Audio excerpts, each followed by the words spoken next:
On Britain's streets, a battle is raging. I have 2 children. I'm living in what is like a crack den. Please! Oh, God. On one side, 2 million private landlords. Put a hell of a strain on me. You should have to kill a person. This is our home! This ain't his land! On the other, 11 million tenants. I'm going to have to mortgage my pension to pay this debt off. For those on the front line, Oh my God, it's dog crap on the curtains. This could be criminal negligence. from housing officers No one should be allowed to live like this. This is unacceptable. to eviction specialists, Oh, dear. I'm here from the landlord group to give you the possession order. You are trust. and letting agents. Get off my land! It's a frigging full room. The cases they're dealing with are becoming ever more extreme.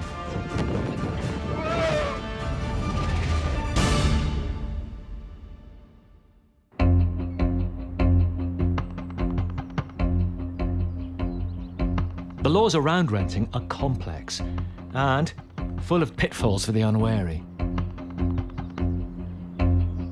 Make a mistake, and the consequences can be extreme.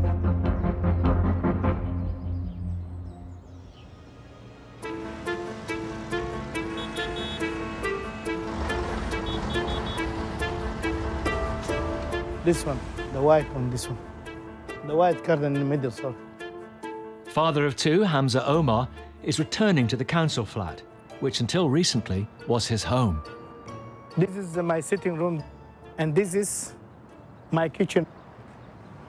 And this is the bathroom and the toilet. 11 years I live in this address. He claims he did a favor for a friend, allowing a mother and her baby to move into his flat for a week. And now, 6 months later, he finds himself locked out of his own home.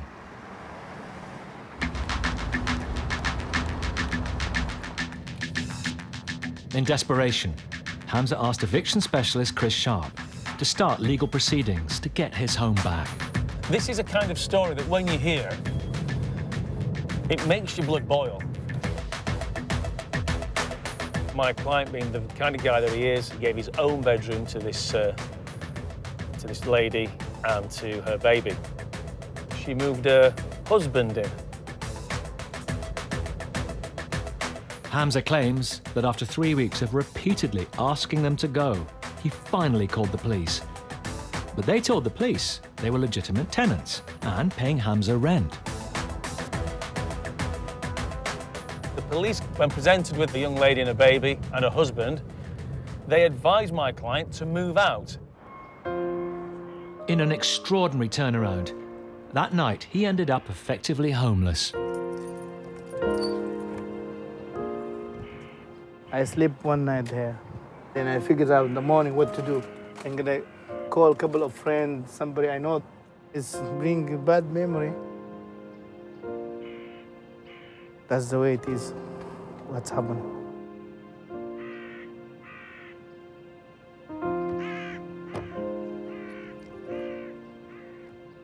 There's so much sad story there.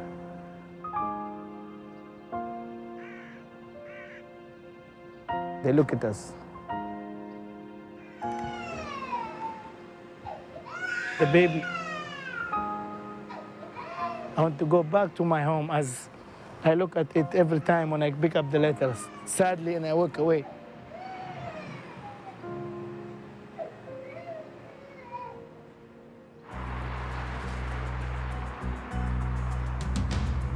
Today they're heading to court. Crossing their fingers, the judge will award Hamza possession of the flat. Hi, Hamza. Hi, hello, Chris. How are you? Yeah, fine. Love to see you. Well, listen, we're keeping an eye out for the occupiers. Uh-huh. They're on very thin ice now. So what we can do is go in, put the case before the judge, Yeah. and let's see if we get the order today. Yeah, that's it. That's good news. Okay, let's Yeah, go. let's Go go. in then, yeah? Yeah. Okay. It wouldn't surprise me at all if they turn up today. Let's hope it goes well. But you know, it could go either way. If the trespassers do turn up and make a defence, it could lead to the case being rescheduled, and yet more months of homelessness for Hamza.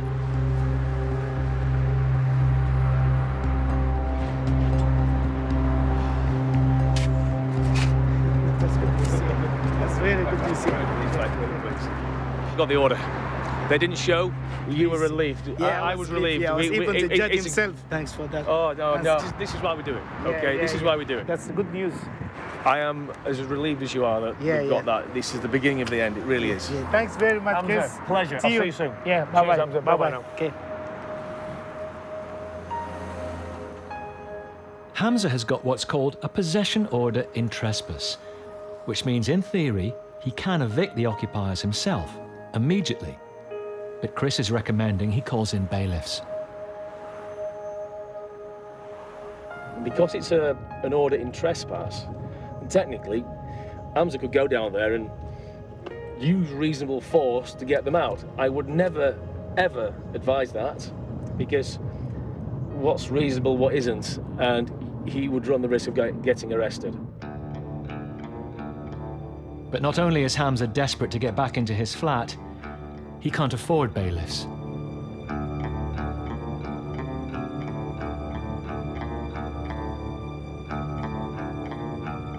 Now we're gonna check. We're gonna go to the property. Finger crossed he don't give us any trouble, you know. Here we are. We reach our house.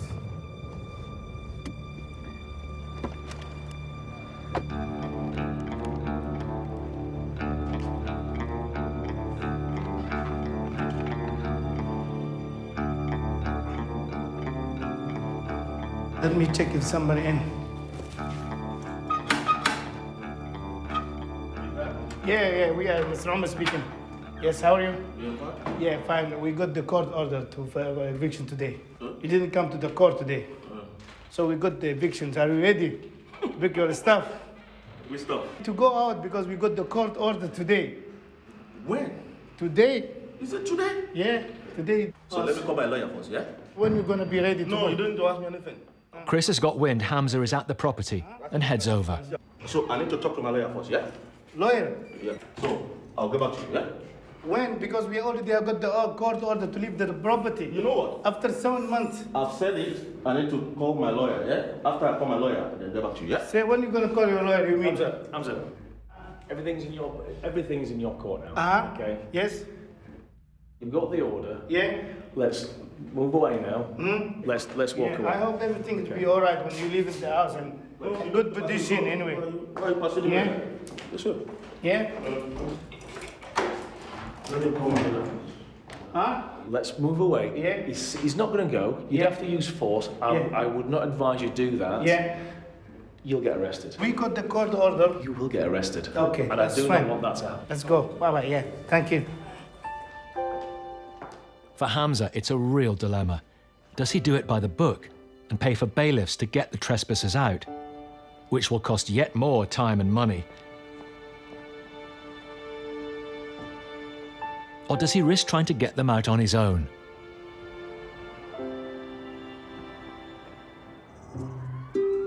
First impressions can make all the difference when a landlord is choosing the right tenant. But sometimes those impressions can be deceptive and cost the landlord dearly.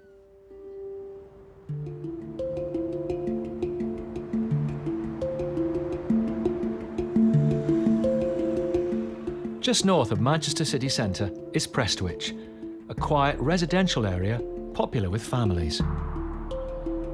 When Paul and Paula Hopwood moved out of their old home a year ago, they rented it out to Kayla Jenkins,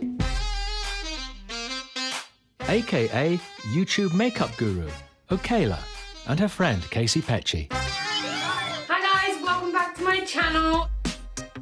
The two women now owe them over £9,000 in unpaid rent. Cue action. They even boast online about their glamorous new home. This is a tour of the property they did. It's our room where we do shoots. Just infuriates me. And their young fans are suitably impressed. Wow, you guys have a beautiful house and such good taste in decor, very pretty. You guys have done so well to get a place like that at a young age. The Hopwoods recently heard that Casey has moved out, but Okayla is still there. So a fortnight ago, they went to court and won an eviction order.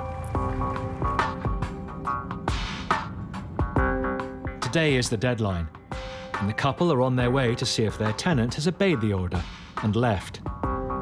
What else could we do? She just seems like, you know, she's sitting in the castle laughing at us. They're worried about what they'll find, as the last time Paul visited, he got a shock. As I walked in, the house absolutely stunk of dog feces and urine. I looked, she had 5 dogs, 4 cats, 2 budgies, 2 guinea pigs, and 3 rabbits. And in the rent agreement, we'd made it quite clear that no pets were allowed.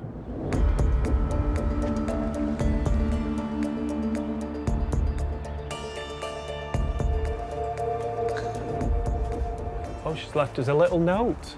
There we go. Still here, 9th of August, do not enter.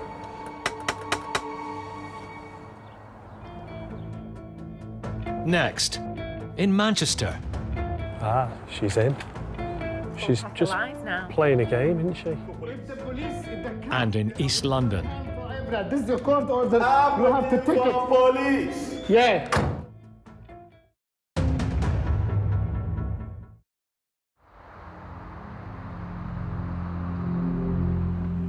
Paul and Paula Hopwood have won an eviction order against their tenant, a YouTube star, who owes them over £9,000 in rent. She should have left by now. Oh, it makes my blood boil. That is just the ultimate of cheek. Doesn't surprise me the least bit, though. Not the tiniest bit. She's in there. She's making money in our house, using it as a film set for her videos, and not paying her rent. And there's not a thing we can do. It was literally just a big middle finger to us, wasn't it? Yeah. Yeah, look, just dirty. That is actually one of our pillows. Ruined. Even though no one's answering the door, it appears their tenant is not only home, but has called 999. Oh, where's the police? Here we go. And, you know, we're just 2 nice, normal people, and, you know, we're having to deal with the police. It's quite scary, it's quite daunting. We've got an eviction order that runs out today, so we're the landlords. She hasn't paid any rent for 5 months, but she's still sitting pretty in there. So she's not paid? She owes 10,000. Yeah, yeah. Really? Yeah. Ah, she's in. She's just playing a game, isn't she? She's trying everything in her grasp to try and stay in the property. Right. She's got a vehicle booked for Monday at 4 o'clock to come and take all her property out of the house. Can I not be here just to make sure she doesn't take anything out of the property? What I'm going to say is if you ring us up and arrange for a patrol to come here at whatever time you're going to... We're not going to assist in any sort of moving or any arguments or all that. Literally, all it's going to be is preventing a breach of the peace. How'd the house smell when you went in? It's pungent. Is it? Just trying to mess with our lives, totally, you know, it was just beyond words.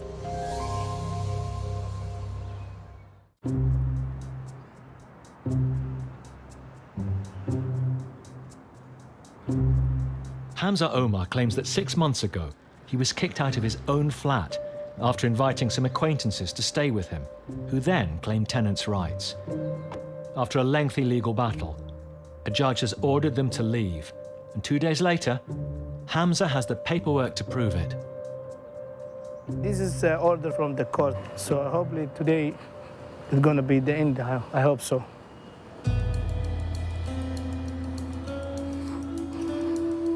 Despite being warned against it by his lawyer, Chris Sharp, Hamza is returning to the flat in another attempt to get his trespassers out.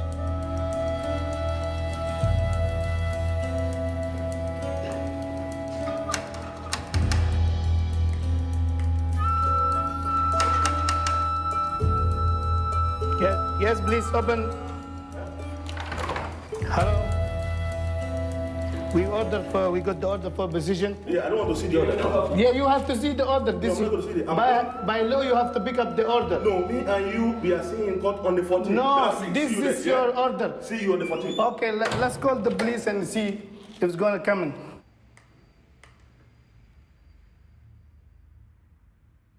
Hello, the police, please. We ask police for help. We give him the order position. He never accepted. So I need the police. I just got my right. 60 minutes. Yeah, we wait. If anything, you can call me this number. Thank you. We're gonna wait until the police is come.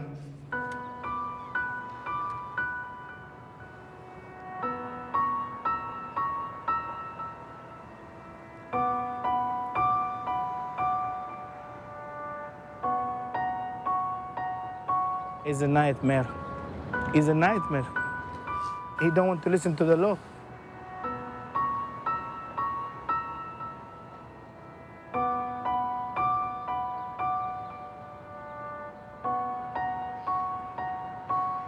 It's nearly 60 minutes now. An hour comes and goes, and there's no sign of the police, so he calls again. Yeah, the police, please. They said they're gonna be 60 minutes. I would like to know if they're coming. I need the police to just tell him, take the order now. I just need the police to give him the order now. The police tell him that as far as they're concerned, this is a civil dispute. And they'll only come out for a breach of the peace. In desperation, Hamza tries a different tactic.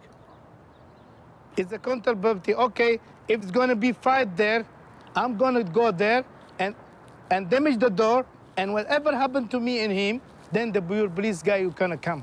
That's what you advise me now, isn't it? Okay. They don't want to come.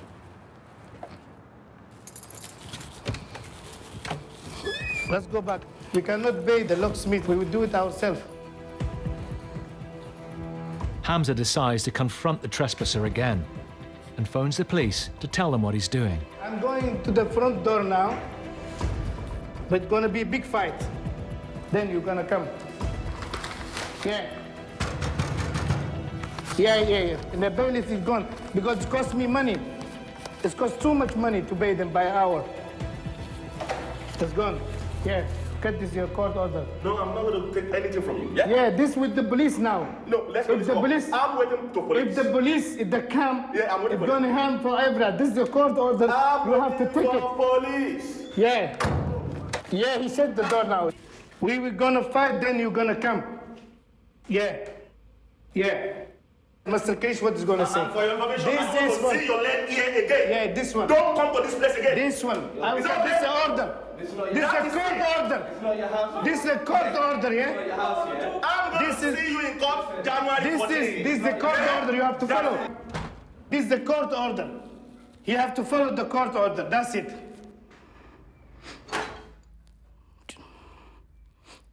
He's laughing inside.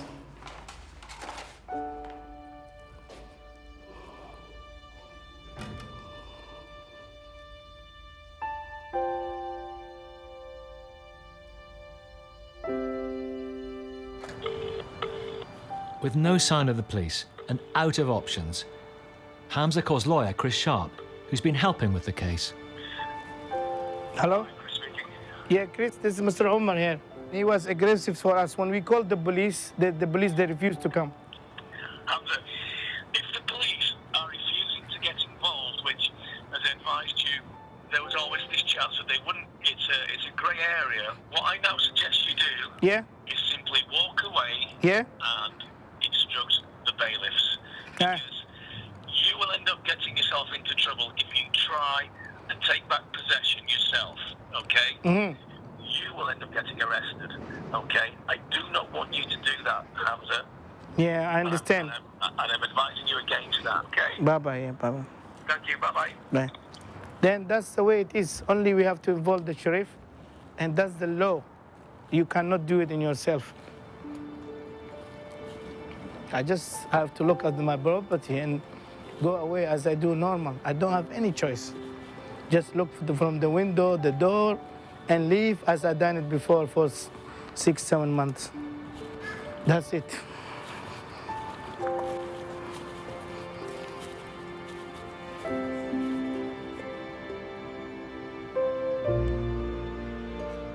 Hamza had little choice but to be patient and pay for the bailiffs.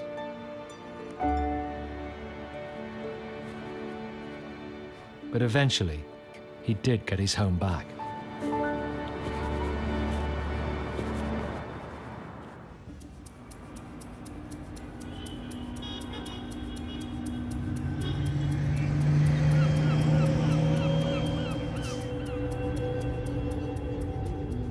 Letting agent John Bartram manages 400 properties on behalf of landlords in and around Blackpool. I'm out on the road most of the day, and if I'm out there, I know what's happening. Today, John is heading to a block of 11 flats where one tenant is causing problems. From day one of him moving in, we have had issues. Drug dealing, people using it as a drugs den. Even his social workers would not visit the property. Last time I laid the law down to him, one of his friends came and gave me a mouthful. Although it's unclear who exactly is dealing drugs in the bedsit, there has been a series of complaints against the tenant, who has a history of drug addiction. Oh, I feel sympathy for them, yes, but I'm not having them causing antisocial behaviour for other residents in the street, in the block, in the vicinity. And that's one of the reasons we're taking the notice today to terminate his tenancy.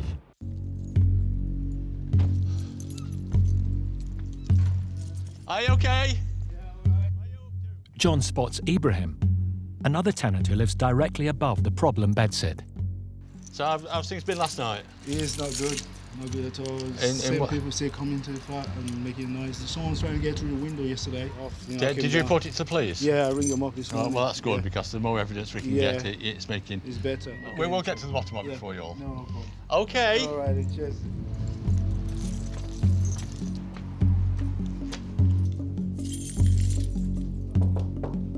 This landlord was on the verge of bankruptcy.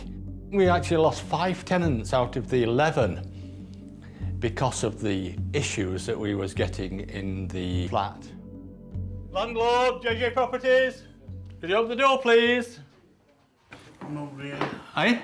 Nobody here. Paul, because of all the antisocial behaviour that's going around in this premises, there is a Section 8 notice. Cannot put up with this issue any longer. We have now took landlord's instructions to give you this notice to vacate the property. You are responsible for your tenancy. I was here the other day visiting someone else, and I got threatened by somebody who was wanting to come into here. I was in hospital then. But it's people that's revolving around here. If they're threatening me as an agent, they're going to be threatening other residents. So who's the dog, by the way? What? Who's the dog? It's my friend. Yeah, well, it shouldn't be here. I suggest you contact your social workers. Are they coming back to see you now? Yeah, they're coming tomorrow. Because they actually refused to come in because they was told to F off because there was somebody was doing a drug deal in here. No, it wasn't. Well, you know, I'm afraid it is fact. Okay, thank you.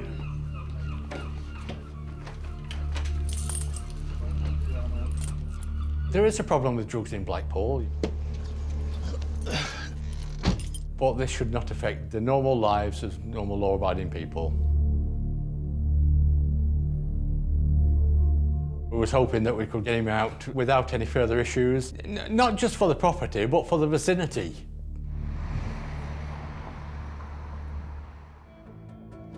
Next, in Blackpool. Honestly, I ain't got another bloody tenner, Paul. I've got a £5, and that's my bleeding sandwich. And in Manchester. Oh my God. Oh, it actually makes me feel like I'm going to be sick, that smell.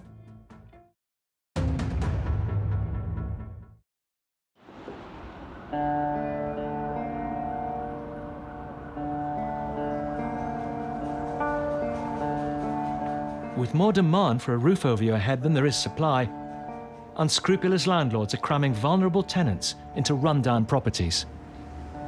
Nowhere is this exploitation more extreme than in London. It's 6:30 a.m. and Brent Council housing officers are acting on a tip-off about dangerous overcrowding in a 5-bedroom HMO. Unsure what to expect, Head of Housing Enforcement Herb McGowan has requested police backup. Morning, we're from Brent Council. We'd like to come in. Friends, passports? Passports? Yeah, of course, that's it done. So. What they find is shocking. This is where you sleep? Yeah. Mattresses line the floor of every room, including the kitchen.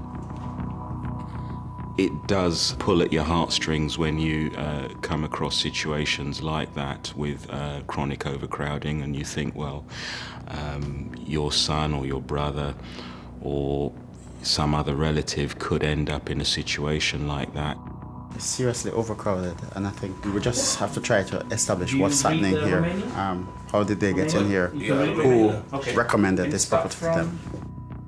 So how many of you are in here? The housing officers need to establish some facts. From Brent Council, do you understand English at all? Intelligent leader? They say that they've been here for about a week. And they came from Romania or? The Romania has been here? Yes. Okay, all right, okay, that's fine. They say we didn't come to steal, we just came here to make some money. No, I appreciate that, and I'm here to help you. If there's a fire or something like that, there could be serious problems. My friend, why are you stood around the Why are you back standing around the back? smoking a cigarette? At the rear of the property, police find more tenants and more mattresses. So there's a bed round here. This is crazy. A bed in a gazebo round the back, open to the elements. It's not acceptable. If something goes wrong here, all hell breaks loose. How many people are in this room? 1, 2, 3, 4, 5. A count up shows that there's a minimum of 35 bed spaces. A colleague brought him over, now he's left. Yes, he brought him here. Yeah. He's asked him for £10 and then he's got The team establish the men pay £10 a night for each mattress. If their figures are correct, someone is collecting nearly £2,500 a week in rent. Herb's next task is to find out who. I need to know who is responsible for letting this room to you. He comes once a So he comes once a week? Yeah. And we give him the money, we don't know his name. Right.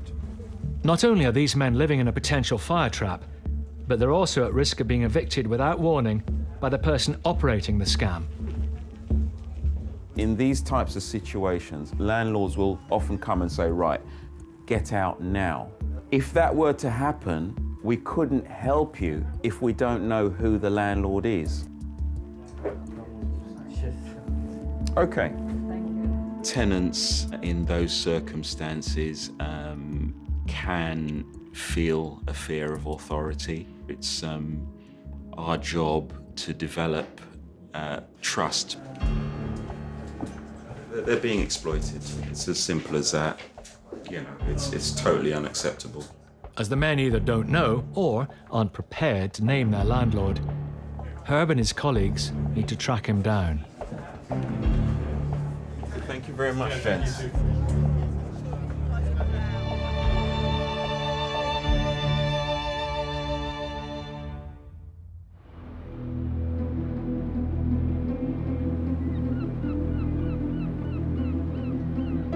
2 weeks ago, letting agent John Bartram issued problem tenant Paul with a notice to quit.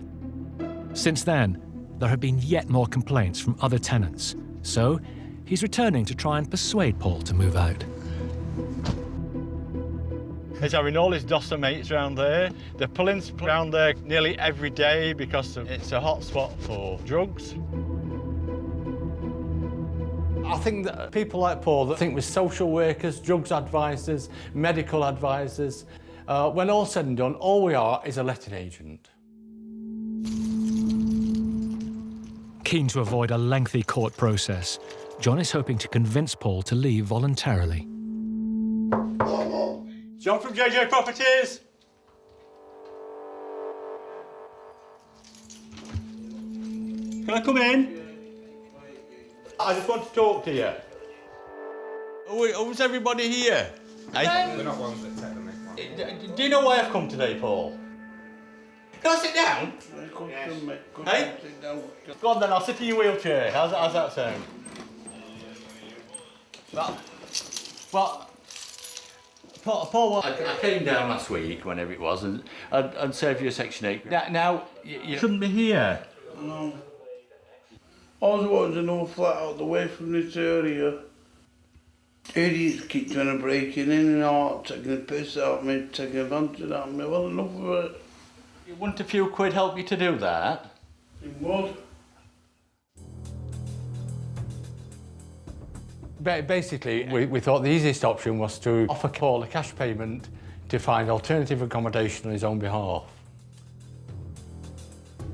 I mean, what I'm trying to do here, Paul, is get a happy between yourself and landlord. I mean, I've got the authority from the landlord to offer £300 to ask you to go. Is it 300 quid keys? Give me the keys back, yeah. Straight away? Yeah. Every time we visited Paul, there was always people in his home, and I don't think these people have his best interest at heart. There's been people coming to the window now, poking their head through, trying to get in. I don't know who this is, but we keep trying to piss off. It's causing distress, not for people just in the block, but for people in the area. And I know I've got to leave here, you know what I mean? I've got to find somewhere. Anyway, please keep in touch. Has anybody got a phone number? Because you haven't got one. No, to go and get a phone today. Do you know what I mean? I've got a lot there. I've got to get some food in. If Yeah. I have a tenner, I could get something, I'm going to buy Well, honestly, I ain't got another bloody tenner, Paul. You will have a tenner. I've got, yeah, my pocket, I've got a £5. And that's my bleeding sandwich. We can look forward to having 300 quid ready for you on Friday to resolve the issue. Cheers, Paul. Best advice for Paul would have been get yourself straight, get yourself help, and stop the sort of social activity that's surrounding your tenancy.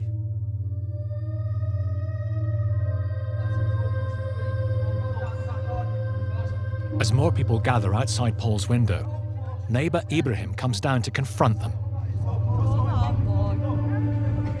I work nights as a carer.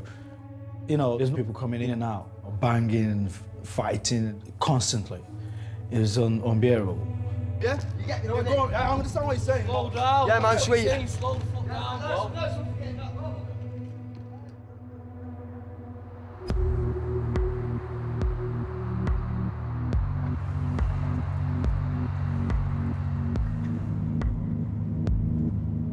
Landlord and builder Paul Hopwood is on his way to inspect his 4-bedroom rental property in Prestwich, Manchester. His tenant, Kayla Jenkins, better known as YouTube makeup and style vlogger Okayla, is due to leave at 4 p.m.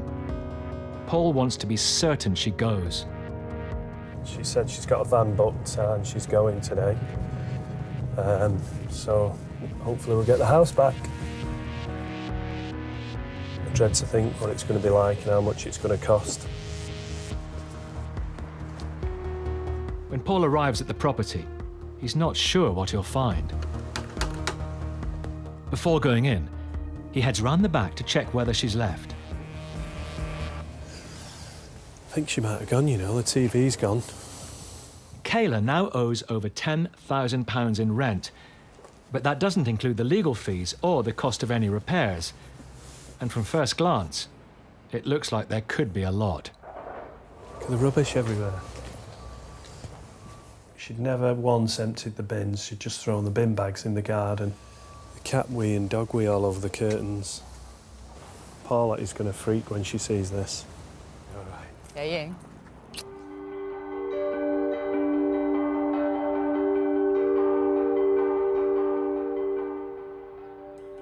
Oh my God, look at the bottom of the curtains. And then to just walk in and see that it had just been completely wrecked was just absolutely soul-destroying. Oh my God. Oh, the smell. Oh, it actually makes me feel like I'm going to be sick, that smell. The tenancy agreement clearly said no pets.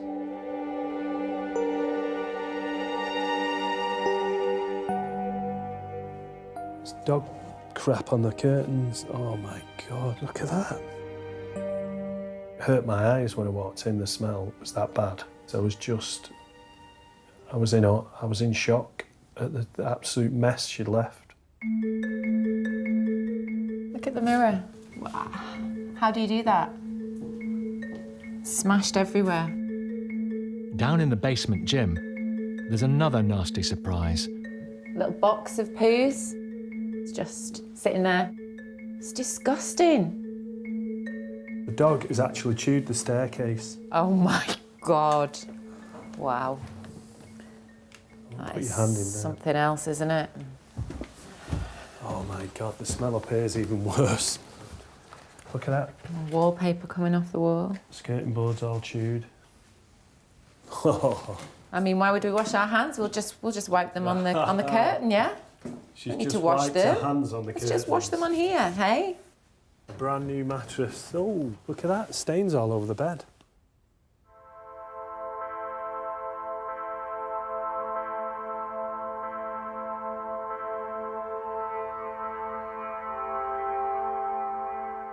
The whole house is going to have to be ripped out. Everything's going to have to be ripped out, all the carpets. It's just thousands and thousands of pounds of damage.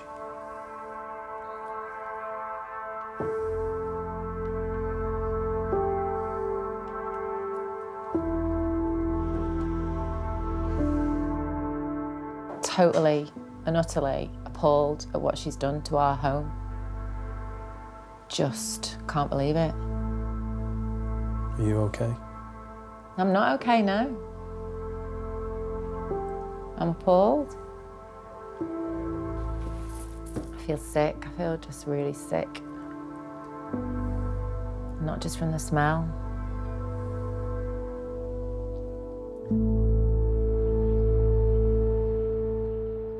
In response to the allegations made, Kayla Jenkins states she kept fewer pets than her landlord claims, and Mr. Hopwood was aware she had a puppy. Ms. Jenkins alleges Mr. Hopwood is a rogue landlord who's making false claims she left the property in poor condition, and that the house was thoroughly cleaned by her mother on the day she moved out. She does acknowledge that a mirror was damaged. Kayla states she fell into arrears when her self-employed work dried up, and that she was keen to work out a payment plan with her landlords. Next, in Brent. These guys have nowhere to stay tonight. And in Blackpool. Are we ready, Paul? 2 minutes, let us get out.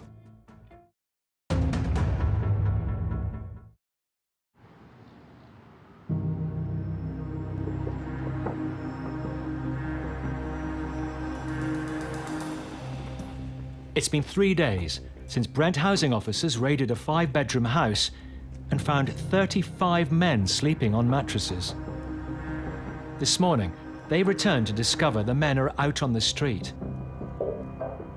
So it's locked, is it? So you've been locked out? All the men have been kicked out by their mysterious landlord. The locks were changed. There's bags all over the place in the rear yard, and essentially they're told that they need to go and find somewhere else to live. Even though the house is dangerously overcrowded, the men's eviction is still unlawful. Very nice. I really do feel sorry for some of these young guys because they're caught in the crossfire. And we have to make sure that tenants see us as a friend, because we are indeed a friend of tenants in those types of situations. It's exactly what the housing officers were trying to avoid. Over 30 men forced to sleep rough on the streets. But to overturn the eviction, they first need to find out who ordered the locks to be changed. You've been locked out. Yeah, he's the boss. By whom? Who is the boss? He's the big boss. Who's the big boss? What's his name? We've been trying to explain that we can't help you if you don't give us the information we need. The officers get an interpreter on the line.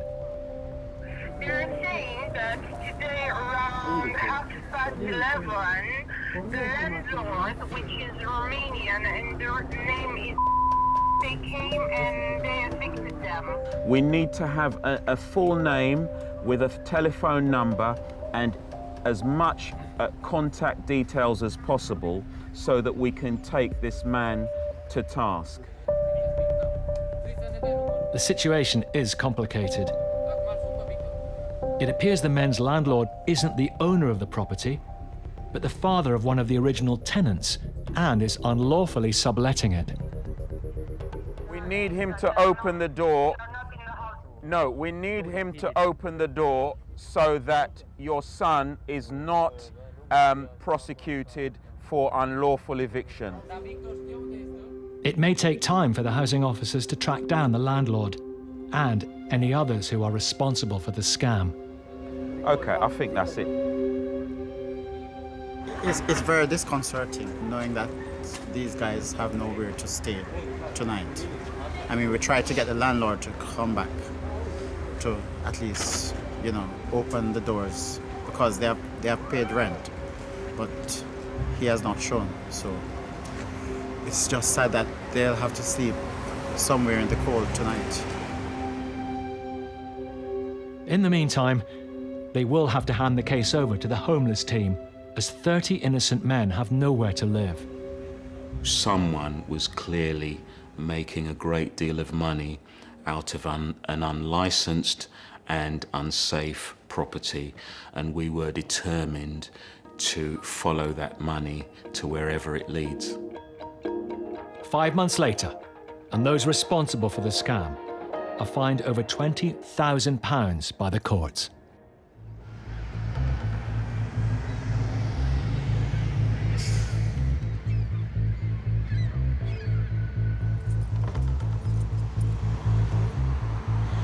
Letting agent John Bartram has been trying to convince his problem tenant Paul to leave the property he manages. Please do me a notice to say terminate my tenancy. Although there is nothing to suggest that Paul is involved, with continuing complaints of drug dealing at the bedsit, John and his landlord have come up with a solution. What he does with his money, that's a different issue, but I'm glad to have him out of our hair. John has been authorised to pay him to move out. Are we ready, Paul? 2 minutes, let us get out. No problem.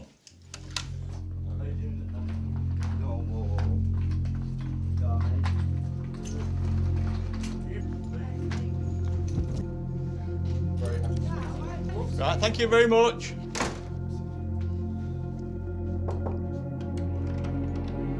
Are you okay, Paul? Is Paul in? Yes.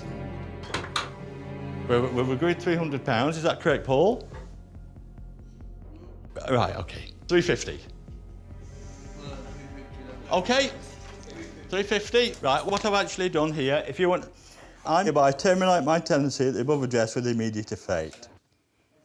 Yeah. Are you okay with that, Paul? Yeah. Okay, thank you. Right, the next issue is, Paul, are we ready to go? Okay, thank you very much.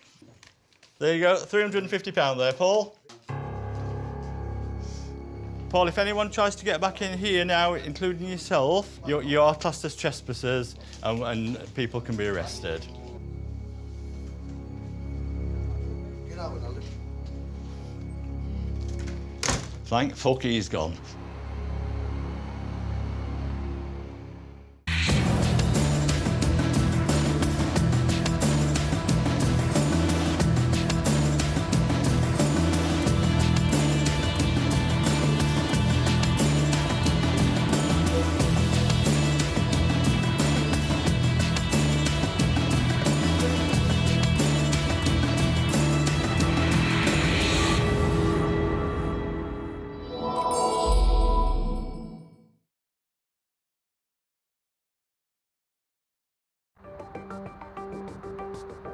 Britain's rental market is at breaking point.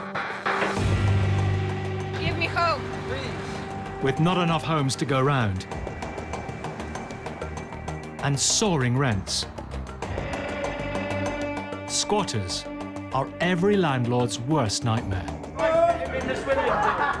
I love you! They took off the water heater and now there's water coming in because the drains are blocked. Look at it. Get out! Jesus Christ. Look at how they're living. It's just absolutely horrendous. Some squat as a lifestyle choice. No, you're trespassing. I've got permission to go on here. Not by us. No, it doesn't matter. It doesn't matter. Others because they have nowhere else to live. I'm not going back on the street. I'm not doing it. Whatever the reason, conflict is inevitable. Moving out of my face now, do you understand that? Don't touch me, son. Well, I already just did, didn't I? What are you going to do about it?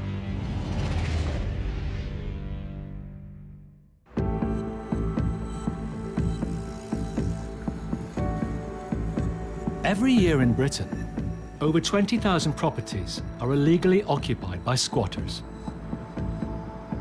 And the cost of getting them out, as well as repairing any damage done, can be enormous.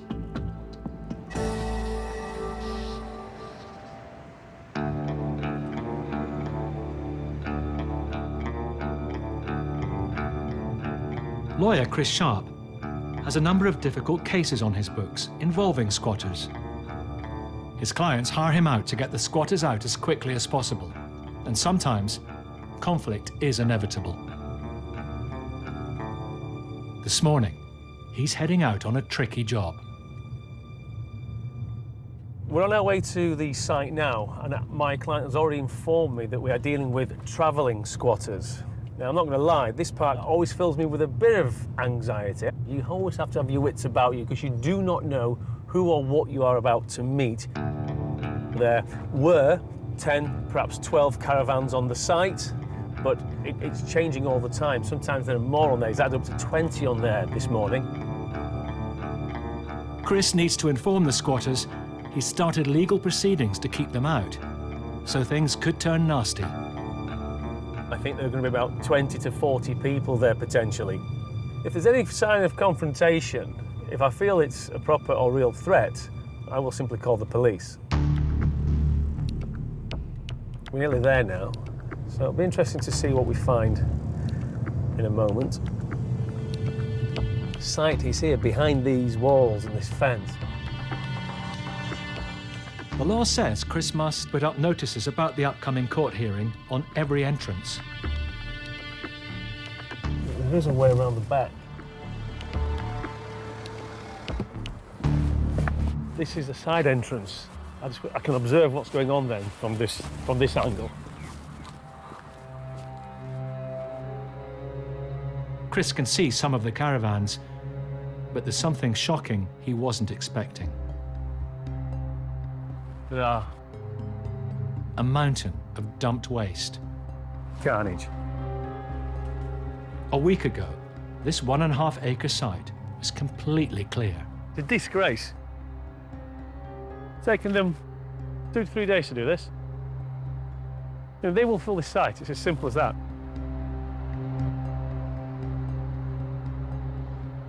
From past experience, Chris knows the pile of illegal rubbish will cost his client a small fortune to clear. Right, the dumping now, the dumping now, the dumping now.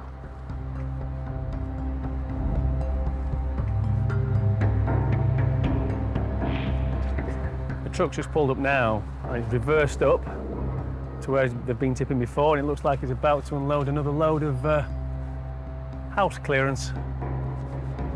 Yeah, he's doing it now. He's doing it now. Tipping it now.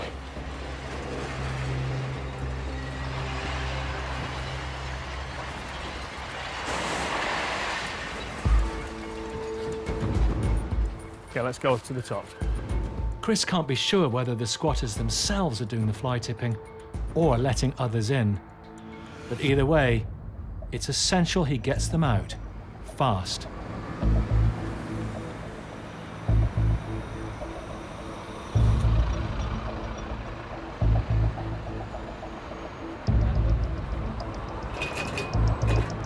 I act for the guy who owns this land. Yeah, move that out of my face. No. Move that.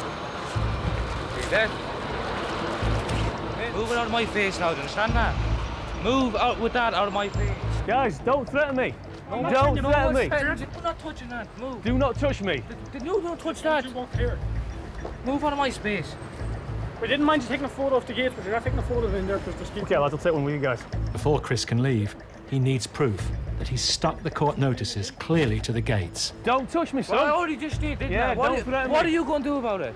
This is what you're up against. This is what you're up against. So we've all day. You swear to God what? I'm telling you to go, that's what. Well, I'm not going.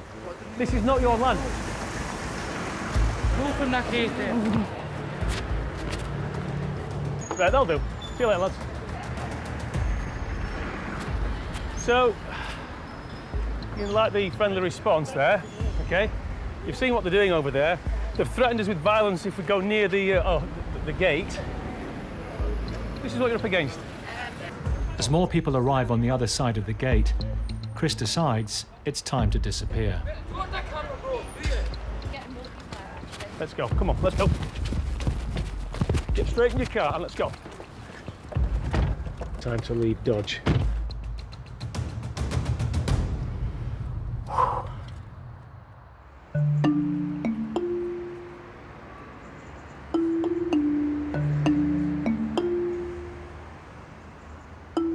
The purpose of taking the picture was to show that we've actually served the documents at the main gate of the property.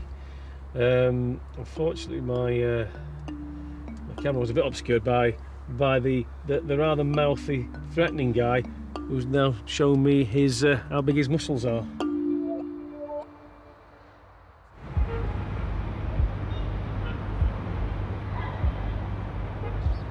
In 2012, squatting a private home was made a criminal offence in England and Wales. But many squatters now target commercial premises instead, which aren't covered by the new law. In South London, Pauline Evaldi is on her way to visit a shop she's been leasing for almost 10 years. I ran it as a fishmonger's for 5 years, and we've since turned it into a production kitchen and base for our catering company. 5 months ago, her shop was occupied by squatters. The authorities told me that it might be better to negotiate with this group of squatters because they seemed of a slightly higher caliber than the usual. They didn't seem like crackheads, that was their phrase, and that they were less likely to cause any damage or to overstay their welcome. For months, she's been trying to persuade them to leave her shop, but with no success. I know there is a problem with affordable accommodation in London in particular, but squatting in commercial premises when you're actually harming people who are trying to run businesses isn't the answer.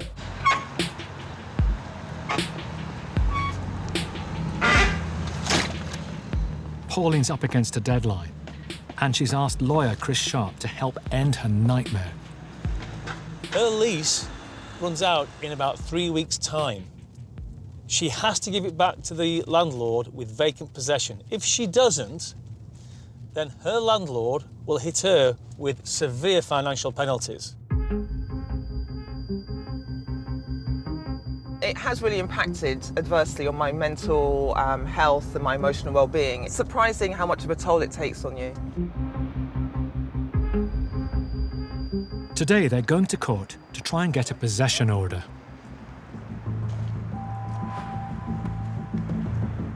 The squatters have also turned up to fight the case. I think they're very clever, they're very clued up, they know exactly what they're doing.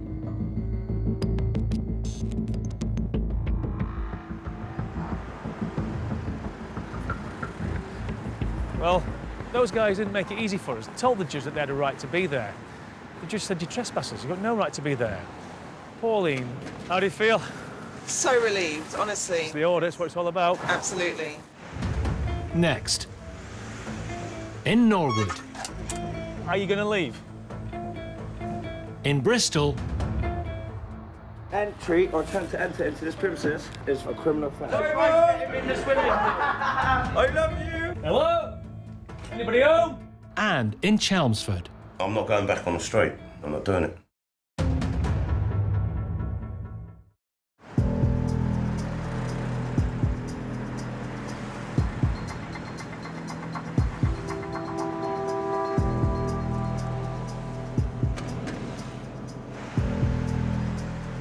Chris Sharp is helping Pauline evict squatters from her shop. The court has awarded Pauline possession, so Chris needs to serve the squatters in person. Hi, mate. We've got the court order. Yeah, do you want to open up a minute? Hi there, mate. How you doing? We're here on behalf of the landlord. Do you know that they've got to give this place back with vacant possession in 3 weeks' time? Are you going to leave? Yes, sir. We'll When are you going to leave? We'll organise leaving. How many of you are there in here? There's about 8. About 8 of you? Yes, sir. So you will be going very soon, yeah? Yeah. Papers have been served. He said he was going to leave. Let's see if he does. If the squatters aren't serious about leaving, Chris will have to call in High Court enforcement officers to physically evict them.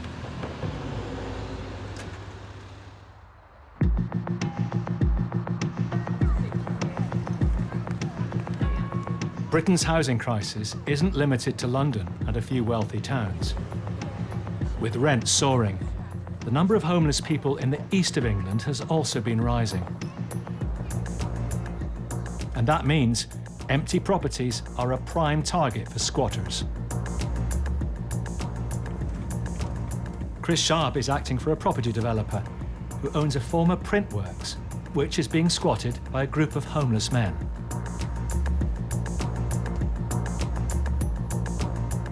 I have heard some rather disturbing reports that they aren't shy when it comes to throwing themselves around, pushing people around and making a nuisance of themselves.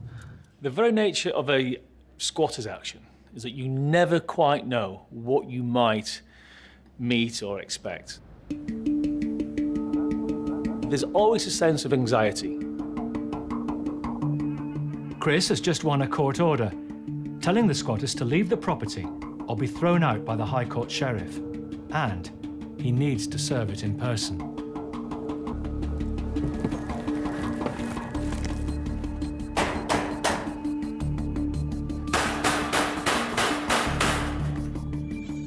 Hello? You can just see there's evidence that it's been used. Tins, cans, dirty mattress. Hello? Anybody home?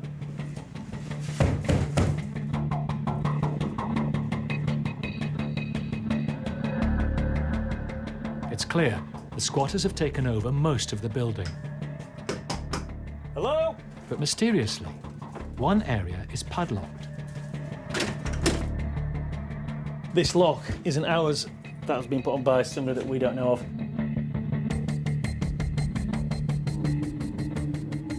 There's lots of recently opened and discarded cans of beer, bottles. Yeah, absolutely reeks in here. Anybody in there?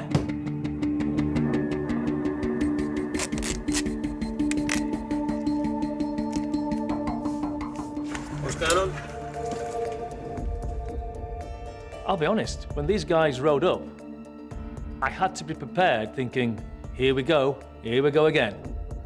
You guys living here at the moment? Yeah. Oh, okay, guys. Well, look, just doing our job today. We've got the court order. It's a forthwith order, so basically there's no right to be in there anymore. But clearly you are. Well, yeah. Well, we're going to stay until basically the bailiff's coming for us out. We've got stuff up there. If you want, you can come and have a look at the premises. It's not a shithole or nothing like that. It's tidy. We're homeless, but we're not animals. Okay. As you can see.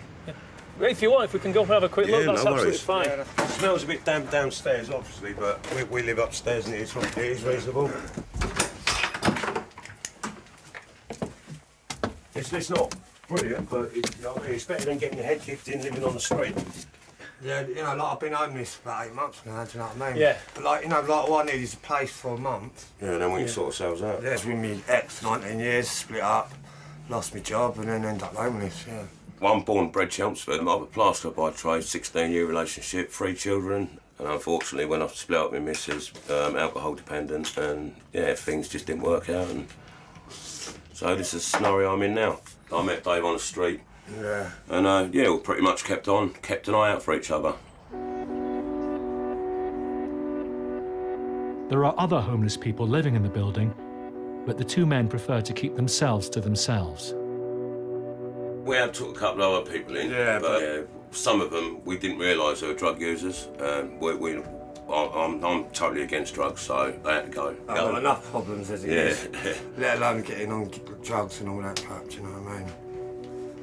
When you meet people like that, it does touch your heart. Suddenly, you then are faced with the reality of what you are dealing with, and it's a dichotomy. Here's my job, and here's my heart. But I have to do that job. I know you guys, you'd probably say that like, it's safer than being on the streets. I get that. My job today isn't in any way to have a confrontation with you, just to let you know, look, the order's been made, it's forthwith. You know how it works. There will be a point in the future that if you don't leave, then the bailiffs or the sheriffs will turn up. Yeah, that's fine. I mean, like, you know, like, I don't want no trouble. Yeah. Listen, guys, I'm not taking more of your time, but thank you for your hospitality, okay? Cheers. The 2 men and the rest of the squatters will have about a week before the sheriffs arrive to kick them out. I'm not going back on the street. I am not going back on the street. I'm not doing it. I am fed up of people out for a good time. They see a homeless person, they think, oh, right, let's have a little bit of fun with them, start kicking you, throwing dog ends over you, pissing on you. It's not nice, so I'm not going back on the street, no way. People out there like it, that's up to them, but I'm not doing it. I'm a bit more human than that.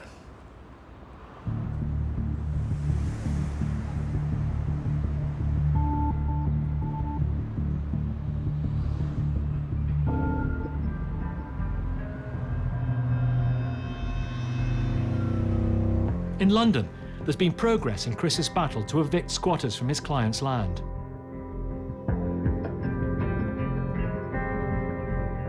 The courts have now granted a possession order.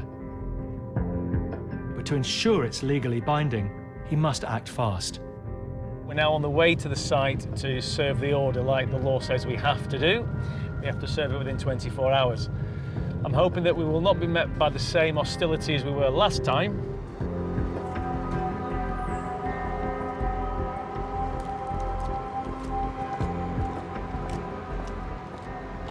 I'm just looking through here, it looks like they vacated. In case they return, Chris puts up new warning notices. If anybody comes back, they'll see this, and this pretty much tells them it's a criminal offence if they come back.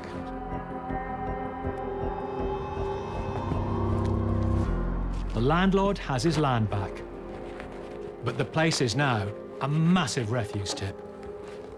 Just staggering. It beggars belief, it really does.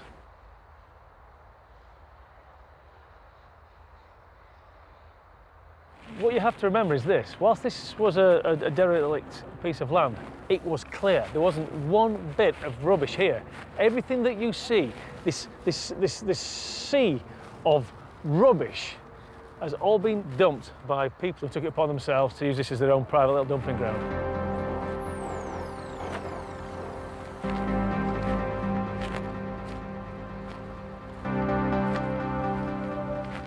It's bittersweet, isn't it? Because, yeah, we've done a job for the landlord and we've got rid of those people, but look what they've left.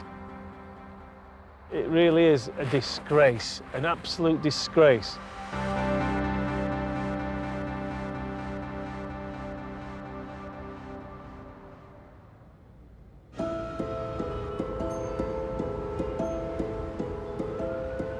Chris's job takes him all over Britain. One of his cases involves an abandoned swimming pool. I have been informed that the property is hard to access. 2 months ago, squatters took over the property, and until they're removed, the owner's plans to build new housing on the site are on hold. So I'm going to have to do some climbing over fences. Like that guy there. A court date has been set for next week to get the squatters thrown out. Right, guys, can I just give you one of these now? It's a Bristol County Court. By law, Okay. Chris has to tell the squatters in writing and in person. All right, then. Yeah. We're acting on behalf of the landowners so in relation to clearing the site out, okay? What? So what's this? This is notifying you of the court hearing and proceedings. I'm going to climb over, I'm going to put one on the caravan and just a few around the building. Because that'd be trespassing, wouldn't it? No. It would be. No, you're trespassing. I've got permission to go on here. Not by us. No, it doesn't matter. It doesn't matter. Call the police then.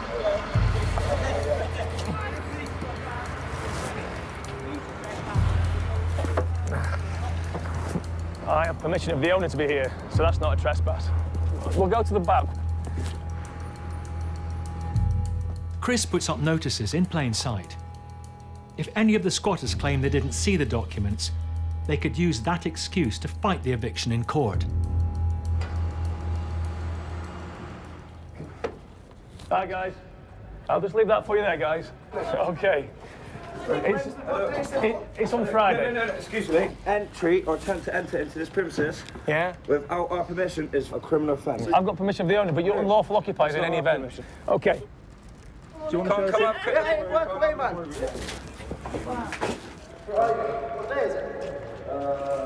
Well, we come by a couple of times, and I had a look in because gone over to live, and it was open. Just walked in. The electric was on and everything. Anybody could have walked in here. Yeah, this is a communal area. That's why it's such a mess. This is a nice room. This is the master bedroom. Nice and warm, nice and toasty. Yeah, I sleep in here. Have done for the past seven weeks. All we've done today is serve you with the papers. You have been served. Yeah, mate. Cheers. Absolutely, sir. Here you go. I'll leave it with you anyway, okay? Maybe see you again, perhaps, maybe not. Thank you very much. Goodbye. Okay. The squatters have 5 days before they're due to go to court. Next. Hello? In Bristol. Hello? This is just a sty. It's just a hovel. It's awful. In Norwood. I feel like just blowing my stat. I really am. I'm so angry. They have wrecked it. And in Chelmsford. Guys, just be careful, our needles. Plenty more over there.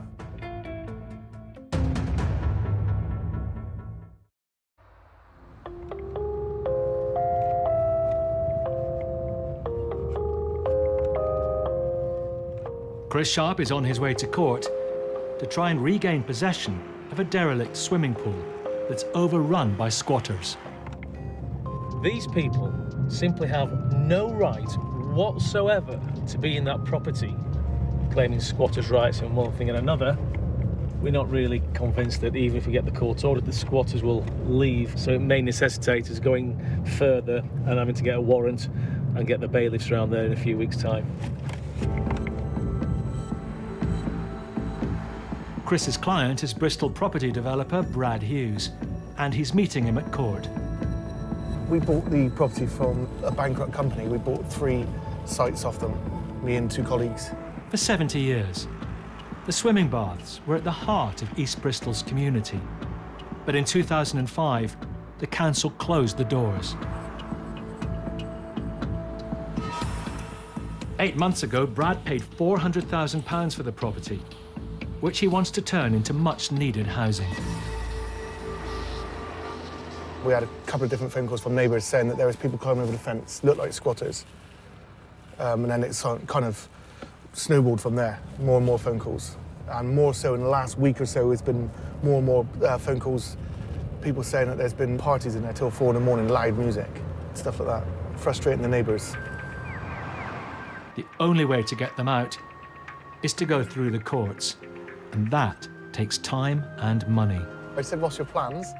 And they basically said that they were there for Christmas, believe it or not, and they were going to be gone after Christmas, and they would make sure they repaired any damage and cleaned up behind themselves, which is obviously nonsense, because now there's seems like there's more of them there, and there's more of a mess, and there's a caravan on the front. So they've certainly not kept to their word. Not that I ever dreamed that they would.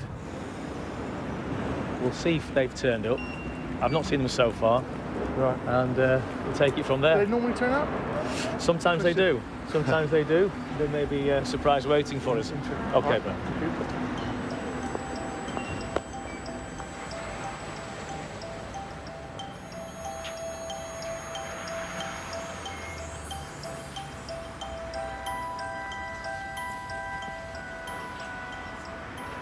That went well. There was no show by the squatters. The judge was happy to make a order for possession. My worst worry now, we get them out and they come back. Then we'll be back to square one, won't we? I don't know what else we can do. Later on, the squatters get wind of the fact they'll have to leave shortly. We plan to live here until the landlord kicks us out. He wasn't using the building, we've used it, and now he's going to give us a date that we need to leave, and we'll leave. Innit? And we'll go piss off another landlord. I love you! We'll just go and get another building. And then when they kick us out of there, we'll just go and get another building. And then when they kick us out of that one, we'll probably have another already. We'll have another one already. Do you know what I mean? For some of the squatters, it's a lifestyle choice. For others, the only choice is between being homeless or being here. I didn't feel safe or comfortable, surrounded by heroin addicts and crackheads, and you know what I mean, vicious alcoholics and dangerous people. So I turned down, and then I got taken off of the council's register for a place to live, so I have to wait an extra year before they find me any housing, because I don't want to live around a lot of drugs and people like that, because I've lived around that my whole life. I'm trying to get away from that scene. So yeah, that's why I'm in this position, really. And I love it. It's a great life. It's good fun, good people, you know. I feel safer here. It's your home as well, isn't it, Sky?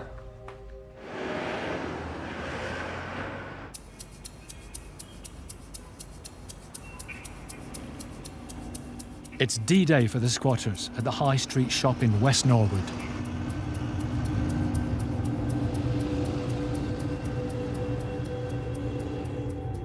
These people can sometimes be problematic, and it's the problems that we do not want. Chris, his client, Pauline Ivaldi, and High Court enforcement officers are planning a dawn raid. You don't know what to expect. You've got to expect the worst and hope for the best.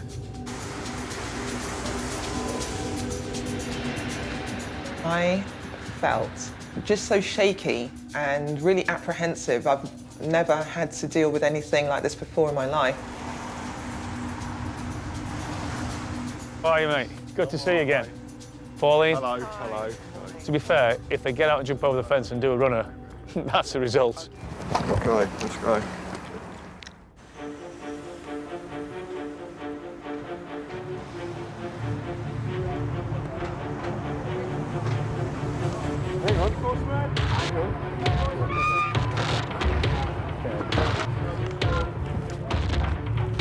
I've not seen anything like this for a long time. There's loads of people here. How many are there of you, mate? How many are there of you? I don't know, I just worked out.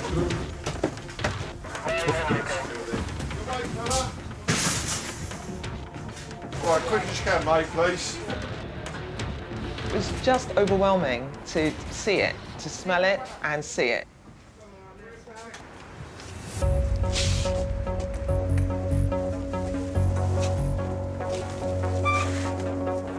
Pauline, you said there was nothing in here? Nothing. It is absolutely jam-packed. It was empty. It was not just the amount of stuff, it's just what they had collected. It just seemed bizarre. I'm stunned. I really am. I'm speechless.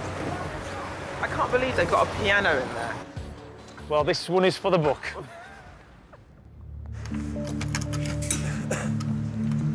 I'm not without sympathy for the squatters. I realise that for a lot of them are homeless and they just need somewhere to live. How much I can afford to spend every month for rent? How much I can afford with the minimum wage? Come on.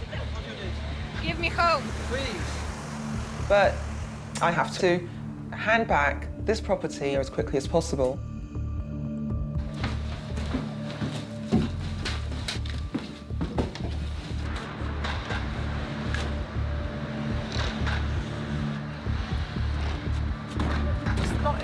hurry to get out. Pauline's business lease runs out in just 4 days. Any overrun will bring significant financial penalties. This is costing me a fortune. I'm going to have to clear out whatever they don't take and then have it all renovated in time to hand back to the landlords.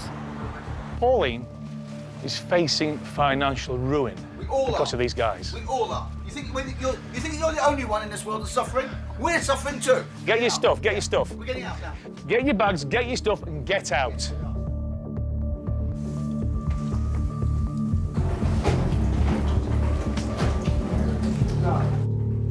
Look at this idiot. What are you doing?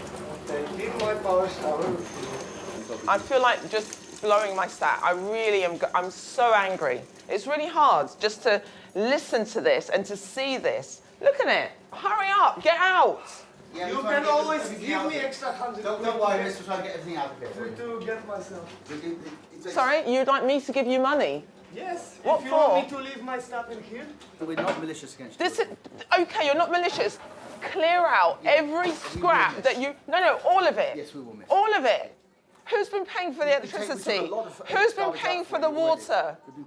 Oh, you've done me such a favour. I'm so grateful. You cleaned up for me, and this looks clean, does it? It was full of... This looks clean. Does this look clean? It was full of garbage. Does this look clean? Not bad.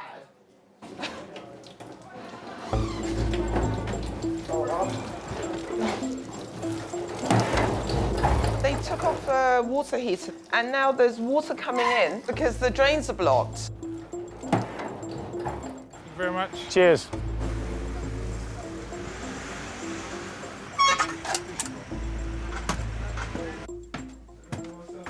Oh my God! This was empty! They have wrecked it. They're not going to win. They're not going to beat me. And if I break down and cry, then they do win. And they can never be allowed to win. Ever. Despite her best efforts, the squatters have left too much mess and damage for Pauline to fix in just 4 days. I was overwhelmed by all the work that had to be done, and that meant going beyond the deadline. She handed back the property 2 weeks late, adding to the thousands of pounds in costs already caused by the squatters.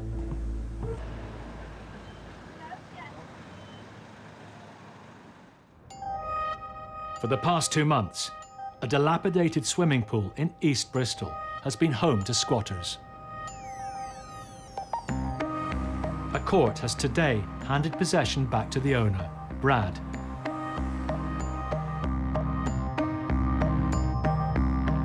We've had the hearing, we've got the order, now the return date for the bailiffs. Today, Chris is set to kick them out. The adrenaline does get pumping somewhat when you go to an eviction because you just never know what's going to be there. We're hoping that everybody's left.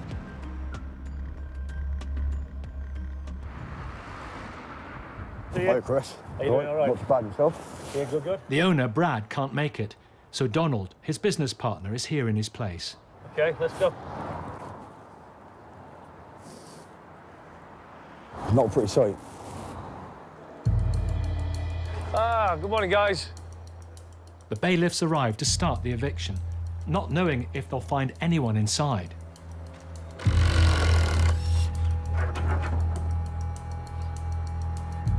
Hello? Hello? Anybody here?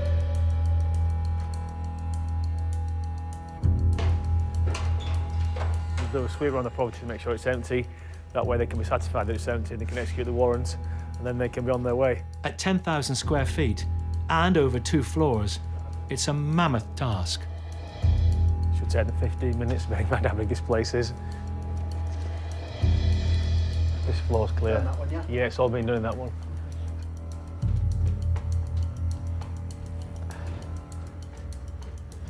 Guys, just be careful down here. I know you don't need telling that. This...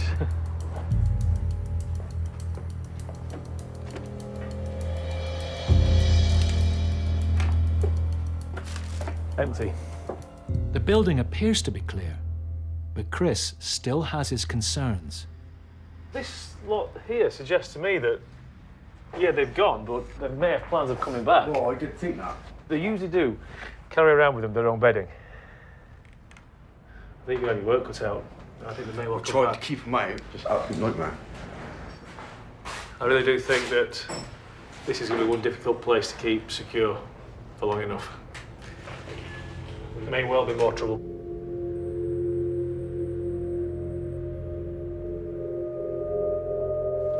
It just stinks, doesn't it? You can see the way they're living. It's just disgusting. They're even trying to keep the place, the space that they've got for themselves, even remotely tidy.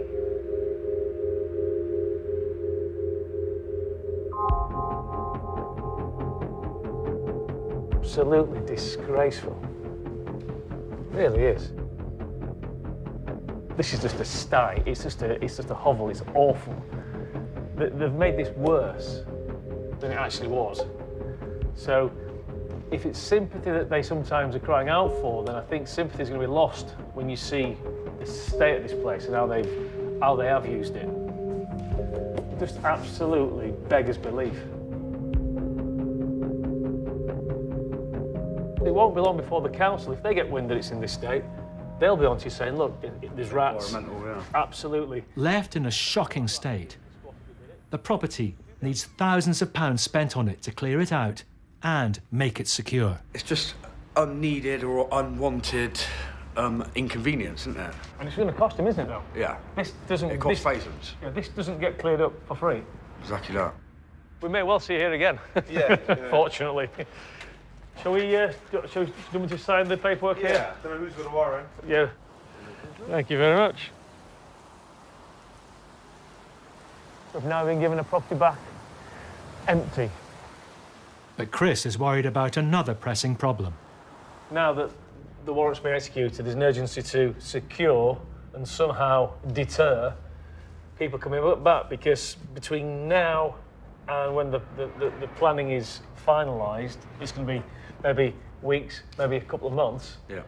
And that's one hell of a long time to keep a property this size secure, especially when it's been occupied before. You can only do so much. Yeah. So make the building secure. Hopefully they don't get back in. Yeah. Just see how it goes, I suppose. It's taken over 2 months and thousands of pounds in legal costs to get rid of the squatters. But now at least he's one step closer to fulfilling his plans to build new homes for the neighbourhood.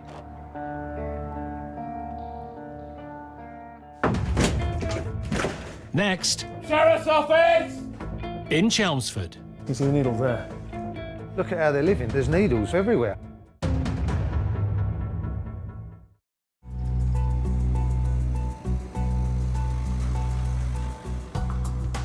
In Essex, a former print works has been taken over by a group of squatters.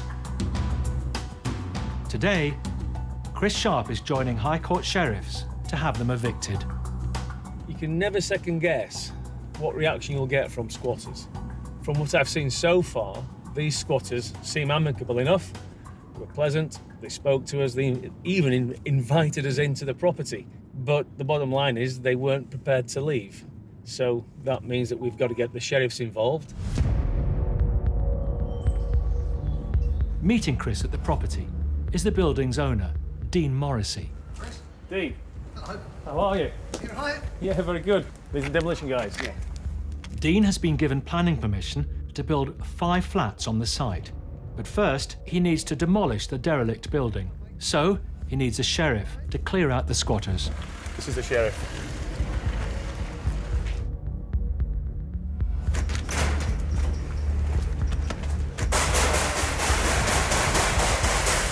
Sheriff's office! Can you show yourself, please? Sheriff's office! It looks like the 2 homeless men Chris met before may have left. But the other rooms still need to be checked.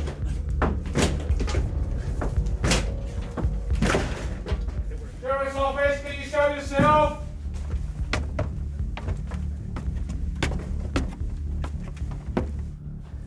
You see the needle there? Just be careful, guys. Guys, just be careful. Our needles. Plenty more over there. Yeah.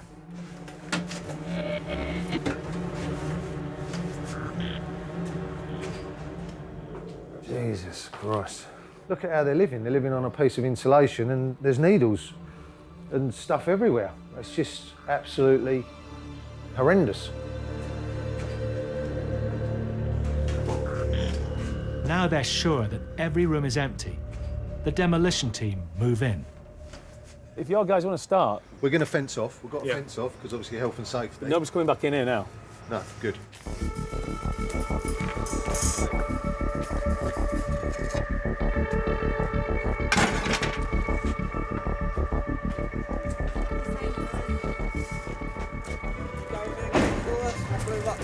Rucksack, that's what I need out of there. He wants his blue rucksack. Can't go in. Can't go in there, building's right. Can you get it for He wants us? us to go in there for him. Yeah, it's just one rucksack. It's upstairs on that. Can't go upstairs till tomorrow. Yeah, I what can't time? go upstairs till tomorrow, mate. Yeah. Tomorrow morning, fine. all right? Yeah, what time? About this time tomorrow. Come back tomorrow. Because I'd have made me way in then. It's so dangerous now, the stairs are gone. No, that's cool, that's fair enough. Yeah. Back on the street again, isn't I? When it's safe to go up there, we'll look for your rucksack. Don't come back here tonight, though, will you? Because it's dangerous. All right? All right. Cheers, yeah? As the squatter heads off, it soon becomes clear he's not the only one to have left something in the building. You want me on, mate? I've just got stuff in there. I've only just got out of jail. Yeah. Yeah, so my stuff's been here for 5 weeks. I'm not serious. It's my property, isn't it? Excuse me. Out. It's my property. No.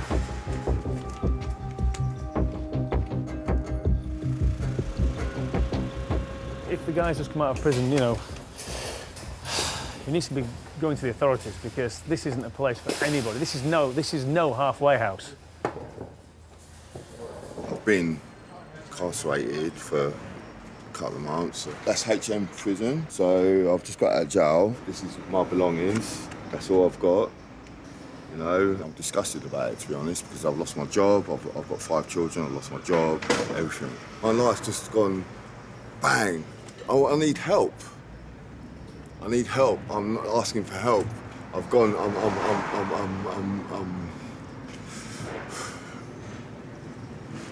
need help.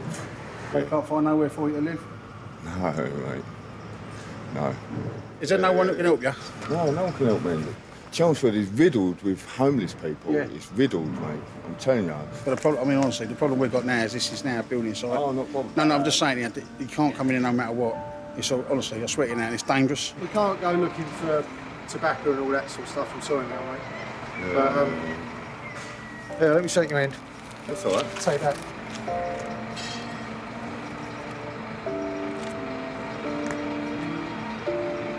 And there's some good people around who do things like that.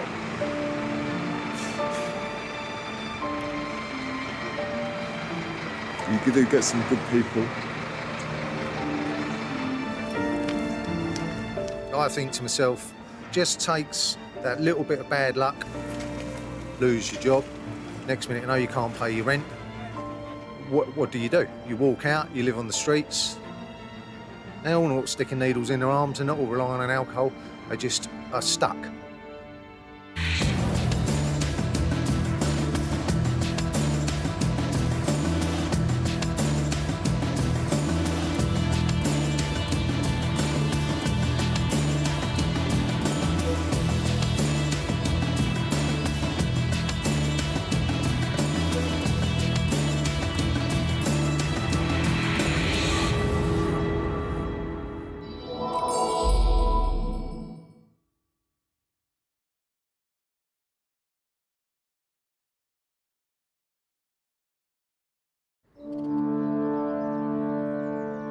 On Britain's streets, a battle is raging. I have 2 children. I'm living in what is like a crack den. Please.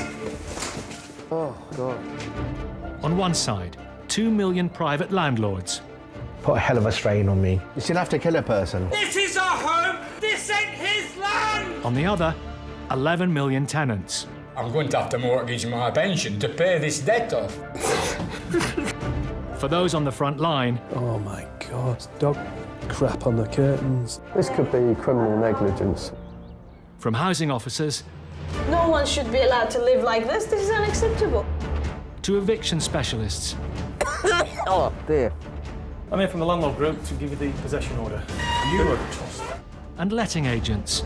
Get off my land! It's a frigging full room.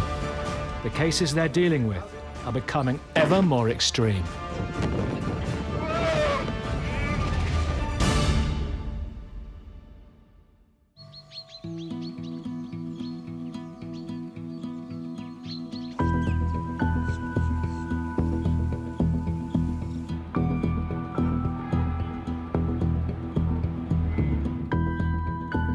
Letting agent Paul Ainsworth-Lord is heading to a two-bedroomed house he's been renting out. It's one of 800 rental properties Paul manages with his wife and business partner Debbie on behalf of local landlords. Many of his tenants are on benefits or low incomes, and they don't always pay their rent on time, which can cause conflict. But Paul has no way of knowing that this will turn out to be one of his most extreme cases. I need to call around at this nice semi that we've got. It's a proper nice house. 6 months ago, Paul let the property to 2 new tenants. Ticked all the boxes, everything came back fine. But Paul's heard the couple have split up, and the remaining tenant, Dean, is 2 weeks late with the rent. When there are arrears, the thing that sort of sparks that most of the time is some sort of life-changing experience. Whether it's redundancy, relationship problems, that sort of makes the wheel fall off. Are you waiting here? No.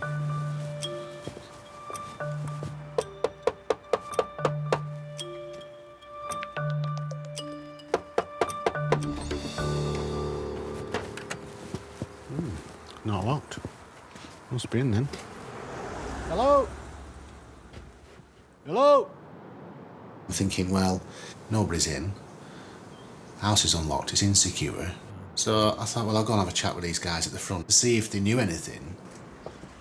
Paul has seen Dean's photo on the tenancy application, but never met him in the flesh. Is it Dean? No, it's not Dean. I'll get him to ring you. I'll look next. You look like Dean. Huh? You look like Dean. No, I'm not Dean. No? Do you know where Dean is then? He's on holidays away. Is he? For a week. Well, it's not locked up. What? It's not locked. His girlfriend lives there. I thought she'd left him. Huh? I thought she'd left him. You know a lot more about Dean than me. Then what? You know a lot more about Dean than I do. Well, who are you? Huh? Who are you? I'm David. David? Yeah. Apparently he's on holiday.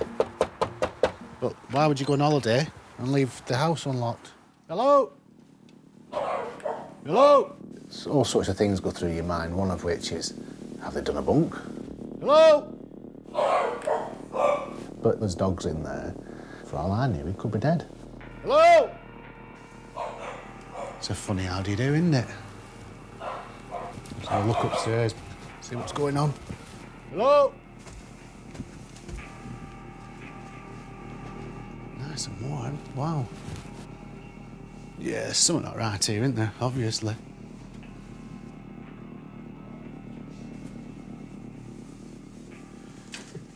Get out. I am Dean. Get out the house.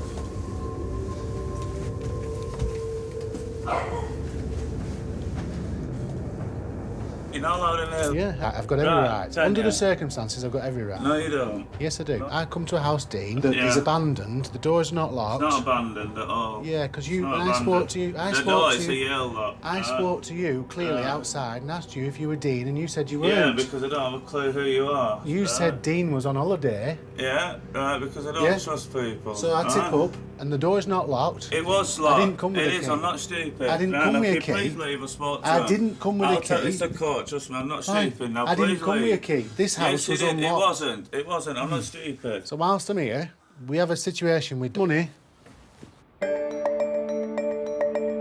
Dean says he intends to pay the rent arrears soon. So you're saying to me you're going to pay 2 months on Friday? Yeah, before Friday, it's probably Tuesday when I'm thinking. Hang on. Hang on. Hang on. So it's Thursday today, so Friday's tomorrow. Next Thursday. So when are you going to make the payment? I told you, next Thursday. 100% next Thursday by 1 o'clock. Now Thursday? we're done. Yes. Thursday, 1 o'clock? Yes. All right, come on. Another man arrives on the scene. I've been sent to collect some furniture. I'm thinking, hello, are they doing a flit? He's give us his word he's going to pay by 1 o'clock on Thursday. So if that doesn't happen, then he's had his last chance.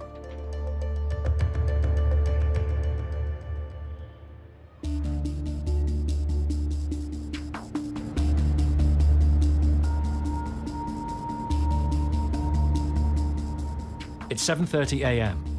and housing officers Andrew Sedman and Nazrat Jahan have joined forces with the local police. They're used to coming across overcrowded and squalid living conditions, but even by this measure, what they're about to uncover is extreme. Who's up there? Let me just have a look. Hiya. Has Ozzy gone in there, do you know? Oh. Today's really just knock on a few doors, see what's going on. There's always problems in this area. There has been a lot of overcrowding problems, so I'm going to see what we can find out today. One property they want to check is a 3-bedroom flat located above a row of shops. I won't be walking across that, I don't think.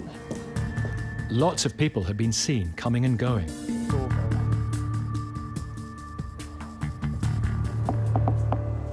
But the police think they know why it's been so busy. We done this place as a brothel last week. Oh, really? Yeah. Ah, OK. Might still be... They got kicked out. Oh, right, OK. So hopefully there's no one in there. Fingers crossed. It's the council with the police. Despite the earlier police raid, it looks like the brothel's back in business. Yeah, you're working here. How many people are here? 3 others. We're aware that it was a brothel, and we visited this house once before, right? Kicked the alleged prostitutes out. The people that are in here today are different from the people that were in there last time. Hello. So I'm from the council. How are you? From residential licensing. OK. I'm in from the council. We're just inspecting the property to see how many people are living here at the moment and the current use of the property. It looks like the women are living as well as working here. That means it's not just a police matter, but also a worry for the housing officers. We just need to find out what the status of this house is.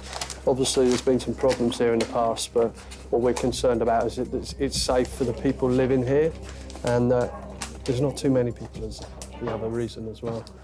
Hi. Right. While the police investigate the business side of the property, the housing officers try and find out who the landlord is. Do you know who do you pay rent to or who you agreed to pay the rent to? No? So how do you came to this place? Through a friend or agency, and who can bring you here to stay? No, one friend telling me and Okay. I come. Does your friend lives here as also? No, she's gone. She's gone. Do you know your friend name? No. No, you don't know. Where do you live? I don't know. Well, your driving licence has an address on it. Where do you live? I don't have house. No. You don't have house. Right. How long you lived here? I don't know. Yesterday I come. I don't know why I come here. It's clear the women either don't know the name of the person who owns the property or won't tell them. But Andrew's confident he can chase them down. The usual thing is we do a land registry search, also check council tax records. And once we get a name, I tend to do a bit of searching on their social profile as well, company's house. We always catch up with them. Whether the landlord knows their property is being used as a massage parlour and unlicensed HMO isn't yet clear. But either way, the council officers are determined to find out and hold them to account. Next, in Darwin. You ain't got no serious, no? Fuck off. No, get off my land! And in Lincolnshire, I'm here from the landlord group to give you the possession order. Okay, thank you. You were tossed.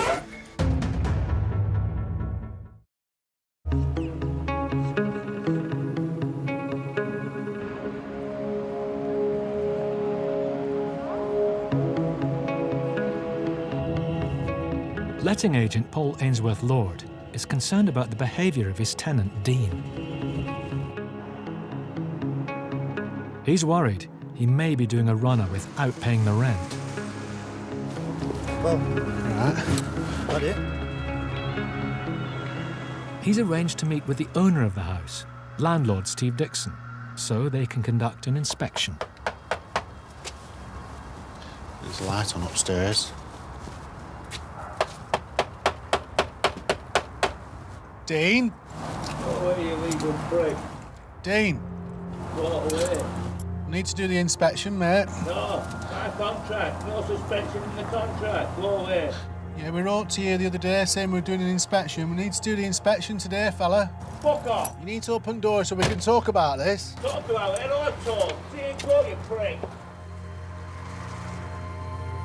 Just in case things go badly with Dean, Paul has brought along backup. Just open door, man. Don't be silly, let's just talk. We wrote to you. I'm coming out, I'm going to get rid of you. You won't take a warning, I will flog you all over. Dean. What do you want? So, we've got... Go the fuck away. We've got you... What do you want me to do, police? What are you going to do? Viper security, soft prick. I suppose if you were telling your mate in the pub, you'd say, it kicked off big time.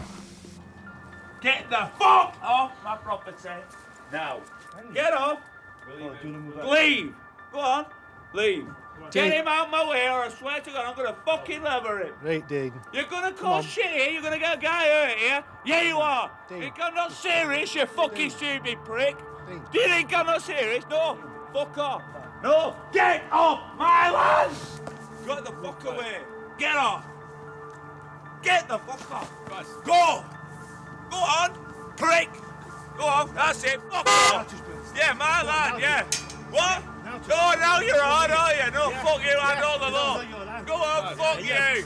Go on! Kiss my white ass, you prick! Fuck off! Tough dick. Tough nut. Yeah, I'm tough nut, not your end of your fucking mate, taking a fucking rich fucking cripple. For him to stoop low and start making, you know, personal comments about how I walk. And fortunately, you know, I battled an aggressive disease. At least I can walk, you know, I didn't think I'd be able to walk. What are you going to do, plastic man? You're going to do nothing. You're going to listen. I'm going to see you in court. You're going to pay me a very handsome fine of money. Because your wallet is not above the law, yeah? You're really pretty thick, aren't you? And a bully. You bully people around here. I know the law better than you prick. You try to come in my house again, I'm prepared for you, dickhead. What started as a simple dispute over late rent has spiralled into an ugly standoff. You're not Paul. You won't be able to live with yourself when I finish with you. Go on, Paul. Piss off. Go on, Viper, get a proper job.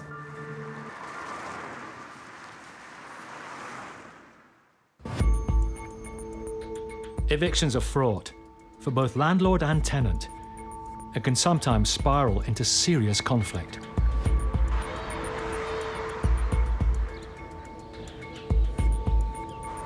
Lawyer Chris Sharp is serving an eviction notice to a man running the local pub in a Lincolnshire village. His company has gone bust, owing £40,000 in unpaid rent to the pub's owner. Hi, Mr. Haley. I'm here from the landlord group to give you the possession order. Okay, thank you. You were tossed. The £40,000 that... Go away now. Go away. What's happening to the £40,000 that you owe Jim? Excuse me. Because you don't pay any rent. The reason why? Because he did me for trespass. So he forgoed the rent, didn't he? Well, what about before that, the £40,000? I was paying rent here. Well, the court didn't believe you. I've got rent receipts. I have rent receipts to show you if you want. And because he wouldn't do any repairs here, if you come to that light there, We've got water leaking through it, which makes it dangerous in here. I have an underground leak that's leaking water. Mr. which Haley, costs me £1,000. you have no personal right to be here. You owe my client £40,000.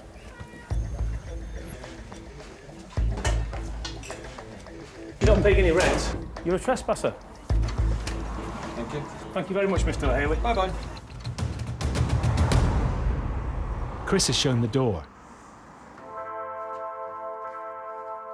But inside, it's clear that John Haley knows the game is up. We'll be leaving over £40,000 worth of fixtures and fittings that we've put in the pub and we've paid our own money to. So it's not as though that we're going to actually go and he's going to be out of pocket, because he's going to have everything, all the tables, the chairs, all the catering equipment, stock, everything.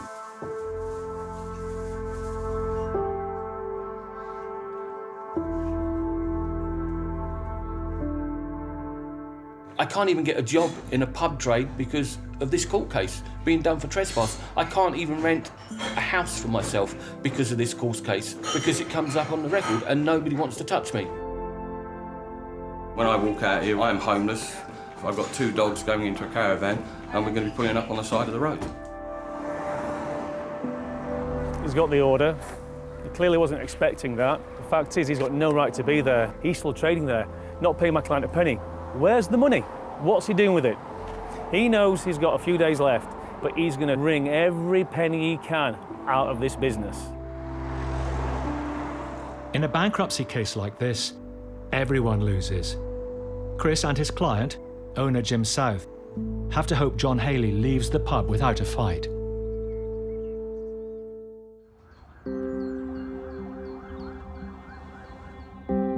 Three weeks after raiding the massage parlour, Andrew and Nusrat are on their way to inspect the property again. I received an email from the landlord over the weekend stating that her property is no longer a brothel, it's empty, and new tenants will be coming in.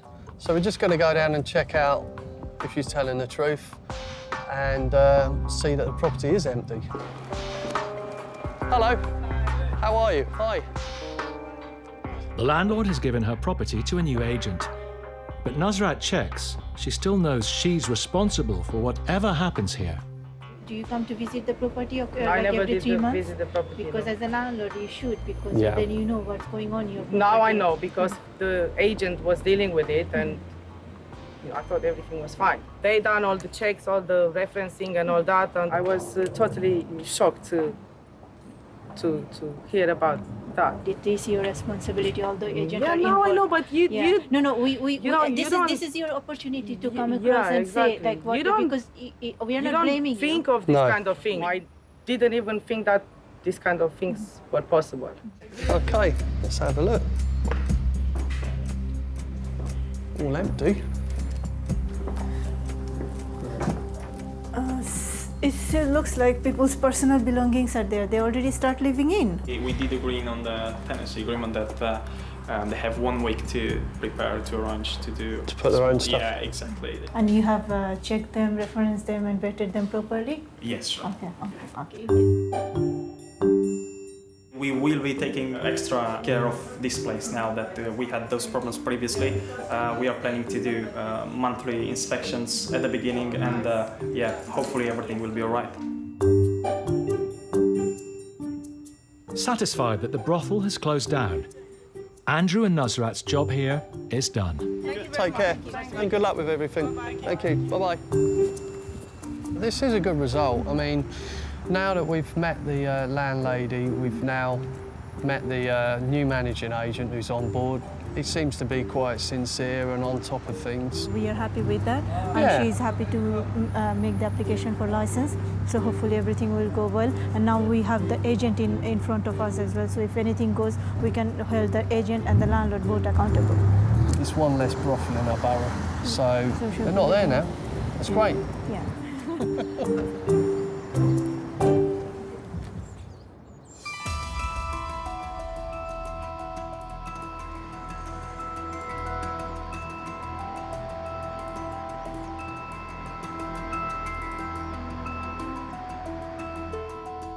manage this property from my mother.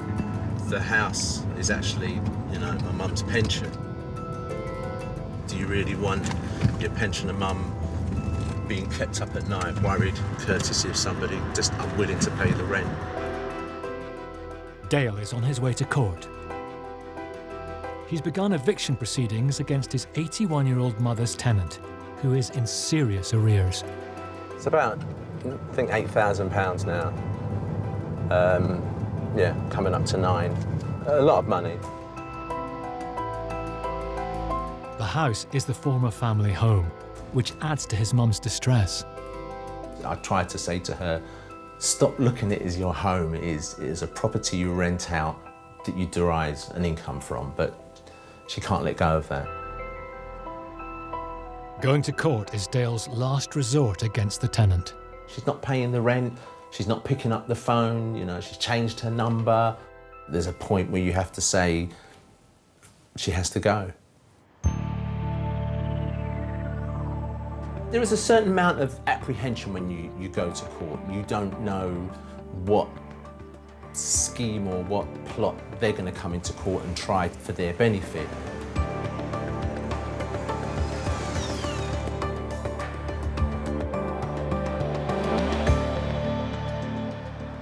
We've got possession, so she's got 14 days to vacate. I can't wait to ring my mum and let her know that she'll soon have her property back. But as Dale calls his mum with the good news... Getting your house back on the 2nd of November. Praise God. He spots the tenant, leaving the court with a friend. Just need to know, are you gonna vacate on the 2nd of November? Are you gonna go on the 2nd of November? Wait, walk away. Walk. Are you? No, you don't do nothing. No. Can you stop filming her, please? Exactly. Can you stop filming her, please? You don't need to film me. Why are you Please filming stop me? that, please. Do you want me physically to me to hold the camera before you to realise that? Stop filming her, please. Please. I've asked you nicely, please. Thank you very much, sir. Eh? Don't be rude. I'm not being Please. rude. Thank you, sir. Have a wonderful day, sir. So he's accused us of being rude, and how rude is it not to pay the rent? But that's the kind of people we're dealing with, unfortunately. Hopefully she'll be gone when we turn up. If she's not, we'll just engage a bailiff to have her forcibly removed.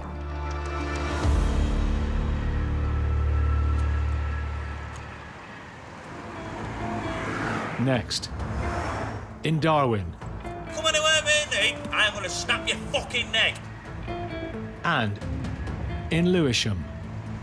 Stop that disgusting! Is it not disgusting that you're not paying the rent?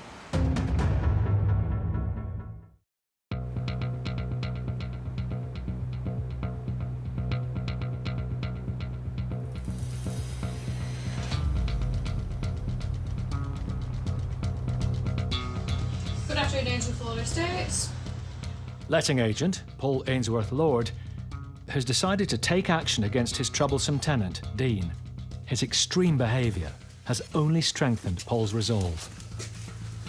Have you got that notice, Sal? Yeah, it's there. All right, Ta. Even though Dean has now paid his rent arrears, the landlord wants him out. So Paul and his wife and business partner, Debbie, need to serve him with an eviction notice. Right, so after all shenanigans, we're on, Mum. Gonna serve these notices tonight. What, and you're gonna take them? Well, yeah. I'm not being funny, do you think that's a good idea for you to serve it? If he starts kicking off, I'll just come away. Well, I'm not too happy him going by himself, because you really don't know what he's capable of.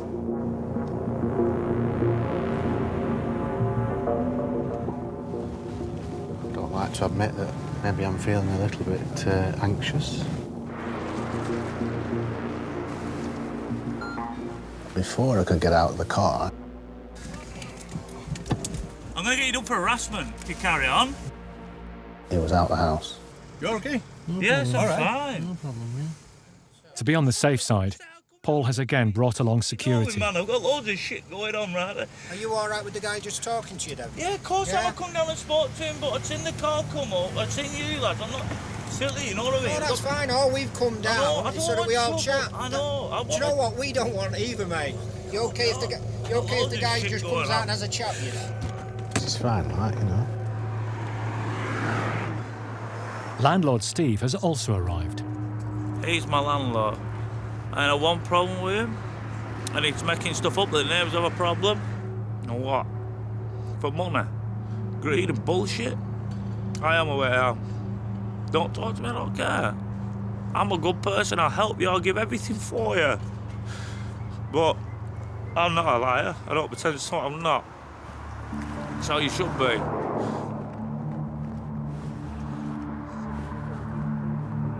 Wasn't quite expecting this. Bit of a contrast from last time we came.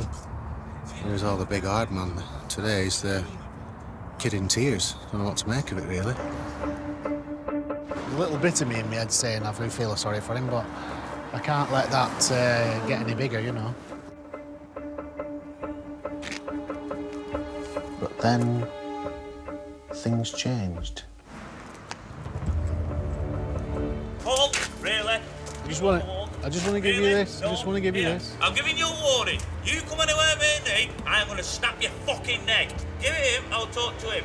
Do not push me, because you will never see the light of day, really. All I have to do is give you this, Dean. No, give it him to give it me and I'll read it. That's all I want to do. You give it him? No, because I can't just sell me, because I want to fucking hit you. I don't know why you're being like that. Because you're a prick. No. Really? I'll shove that stick so far at your ass, you'll have like a human kebab, you prick. Dean, it's Whatever. just he has to physically hand it you. Let me just give you this, No. then I can go. No.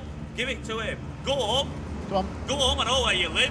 Hell, that play. No. Get here, Paul. Do you want me to whack you? Because I really will. You come in, I swear to God. You want to? I'll give you enough warning. Right, come on, you big. Dean, Just take the letter. Just take it. No, fuck! No. Take the letter and we're done. You're a prick. I'm going to end you. Get him away. And he came straight for me, and it was like, I wasn't sure what was going to happen. I thought maybe for a moment he was going to actually take the letter. But oh, no. And then sticks the head on me, and it's like, don't really get paid for that. Fuck off in your car, you fucking sorry excuse of a man. That's the mailbox. That's it. Served. Job done. Right, we're done, Dean. I've done my thing now. Yeah, see you in fucking court. I'll see you up that nice little lane.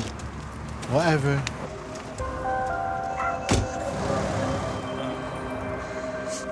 What have I done? Nothing. Bullshit. Read my contract. End of chat.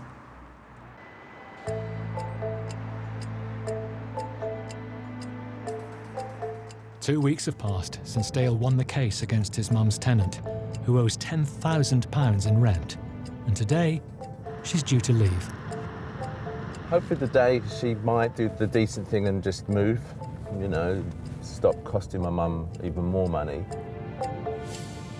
It's difficult for my mum having to visit the bank, rain, shine, snow, to find out if someone's paid money in, to find out no, they haven't. It just adds to the trauma of it. He's heading to the property to see if she's complied.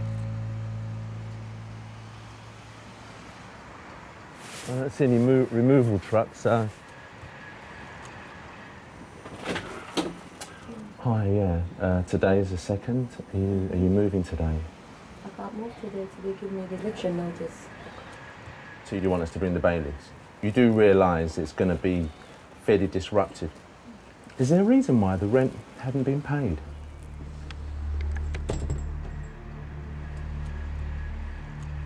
You showed no real concern to me, to my mum, but you've not paid the rent.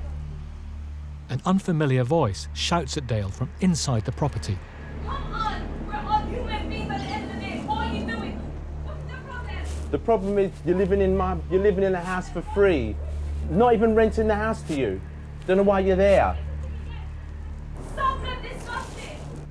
So is it not disgusting that you're not paying the rent and you're living free?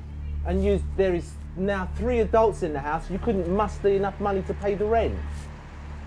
If you've got so much to say, say it in my mum's bank account. £10,000. Yeah, I thought you didn't have anything to say about that. There is a natural respect for elders, and she had done what she'd done to an elderly woman, my mum. And that's almost the unforgivable sin.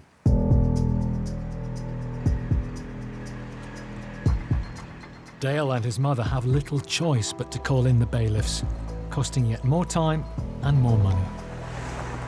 She's going to be forcibly removed from the property and see what she has to say.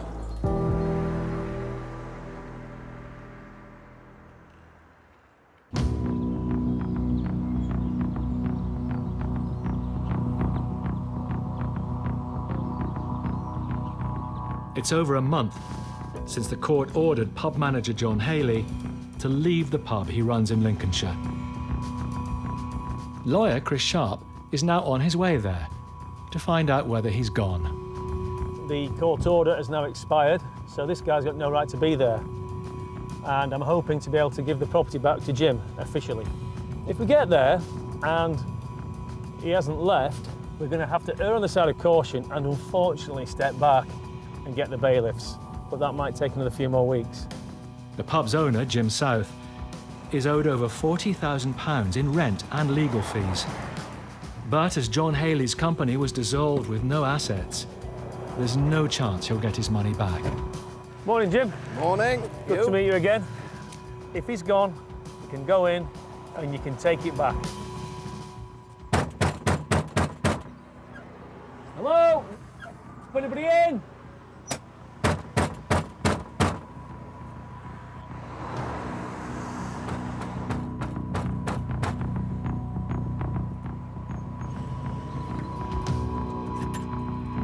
Okay, Jim. Right. Hello? Anybody in?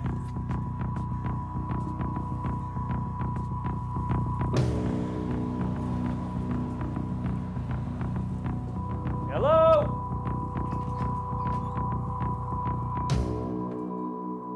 It's soon clear that the pub manager has left and the property's empty.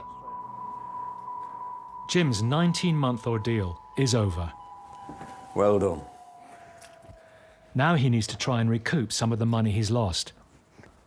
We'll go to the kitchen to see this 45 grand's worth of stuff he's left you, Jim. Yeah, that'll be interesting.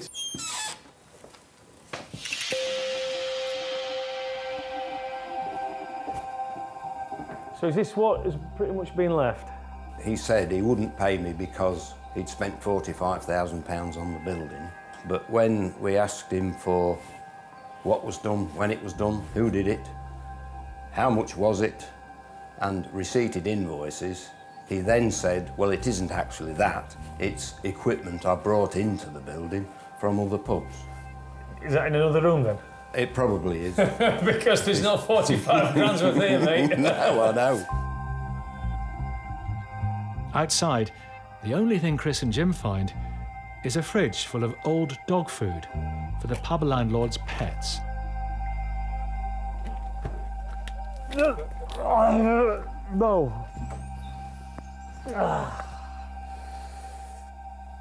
Why did I open that? And some scrap metal. This is probably the £45,000 worth of equipment. Ah, is this where it's get the 45 grams worth of stuff, is it, Jim? The best bit till last. Yeah. Yeah. Oh, take it all back then.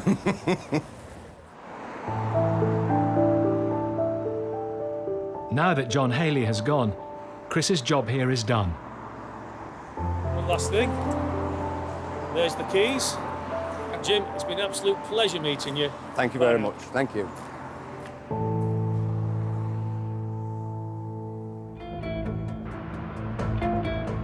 Next, in Lewisham. Is that her? Is that her? What about the rent? And in Darwin. For me to go, you best come up with something really good. If not, basically this place won't be open tomorrow. Okay.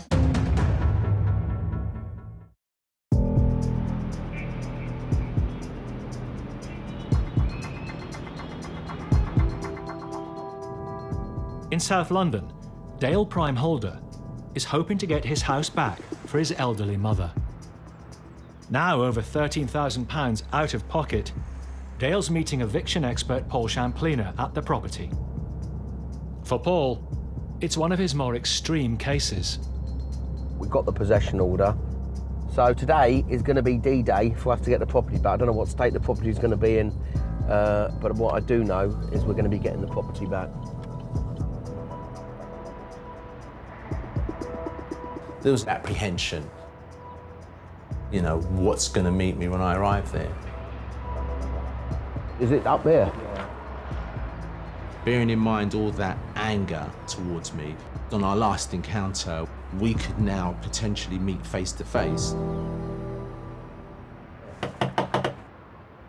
Looks empty, doesn't it? Yeah. We just spoke to the neighbour and she's confirmed that she moved in the last couple of days. She saw vans coming and going, so that's a good sign. So she's clearly left.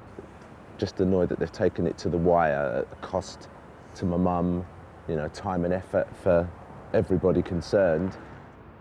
By law, Paul and Dale can't enter until the bailiffs arrive and do the paperwork. Is that her? Is that her? Just then, the tenant turns up. Do you have the keys? Lost one of them. Sorry? I lost one of them. You've moved out now, yeah? Okay. What about what about the rent? Are you gonna make an instalment plan? Yeah. Okay, because a lot of money, 13 grand. But heads up, just to understand, you know your sister's a guarantor, so that means her property is at risk and her business is at risk if that arrangement isn't made soon. Yes, I'll make it. You can understand how stressed my mother would be and put yourself in a situation you didn't need to be in if you just pick up the phone and spoke to us. Even if you said, I'm going to leave, but we're going to pay this amount, but to pay nothing. It didn't have to be like this. And now we're in a situation where landlord action are going to be quite rigorous in going after your sister's business and her house. You know?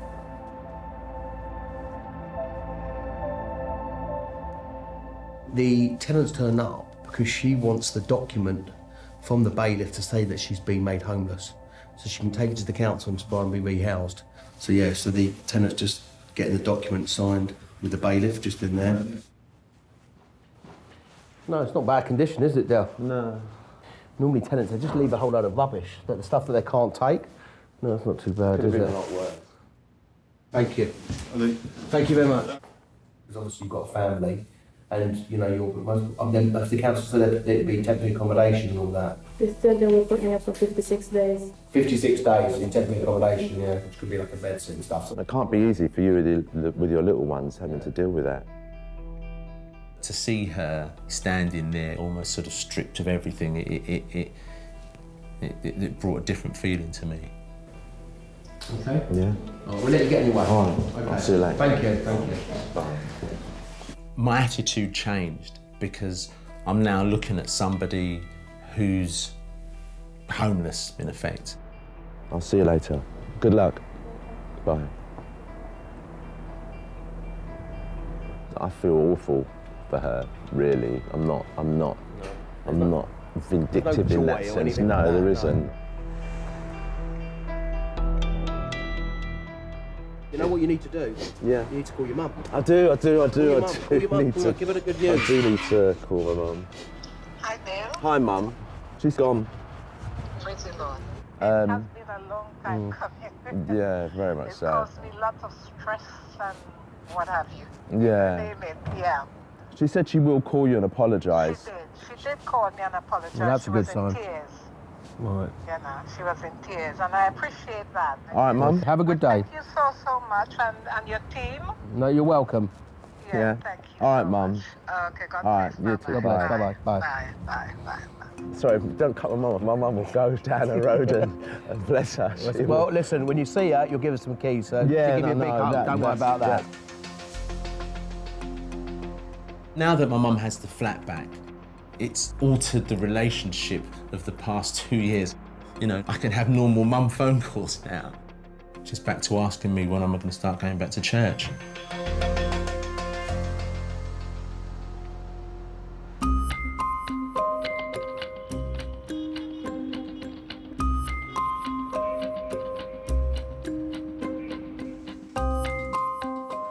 A week ago, letting agent Paul Ainsworth-Lord served a volatile tenant with an eviction notice. After we met last week, Dean rang up the following day and said he wanted to see me face to face in the office to discuss matters. It's a tricky situation. Dean has now paid off his rent arrears, and there is still 6 months to go on his rental agreement. So getting him out won't be easy. Hoping he's seen the light of day and he's going to review his decision.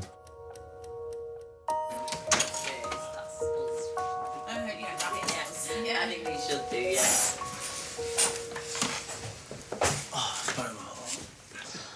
So, Dean, where are we up to with things? You explain your side and what you want to do, and then I'm going to hit you with something that's going to hit you for 6. So go. Okay. You start. So, as you know, the landlord's asked us to get you to leave, yeah? Just come on, because you say what you've got to take, because I'm going to hit you, because you've pretty fake, to be honest. Okay, go on. So, I was hoping that's what you wanted to come and talk to us about. Right, are you finished with that? Yeah. Right, are you ready? So if this is how clever you are, I ain't going anywhere. There you go. Now, where do you want to go? You know what we want. The landlord's asked us to get you to leave. Yeah, right, yeah, but right, So that's no what one we about want. that. So that's what I'm we not want. going anywhere. So you're not leaving? I'm not going anywhere. Dean, would you rather deal with me? Oh, I'll speak to anyone, I'm not bothered. Because we really would like to resolve it. Why don't you come and sit at my desk? I'll come sit outside. I'll speak to anyone, I'm not bothered. With negotiations going nowhere, Paul's wife, Debbie, steps in. I don't like it, Dean. And I'm sure you don't like No, it. I can't want any of this, you know. Well, obviously, the landlord, Yeah, I know that. he wants his house back. I'd rather resolve it amicably. It's up to him, isn't it? No. Would you resolve it with me? But how's it going to get resolved? Because it's like you're an isolated. I can help. I don't think you can, but I'll listen to what you'll listen to anyone. Go on, then how do you think you can help? I probably am a psychologist, to be honest with you. You've got to treat people differently. You've got to be able to read them. It's not as easy as it looks. We just want to part company, amicably. We don't need to be fighting. We don't need to be arguing. I know that, but he's done we don't need to be calling each other names. I didn't say that. I said that, but he started it all. Can we bring this to There's no way. I can help you. Well, what? How are you going to help it? Because honestly, you'll be looking for a new job when I finish with all that of this. But I'm just looking for a way forward. And, I've always looked for a way. I've always looked for a way forward. What would it take for you to say, OK, I'll surrender the tenancy, I'll go? What are you asking for? Monetary? What? Monetary compensation? For me to go, you best come up with something really good. If not, basically this place won't be open tomorrow. Okay. Because they'll be investigating every single house you're in charge of. It seems Dean and Deborah have hit a brick wall. So, the fact you talk to me, do what you want, mate. Yeah.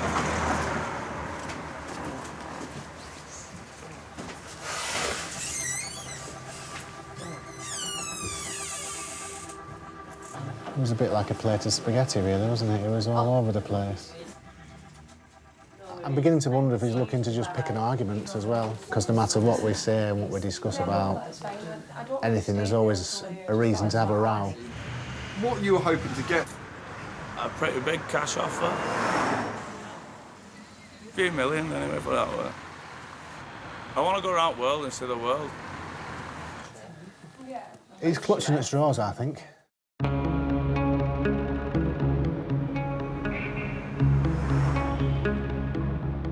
Dean's wild demands were never realised. Eventually, he moved to another property. He's already asked us to give him a good reference, and I've told him that that could be a challenge.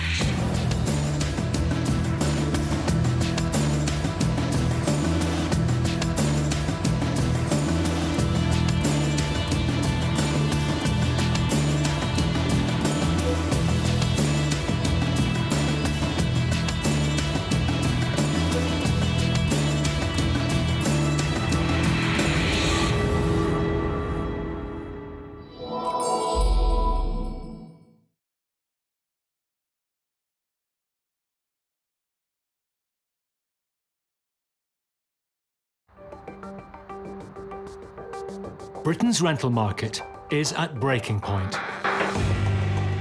Give me hope. With not enough homes to go round, and soaring rents, housing rip-offs are on the rise. You are part of the agency. You haven't paid me the last 3 months. I want to know when I get that rent from you. Rip-offs that target tenants. Sorry, hold on, wait a second. I got this place to be safe. And unwitting landlords. What went through my mind is our money's gone. Causing misery for their victims. We need help, please. I am angry and I am very frustrated. One of the worst days of my life.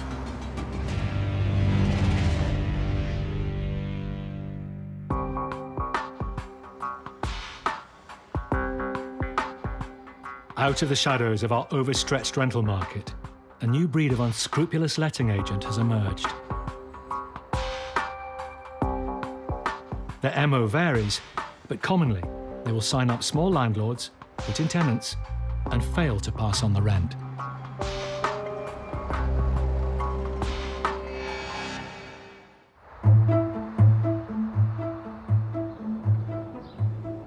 Oh, come on! What is it? Gear change. I didn't do it. You'll see this. Susan and Gary Bailey recently took out a second mortgage and bought a 3-bedroom rental flat in East London, hoping it would be an investment for their son's future. As soon as they advertised the flat, the couple were approached by a man claiming to be a registered letting agent, saying he could guarantee their rent for the next 3 years. He went to see it the next day and then emailed an offer over to us straight away. And it was on letter-headed paper, he had his business card attached to it, and it looked really professional. And then he really got us. He sent us another offer through and another email higher than the original offer. And that's when I said to my husband, this is a great offer. Wouldn't it be great if we could just give the responsibility of this property over to this agency?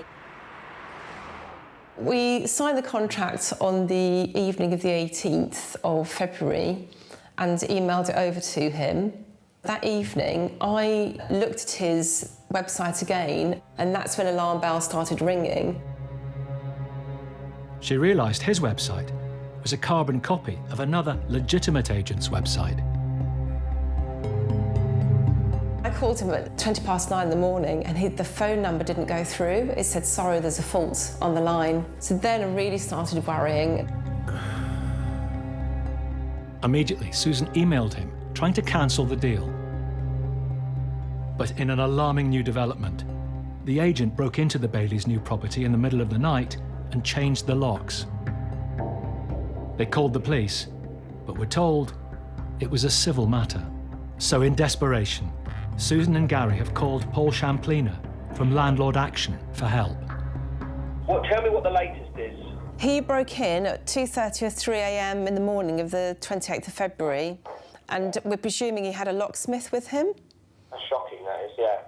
So police won't get involved. As far as they're concerned, it's a civil matter. Yeah. And unless you can show hard evidence with regard to fraud taking place, they won't get involved. Now, I've dealt with them for years. The Baileys hadn't handed over the keys to the agent, but because they'd signed a contract with him, legally, they're in a grey area. I think I've been in a state of shock since it happened. I can't understand why it's happening to us. It's been very personal to us, this, and to have someone break into the property is just awful.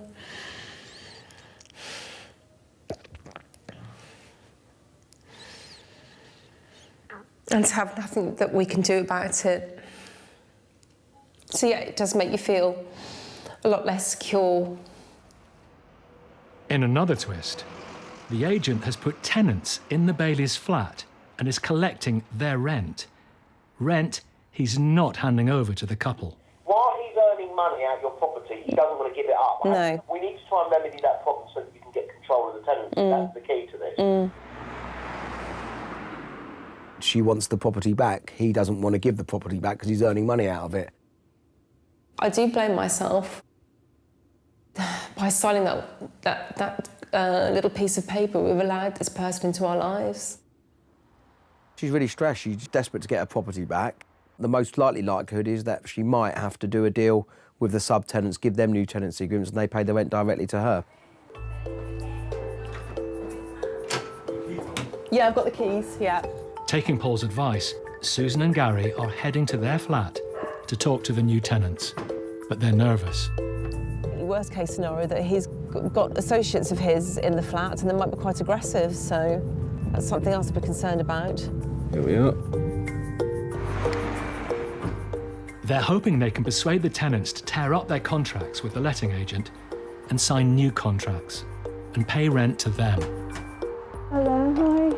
I'm Susan and this is Gary. We're the actual owners of the flats that you're staying in. Is your house? Yes. Yeah, okay. Yeah. Okay. Oh, not good. So I'm sorry, it's a problem for us and also for you. Recently arrived from France, this tenant is one of 5 the agent has put in the Bailey's property. In total, the agent is charging them £2,500 a month in rent. He broke into the flat at 3 o'clock in the morning, at night, broke into it, changed all the locks. This tenant, originally from Italy, has been in London for 10 years. Lots of the jobs. I obviously couldn't get in. Well, sorry, hold on, wait a second. I got this place to be safe because I need to go. This place, and now you come up with this stuff. Yeah, really sorry. I'm really sorry. I know it's a lot to take in. This is one of the worst things that's ever happened to us, actually. What we're absolutely not here to do is say everyone out and you lose your money. The only thing we want is to be rid of him. We don't want get rid of him. No. We don't want anything to do with him. I'll become your tenant. Yeah. Yes. Yeah. And I'm so sorry. He's alive. Thank you very much. All Susan and Gary can do is get the locks changed and pray they finally got the rogue letting agent out of their property once and for all. Thank you, bye-bye. Bye. The story almost sounds too far-fetched to believe. Turn their world upside down with this bombshell. That guy there was saying, I need to check your details. I'm going to check, who can I speak to check? I just feel really bad for them. Yes.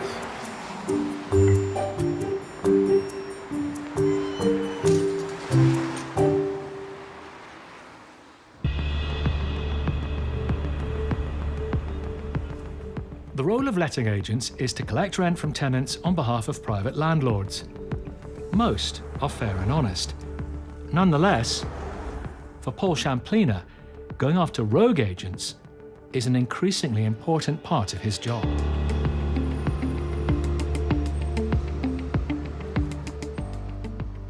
Today, he's assisting a couple who were owed a 5-figure sum by their agency.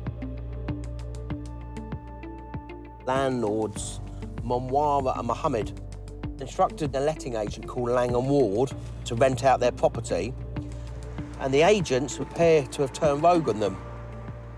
They received £15,000 in rent up front from the tenants in the property, and Monwara and Mohammed, they haven't had a penny. Morning. Hi, morning. I'm Paul. Nice Mona. to meet you, Mum. Hi, how are you? I'm fine. Well, not really. What's happening? Every time you call them, they're never available. You send them text messages, you send them email, phone calls. They're never in the office. All right, so let's go and confront them now and speak to them, get some answers. And the frustration has grew into anger in a way. It's a huge amount of money, and it's a sum that no one can afford to lose. It's a huge amount.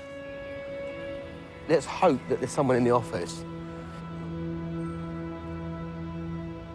With the couple owed up to £20,000, including legal fees, today they're paying a surprise visit to the agency. But there's a problem. Change the name. Change the name. What was Lang & Ward's office is now home to a company called Stratsmore Asset Management. What went through my mind is how money's gone. Next, in the Isle of Dogs. In Barking. I need to speak to you about Daniel's rent. And in East London. Who are you again? I'm your friend. I don't know you. I don't have. Well, you know me now. You are not my friend.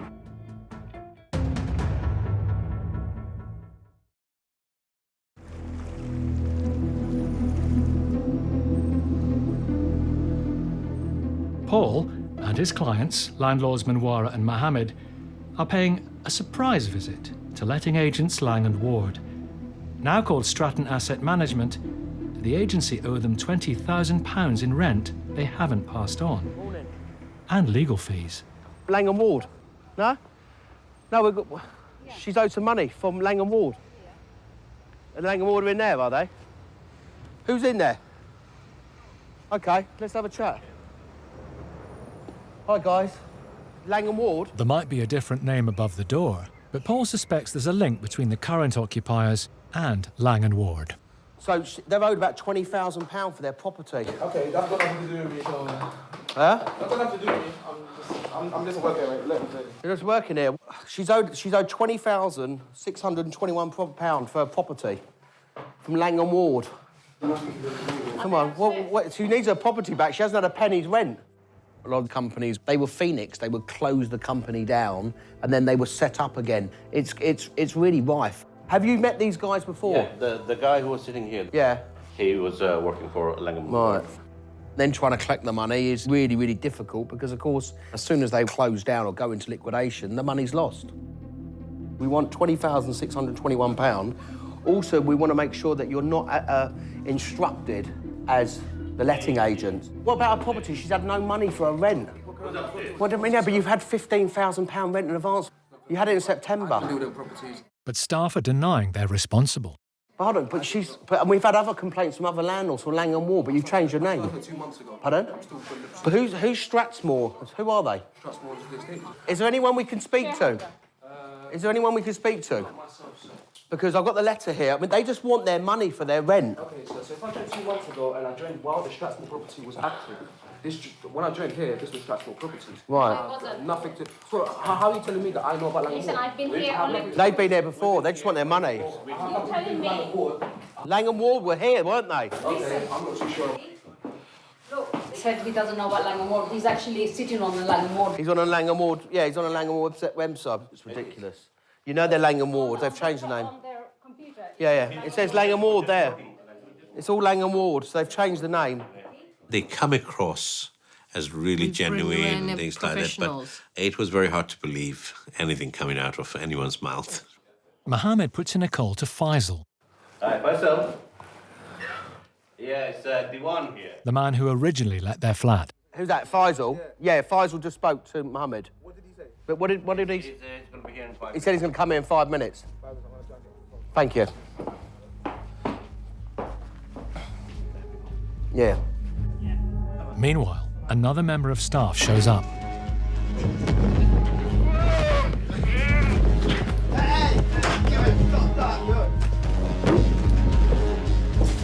Sir, my foot's trapped. His foot is trapped. Are you going to let me out or not? Are you going to let my foot out? Let his foot out, let his foot out, let his foot out. Come on, let my foot out, sir. Let's get his foot out. That's all right. You wanted to just go and get them by the throat or something like that, but obviously, you don't do that. All we're looking for all is we're our looking money. for our money, which they were holding on to. Paul, Mohammed and Manwara have been locked out in the cold. Can you hear me, Faisal? Yeah. But with the landlords more than £20,000 down, they decide to stay and wait for the elusive Faisal. You know, Faisal, you know we haven't had any That's money Faisal there, whatsoever. And everybody's denying Lang and Ward does not exist there, whereas very clearly everything does. Can we please have a chat? Without the camera, shall we come over and have a chat? After 6 months with no money, Faisal agrees to speak with the couple alone. I just don't know how these guys can sleep at night and not have a conscience, and ruin people's lives. Following just 10 minutes behind closed doors, Manwara and Mohammed appear to have achieved a breakthrough. he has basically promised to pay the money within 24 hours. There could be a happy ending. It could be, yeah. Was it worth getting thrown out of the Yeah, office? definitely. Yeah. The following day, Faisal contacted Manwara and Mohammed and paid them in full. Big relief. Relief. Relief is an understatement. It was Christmas coming early for us. The couple let the tenants remain in their flat.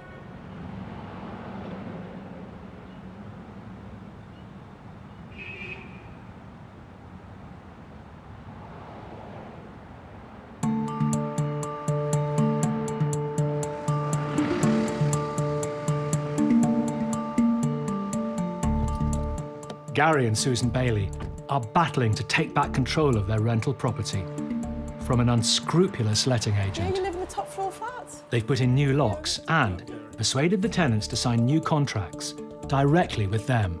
Thank you very much, thank you. It's really nice to meet you as well. Things are very much looking up. Now the tenants have signed with us.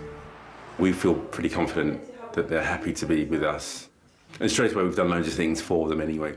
We've got the internet sorted out for them and other little bits and bobs. You know, they completely believe us. It feels good to feel like we're starting to get back in control, and in the near future, we'll start to get some money back on the property, because obviously we've lost at least 2 months' rent now, which is a huge blow for us. So far, the Baileys are down around £3,500. But they should start getting some rent in soon. I'm being more cautious than Gary at the moment. He keeps saying, we've won, we've done it. I'm like, we're not home yet. We'll have him. We'll get him. They look good, you can wear them again, can't you? You can wear them to play football in. 2 days later, there's a shocking development involving the letting agent.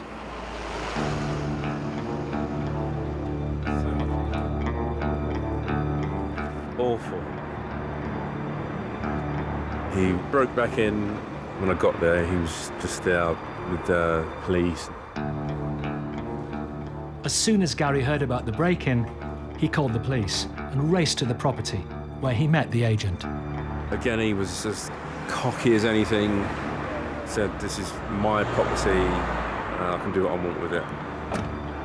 The police have basically said it's a civil matter. I could absolutely kill him now. I could absolutely do him some damage. I really could. I kind of want to beat the crap out of him, but at the same time, he's not even worth my effort to do it.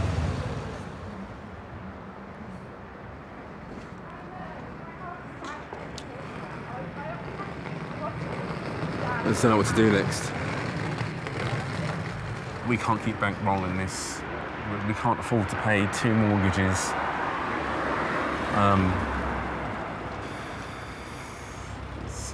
It's you know, it's my work is suffering. You know, home life is suffering.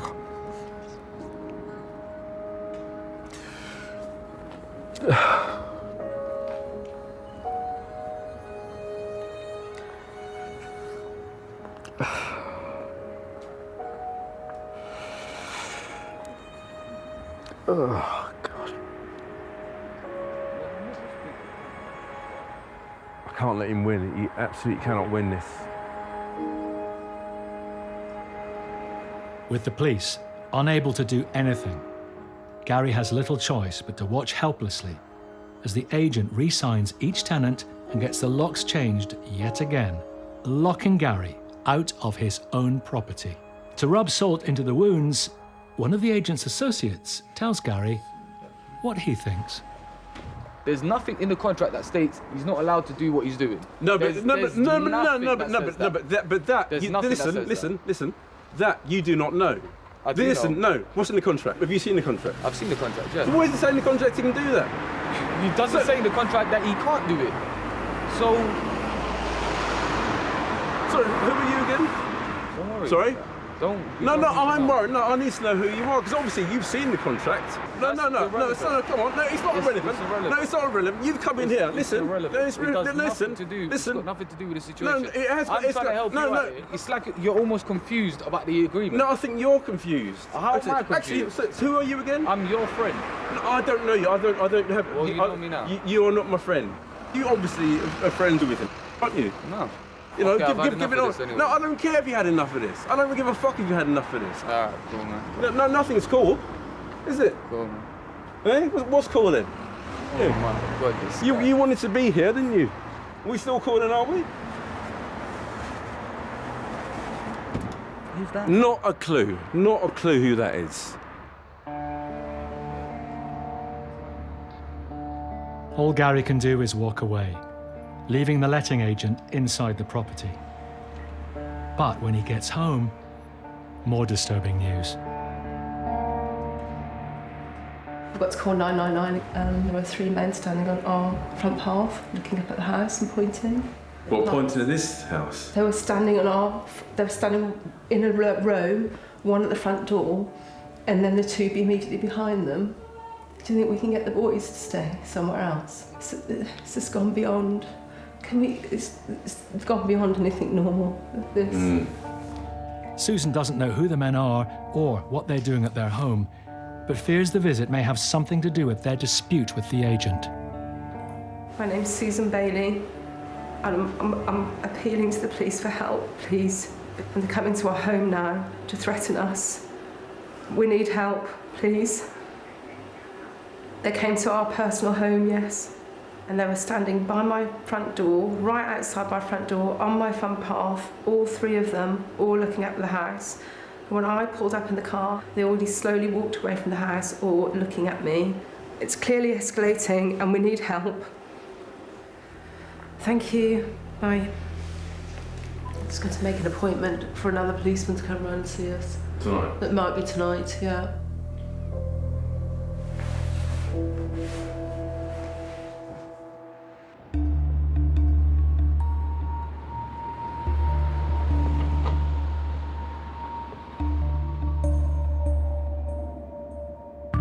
The Baileys aren't the only small landlords who have run foul of guaranteed rent agreements, which in theory should be risk-free.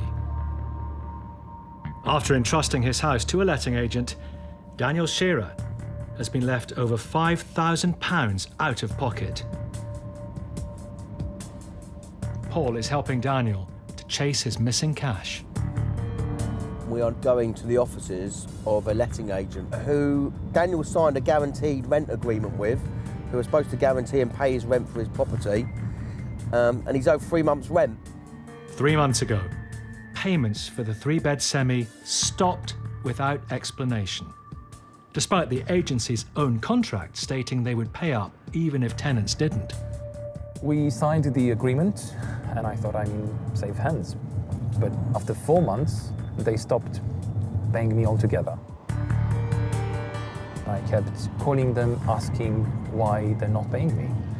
They got uncomfortable about it, and they made excuses. So I am angry, and I am very frustrated. After 20 emails and over 50 phone calls failed to produce any answers. Where's the place? In there? It's just there. Right, so I need to park So this in is the there. back of it. Paul and Daniel plan to serve notice of Daniel's intention to break the contract, allowing the agency, Signature London, to rent out his house. Second floor. It was really stressful to deal with non-payments because I'm not a property tycoon. I basically remortgaged my flat in order to afford to put down a deposit and buy this house. And I had to ask for money from my family to cover all the mortgage payments.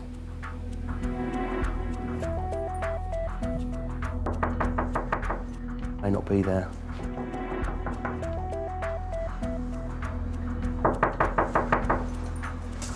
I think I should call them. There's no answer on the phone. But suddenly, someone appears at the office door. Hi. We're waiting for you. I need to speak to you about Daniel's rent. He's owed rent? He's owed 3 months' rent? I need to speak to you about Daniel's rent. Sorry? About Daniel's rent. Well, I'm not involved. The woman seems to claim that she doesn't work for Signature London, but Daniel has dealt with her frequently in the past. You recognise her? Daniel? Yes, absolutely. She's the one I talked to on the phone quite a few times. She's definitely the one. We've met at least 7, 10 times, and we spoke on the phone at least 25 times. She's here. So you are part of the agency. You haven't paid me the last 3 months. I want to know when I get that rent from you. We don't want to follow people out, but she just wasn't giving any answers about Daniel getting his property back. I've got the legal letter for the possession for the proceedings. Pardon? He wants his property back, yeah? He hasn't had the rent for 3 months.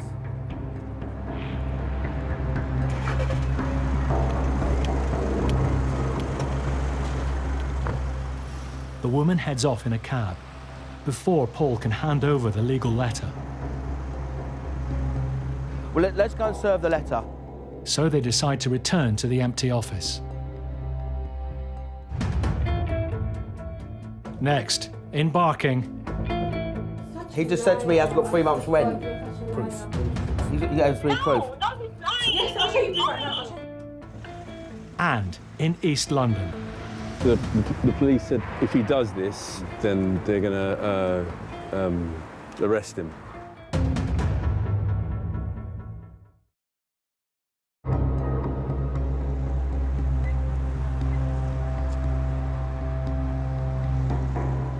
Paul and landlord Daniel Shearer are serving legal papers on his letting agent, Signature London, who owe £5,000 in rent.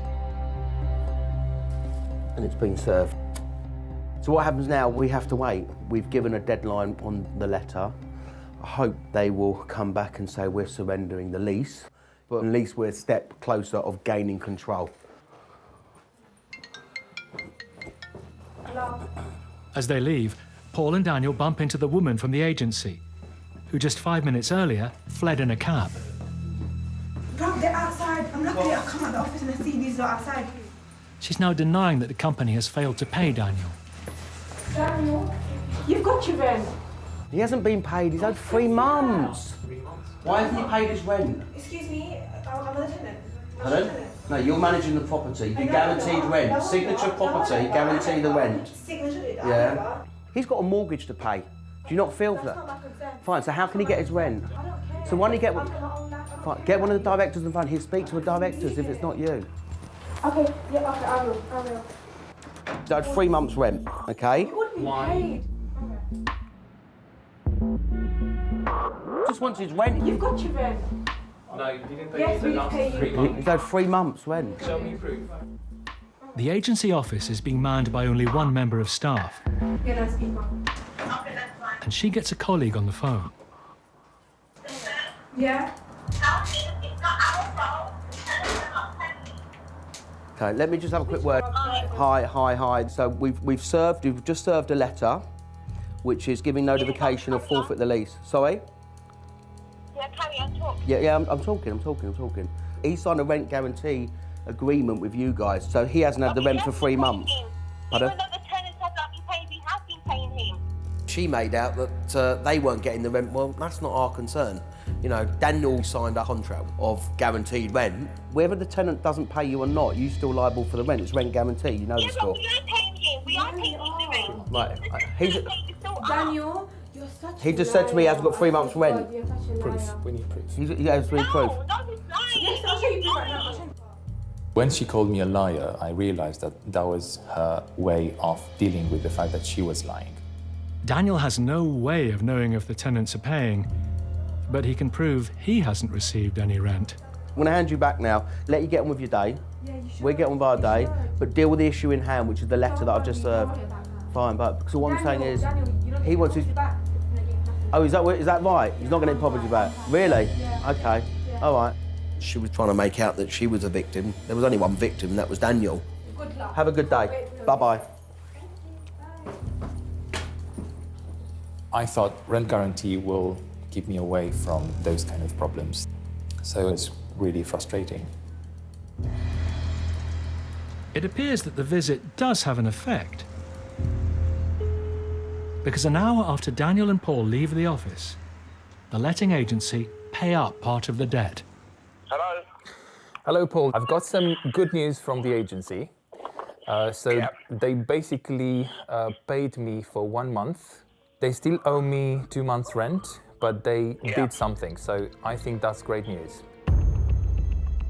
In debt to his family, Daniel now needs to get the rest of the rent money and his property back as soon as possible.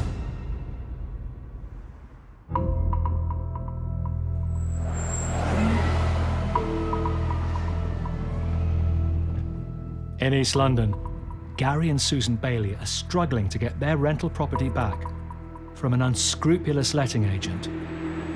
Just when they think things can't get any worse, Gary gets a call from one of his tenants saying the agent is about to evict him.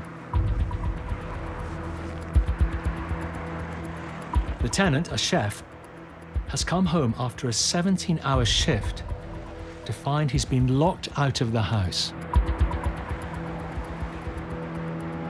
Someone's coming.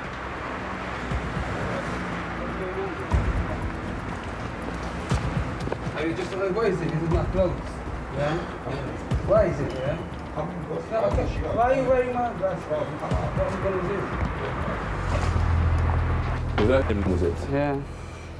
The tenant's belongings are in the hallway. Why he's been singled out is unclear, but Gary suspects it's because he re-signed with him and Susan. So did he give you any indication he was going to do it? Did he say anything, or did he? Not from him, not from the other guys. Normally, evicting tenants without warning is illegal. Gary hopes this might be enough for the police to finally arrest the agent. And is now in the process of evicting someone. But they're coming, basically. So the police said if he does this, then they're going to arrest him.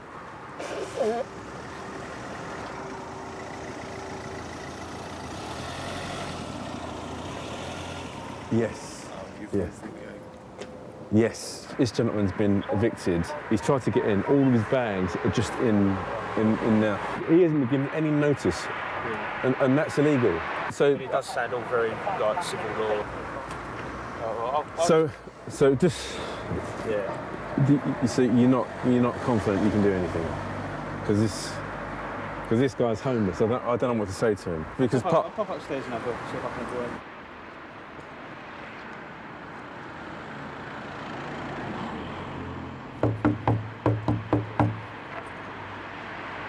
Have a quick chat. I'm not confident at all. Well, he's not confident himself, so I don't see why I should have any confidence in the situation. It feels like we're going backwards.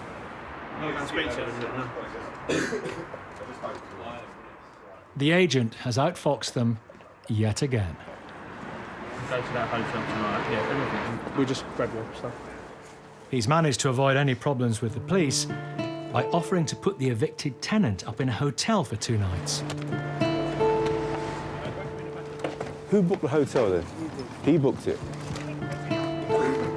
I'm sorry. I'm sorry. This idiot is ruining our life.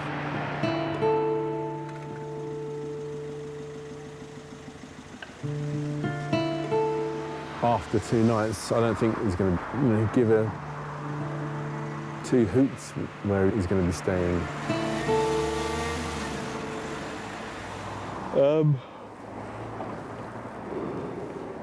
I think I need a good night's sleep now. I think I'm done. It's been, I'd say, one of the worst days of my life.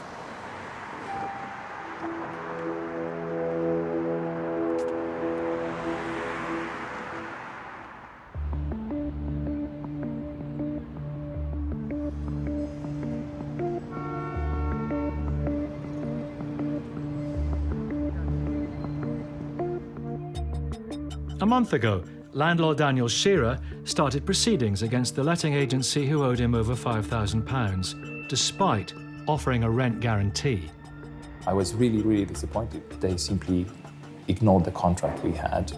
After visiting the agent's office, Daniel did receive a partial payment, but no more was forthcoming, leaving him deep in financial trouble.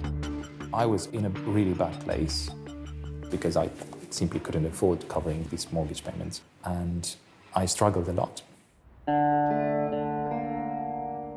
To further complicate matters, the tenants the agency installed have now decided to leave. They called me today and they said that they don't want to give me the keys personally. They just left the key in the bin area. Today, Daniel is going to check up on the state of his house. And okay, I found some keys in here. But with the property still under contract to the letting agent, he won't be able to rent it out again until they agree to end the deal. And for this, he may have to go to court. Excited and nervous at the same time. Okay, I'm nervous I might need to spend more money to repair it. Right, so this will be the kitchen. Well, this is definitely not how I left it. As well as guaranteeing the rent, the agency, Signature London, were meant to ensure Daniel's home was kept in good condition. And look at this mess. Terrible. When I gave this house to the agency, it was immaculate. Okay, let's go upstairs. Yeah, big mess. I mean, look at this. They've broken the glass. They obviously flooded the bathroom, hence the spots on the ceiling in the living room. And so I'll have to change the floor completely and repaint the living room. So on top of the fact that I lost quite a lot of money with this house already, I'll have to pay more money. £2,000 probably, if not more, to make it look decent again. So, yeah.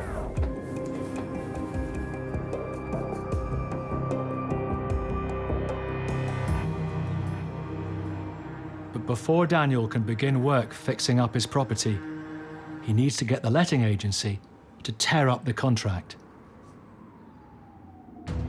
Next, embarking. Have you got anything to say to me? So the total amount comes to £6,263.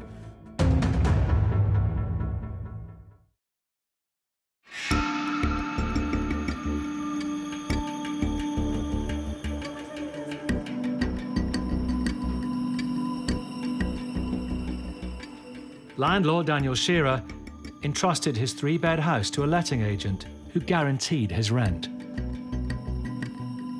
But he was left in deep financial trouble when they stopped paying him.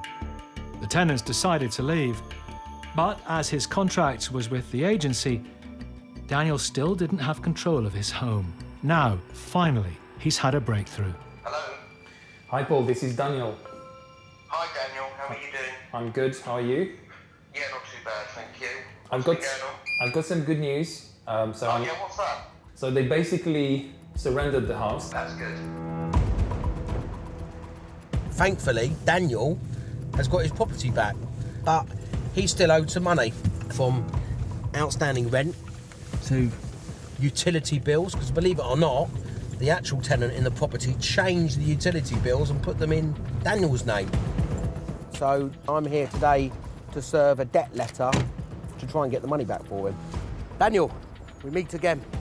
With arrears and other costs, Daniel has been left over £6,000 down. The letting agent, Signature London, are refusing to discuss paying off the debts, despite offering a guaranteed rent contract. So Daniel is returning to their Barking office, along with expert Paul Champliner. I realized that I need to pay back all the debts I have, and so there was no way I could just give up.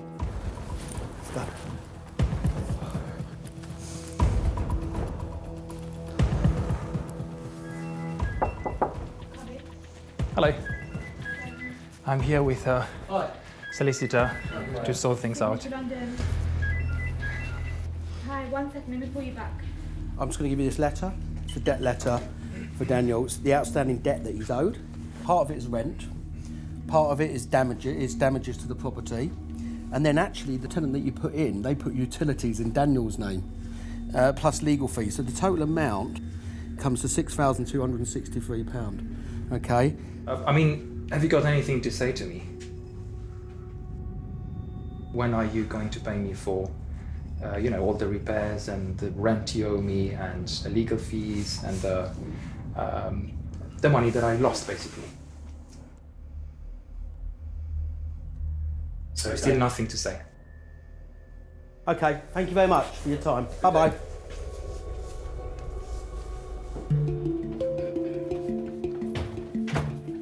The agency eventually paid Daniel £1,850, but most of his claim is yet to be settled.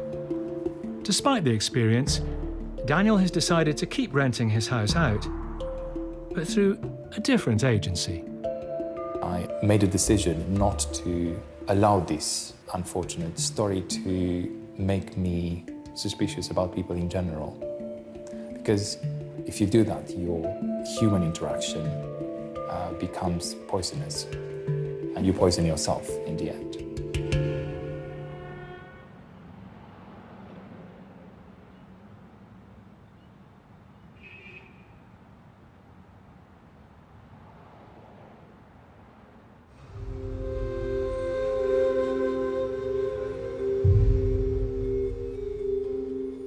Susan and Gary have decided on a high-stakes gamble to get their property back from the rogue agent.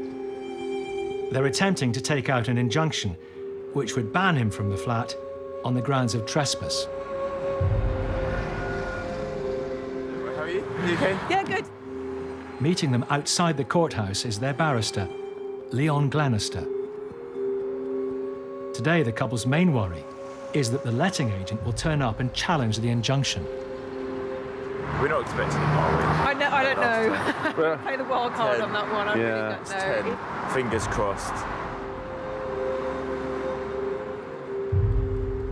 If it goes against the Baileys, not only do they lose thousands of pounds in rent and legal fees, they will also have little choice but to accept the agent has control of their property for up to 3 years.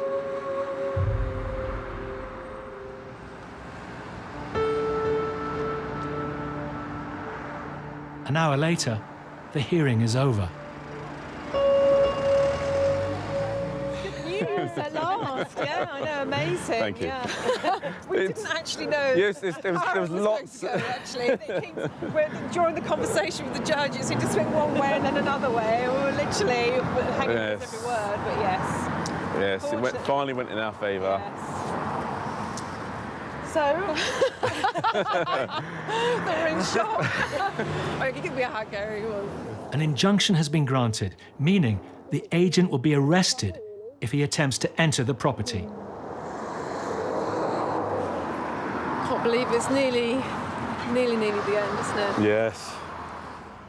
What's more, they've also won a possession order, allowing them to take back the flat.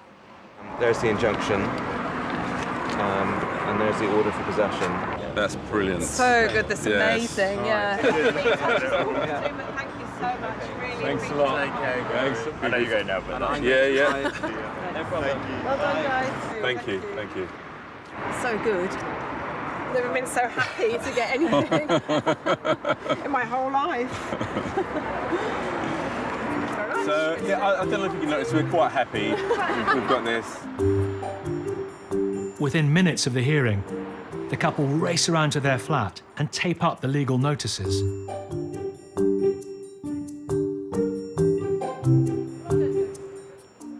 Susan and Gary's nightmare is finally over.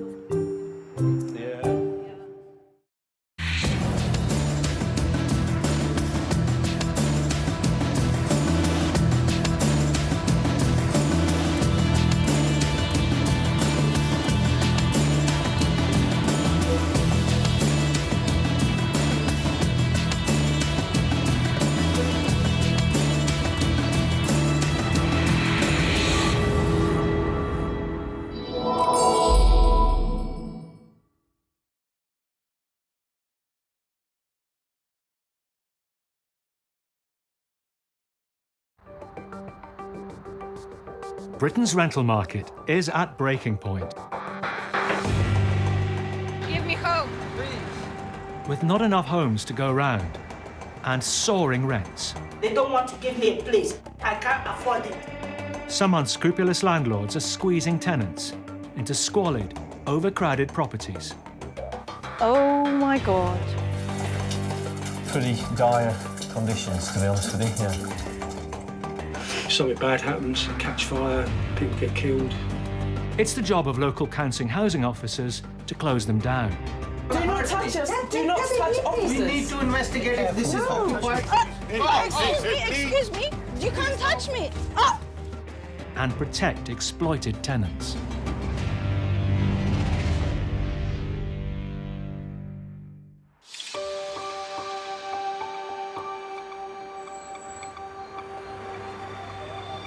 It's up to council enforcement officers to ensure that properties built without planning permission are taken down. When these properties are being rented out, it's a double headache for local councils. In Harrow, Micaiah Angus is responding to reports from the housing team that a series of outhouses have been built in a small back garden of a property and filled with tenants. We found a bungalow that had been converted and extended into 8 self-contained units. The electrics are unsafe. It's all been converted without planning. It's that bad that I produced a prohibition order. The order means that everyone living there has to leave within 28 days. Micaiah is on her way to serve it and has no idea what sort of reception awaits. We don't know how many people or who or what is residing in there because there's more than one body in each of the 8 units. The 8 flats have been built by illegally converting the bungalow itself and building 5 separate mini bungalows in the garden. As Micaiah serves the notice, a resident arrives. Sir, what unit number do you live in? All right, please wait, 'cause I need to talk to you. Please. Yeah, put this thing inside. Can you leave the gate open so I can come through, please? Thank you. With access gained, Oh, stroke alert. Micaiah can inspect the garden. Once you open the doors and you start to see what's going on, it's like, wow, okay then. It gets really frightening. The owner of the property has neither planning permission nor a license to rent the 4 mini bungalows out. Good morning, is anybody around? Look at this. This is a soil stack, just like dumped in the middle of the place. Hello? Yeah. It's just a copy of what's been posted on the front door. Not only are these structures illegal, they are also unsafe. It's a total mess. You've got internal quality electrics outside. We've got electrics and water in very close proximity. They've just crammed as many units on site as feasibly possible. This is another unit, which is in the process of being dismantled. It's sad and it's dangerous and it's frightening. It's extremely frightening. This is an extension of some sort. Excuse me, you cannot get in like that. Yes, I can. You under don't the have... process, under the housing. You just put it like that and you come Yes, inside I like can. that. Under the Housing Act, I have rights of entry. God. Under the Housing Act, I have rights of entry. I'm not arguing with you. Micaiah's inspection is interrupted by a woman, who she later discovers is the property owner's sister. This private property, look. Under the... You say... Do not you touch me. cannot. Do not touch me. Please do not touch me. Robert, Under the you don't Housing go. Act 2004, I have rights of entry. You don't have right. Yes, I do. It's not up for argument. I'm just telling you the facts. You have to... No, I do not. Okay, I'm call the police. Call the police. This is an illegal conversion. I do not have to leave. Another resident arrives home, Sir, you will have to present to the but the owner's sister doesn't seem keen on Micaiah talking to him. Come on! Go to the Housing Advice Centre. Yeah, okay. I can come back with a warrant and I will be doing that next month. Come in, come in. She's not letting us talk to any of the occupants. Okay, private help! How dare you to put other people's lives at risk? The notice means that the tenants must leave. And the facilities in the mini bungalows will have to be dismantled. I don't kill anybody! You're breaking law. Makaya will return to see if the prohibition notice has been complied with. That's a private property! As you can see, she's lovely. Wow!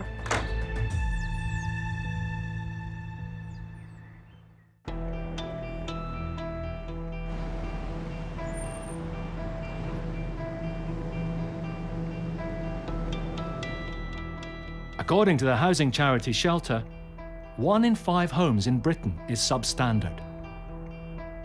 Some of the very worst cases involve migrants being crammed into dangerous and overcrowded properties. Makaya and her colleague, Ozzy Al-Bayrak, are responding to an alarming call about a 3-bedroom semi. We've received complaints from neighbours regarding antisocial behaviours such as noise, disturbance, rubbish, and also there's too many people. If overcrowding is behind the problems, a surprise nighttime inspection offers the best chance of finding out. People are at home after work, so we're more likely to get them in.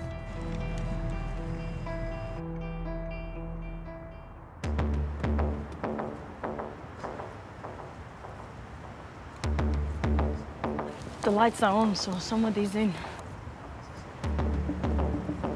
We're always cautious, and we are aware that we could face a really dangerous situation. Badge ready? Let's go.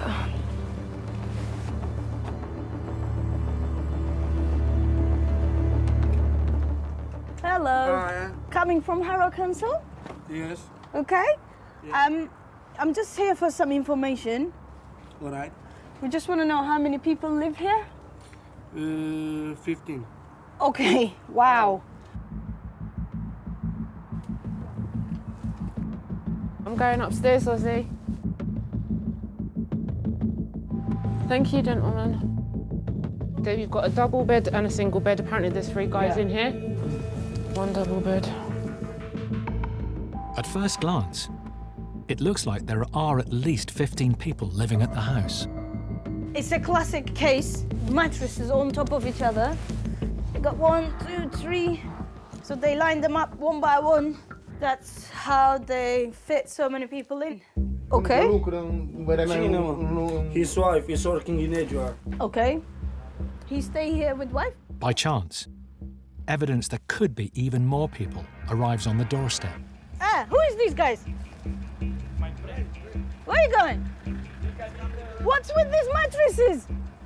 Where are you going? There was a guy who was dealing with mattresses in his van. To us, that was a bit suspicious. Ozzy and Makaya suspect the mattresses are earmarked for new tenants, so they decide to widen their search. Let's have a look here. Sometimes they hide.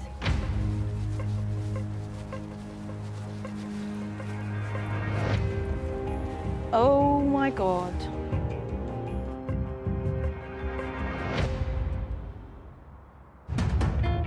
Next, in Birmingham. So you've still got no hot water, no heating? No. In Harrow. Hello, guys. I need all of you to give me some information, okay? And in northwest London. Do not touch us. Do not touch officers. We need to investigate if this is occupied or not.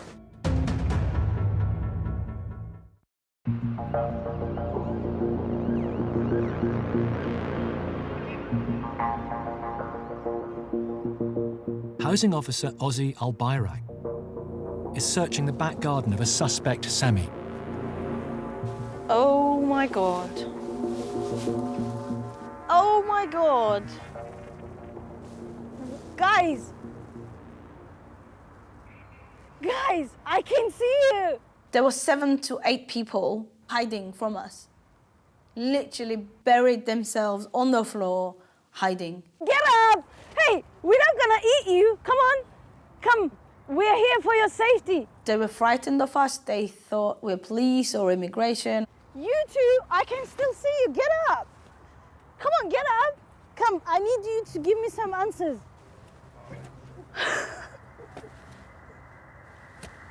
There's a tent. Hello? Wow, this is first in my career.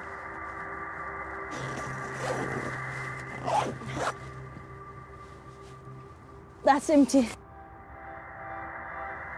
See the lights blinking over there up till 11 at night. Okay. Following a lead from the neighbours, Ozzy makes another discovery. Hello, guys. Wow. Okay. We've got a few guys here. Do you want to come in? And we've got a marquee. Yeah, 1 second. Yeah? Come. Come, I need all of you to give me some information, okay? Oh my God. How many of you are in here? Yeah, Nisra. It looks like nearer to 30 people are living in the house. The team tries to find out exactly how many are here and who's in charge. We're from the authority. We're here for your health and safety. And you said there is 15 people here? Yeah, it's my brother only, my cousins, you know, my uncle. It's only family, like family. There's some cheeky business going on.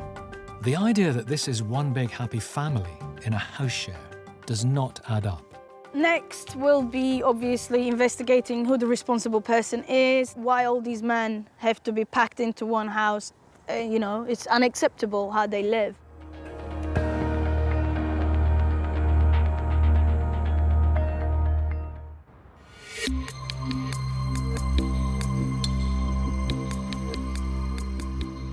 A big part of the job of local council housing officers is to protect vulnerable tenants.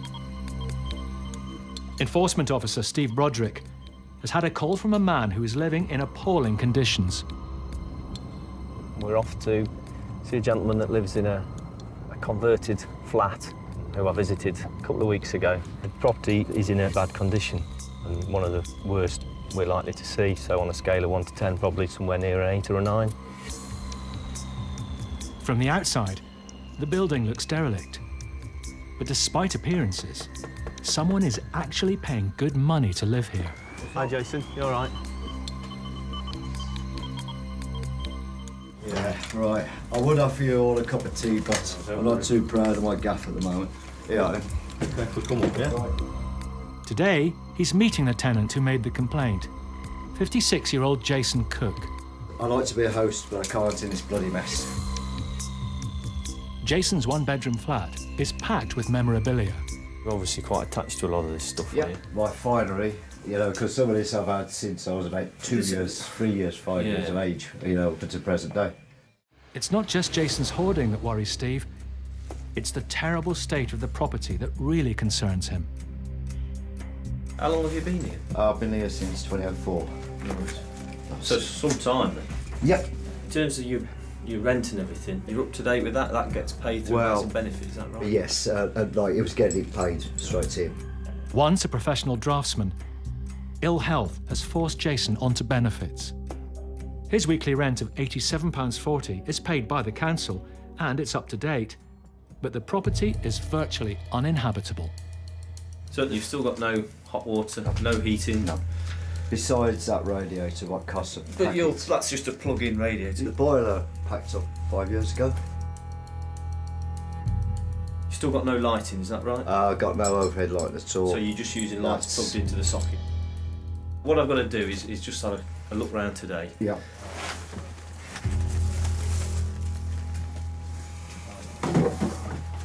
Does look like the bath's been used for some time. Obviously with there being no hot water supply, it's difficult to use anyway. The toilet looks like there's been a long-standing leak. The floorboards around and beneath the toilet are quite rotten.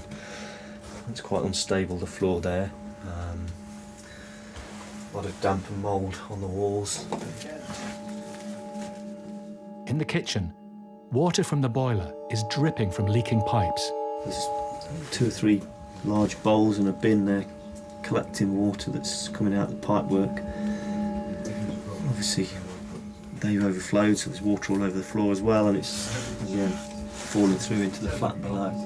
Because of the leaks, Jason is forced to turn the water off at the stopcock. Jason, just to confirm then, when you want to use the water, obviously, you just turn it on very briefly, fill up what you need to fill up, put the bucket under the boiler to catch the water. Your water's turned off. Oh, yes. Oh, yeah.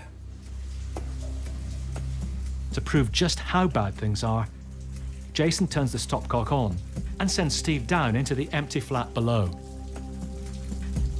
So we're stood below where the boiler is upstairs, and we can see that there's just water cascading through here. The ceiling's collapsed partially, and it looks like the rest of it's about to come down fairly soon as well, so pretty dire conditions, to be honest with you, yeah.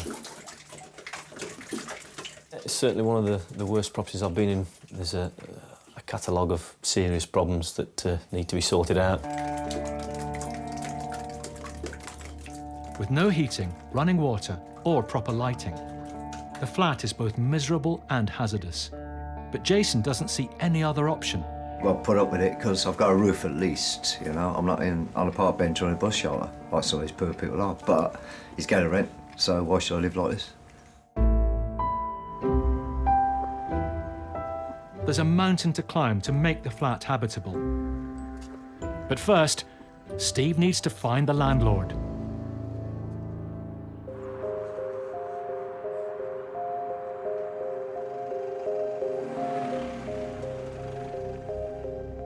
Four weeks have passed since Housing Officer Micaiah Angus served notice on the illegal conversion of a 3-bedroom bungalow into 8 flats, including 5 mini bungalows built in the back garden. Micaiah has ordered that the tenants leave, and the 8 flats have to be dismantled. This is gone. Yeah, she's filled that in. Joining Micaiah to find out if they've complied are Eddie and Mohammed from the planning department. There are 8 unauthorised flats in here without any planning permission, no nothing. Some of them were ridiculous. Some of them were just 15 square metres. It's ridiculous. The sister of the property's owner appears to be running the site. Don't touch that thing, please. Who actually lives here? Who are the My sister-in-law. And after a volatile encounter last time, Micaiah has brought along police backup. There was one flat there, it's a flat 6, flat 7, and then round the back, there's a flat 8. The majority of the works that had been done illegally, and we were not impressed. None of us were impressed. At first glance, the mini bungalows appear to have been emptied and are in the process of being dismantled. But this may be a smokescreen. This was the living room sleeping area. The kitchen was in that corner. Yeah. And then they had like a 2-ring or microwave here. Look. Still got the food in there. Somebody's still living in this room. Yeah. They have merged 2 flats into one. They merged them. Micaiah and Mohammed uncover more evidence that the illegal mini bungalows are still being used. Don't touch anything. Clothes are still here. No, don't touch anything. That ones are here. Oh, you're gonna hurt me. Have you been told previously, do not touch officers? Touch off. No. Do not touch us. Do not touch officers. We need to investigate if this is occupied or not. This is occupied. Extra cupboards, wardrobes, beds, plug-in heaters, washing machines, cookers. It suggests that as soon as our backs are turned, she'll put it all back. Yeah. And what will happen as soon as we leave this site in a couple of hours, it'll be back. It'll be back. Hello. Hello. Officers discover a man living in one of the supposedly empty mini bungalows. This is the tenant Micaiah also encountered on her last visit. How much rent are you paying here, sir? $550. $550? Yes. Per month? Yes. Me? You don't have to talk anything. You don't have to say anything. You know what? Yeah, let me take. Yeah. We don't do anything wrong. Yeah. The family live it. Why they come to make trouble? They make trouble for us. Never have a good life. She blocks us from talking to the occupants, and they do as she says. A lot of people homeless. They need help. There are people living in here. The prohibition order has been made. Why are people in here? They now have strong evidence the property owner's sister is taking rent money and has not fully complied with the order that everyone must leave. £550 a month? He's told me he's paying you rent, madam. Where is all that money going?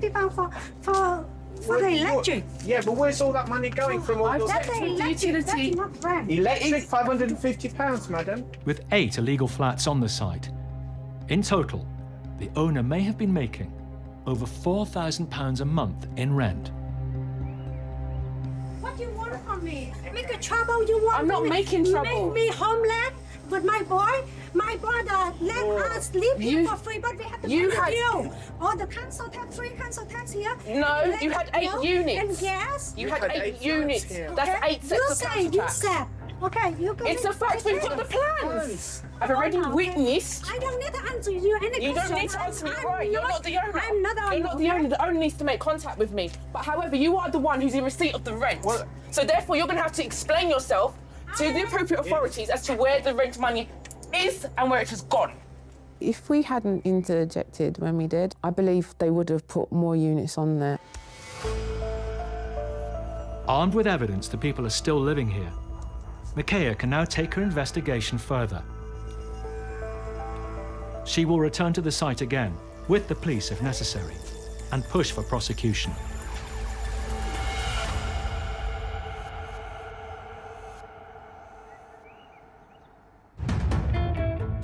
Next, in Birmingham. I woke up more than 2 occasions with mice on my chest. In Lewisham.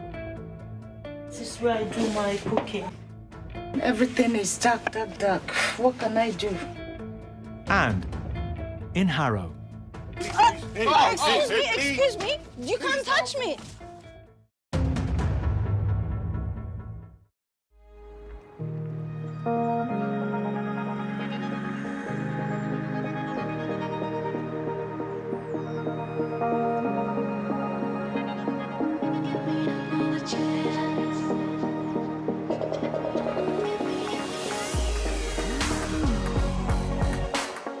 In Lewisham, southeast London, Ben Reeves-Lewis leads a specialist council unit tasked with rooting out rogue landlords and protecting the most vulnerable tenants. When I'm driving along in this car with my wife, she just sees 3-bedroom houses, but I can't go anywhere without knowing that that's a cannabis farm or that's a money launderer, drug dealer, brothel. You'd be amazed at what goes on behind those doors.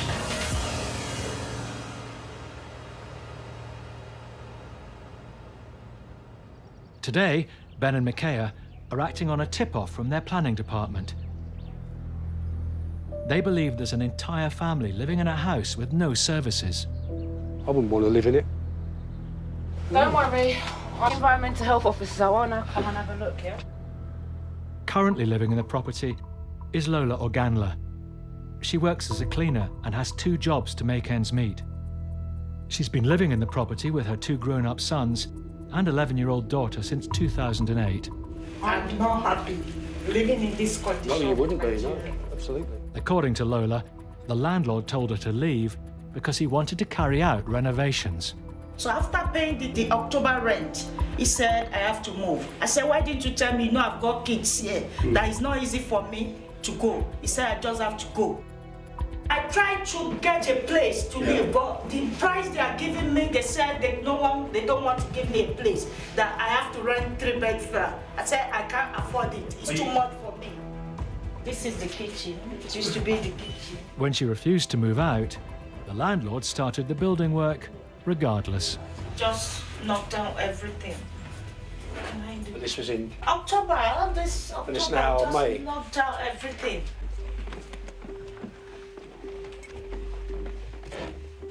For the last 7 months, Lola has had no kitchen. This is where I do my cooking.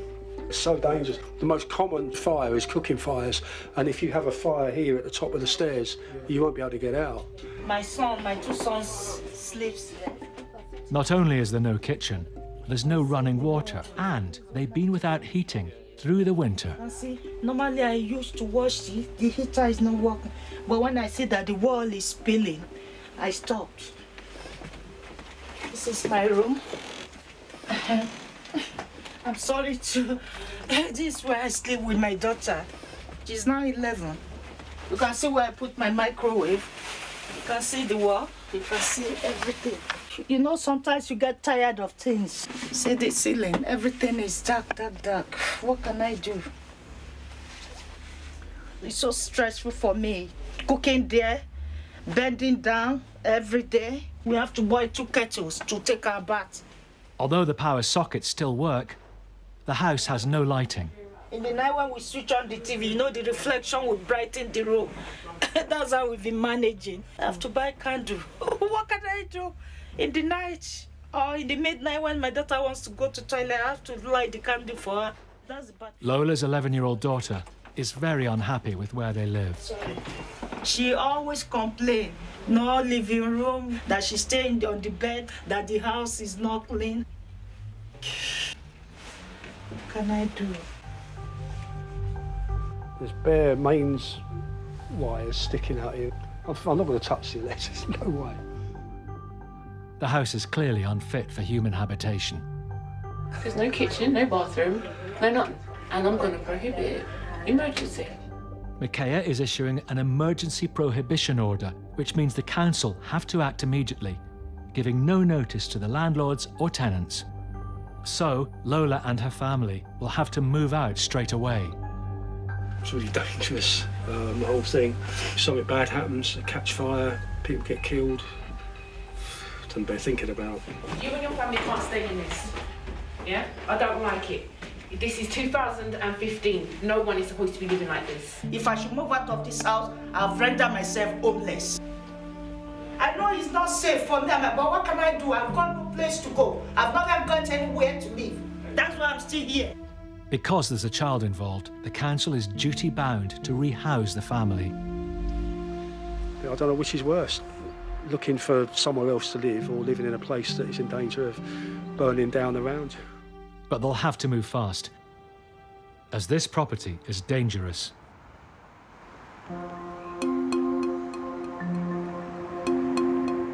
Three months have passed since Harrow Council uncovered a dangerously overcrowded house in the borough.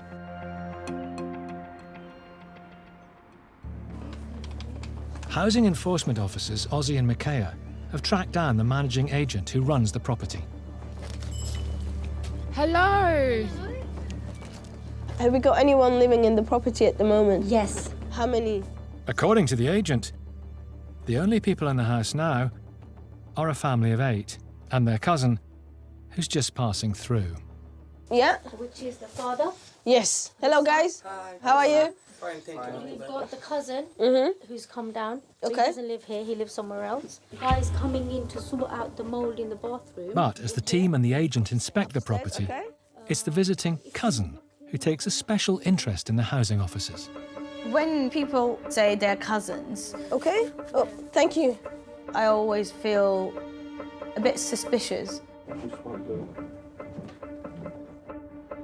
The fact the house no longer has up to 30 people crammed in is good news for the housing officers.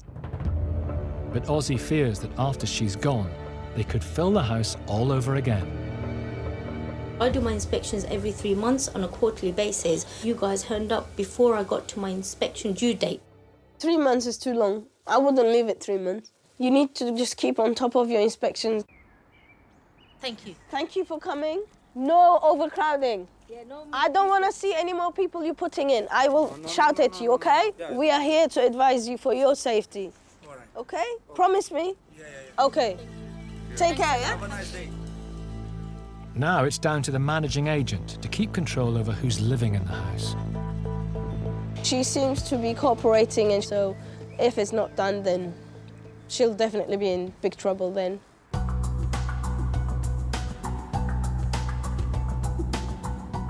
Steve Broderick from the housing enforcement team is on a mission. Tenant Jason Cook is living in atrocious conditions, and after some investigating, Steve's managed to track down his landlord. The conditions in the flat are pretty poor. I think if anybody lived in those conditions for any period of time, it would have an effect on their physical and mental health, possibly. And the longer it goes on, I think the more of an issue it might become. So yeah, I think it's quite a serious problem. Waiting for Steve at the property is the landlord. Before going in, Steve is keen to establish some facts.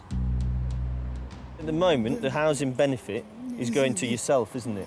Yes. You're getting the rent. Yes. But effectively, you manage the property. You're responsible for repairs and everything like that. So I'm looking to you to get stuff sorted out. Yeah. Okay. Right. First problem is, obviously, as you can see, there's no lighting. So there's no lighting on the stairwell, in the entrance hallway, anywhere upstairs. He's having to use plug-in lamps. According to Jason, it's been over a year since he's seen his landlord. I tried to get in touch with you, and I had no reply for quite a while. It's only the one. Maybe you might have been busy just... Yeah, well, I've been here trying to survive. As well as the electrics, top of Steve's job list is the faulty boiler. This obviously hasn't worked for some time, has it? We've got buckets full of water, so the water is literally pouring out of here whenever it's turned on, which isn't really acceptable. To get that boiler sorted, that's the most pressing issue, because then he's got heat, hot water. The management of the property has been pretty poor. Yes, you're right. There is an issue with the toilet. Now, I don't know, it appears to be leaking as well. This floor around it is obviously timber floor and it's pretty rotten. It's obviously your property, you want to look after your interests a bit, don't you? You don't want any more damage being caused. No. So how soon do you think we can sort this out? Because obviously it needs to happen fairly urgently. Okay, I will start as soon as possible. Well, I need some answers by the end of this week at the latest, really. Yes. Yeah? Yes, I will. Okay. Right, Jason. Jason's not only had to cope with no proper lighting, hot water or heating, but also a pest problem. The other thing is the rodent. Yes, sorry, I forgot to talk about that. It's back with a vengeance. I think all it needs good cleaning. I have to use wet wipes. I've got no hot running water, obviously, so... And that's the problem, obviously, without having any hot water, cleaning becomes an issue, doesn't it? So they can cause health risks and insomnia when they... Excuse me, when I'm trying to sleep, they'll come out at night, early hours of the morning, I get woken up. I woke up more than 2 occasions with mice on my chest, yeah. And I don't like that, because they defecate, they actually defecate on me. We can look at doing some treatment for the pests and get that, in the longer term, get that sorted out, yeah? All the best. As long as we keep the promise with a boiler. 8 degrees in here last year. If I didn't have this, I'd have probably died of hypothermia. After years of neglect, Jason can only hope the landlord is as good as his word. I'll speak to you soon, yeah? Thanks. I'm really happy you come. Yeah, no, I appreciate it. I'm glad we sorted it out. Okay, thank you.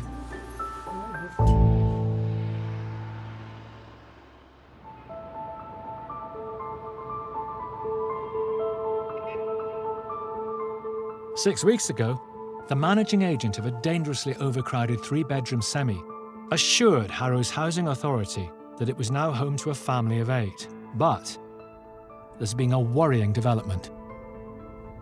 We've received a complaint saying that there's still lots of people coming in and out of the property. I suspect it might be true because the managing agent seems very lenient.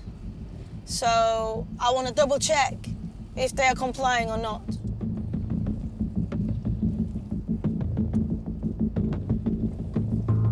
Lights on. Might need to go and speak to the neighbours.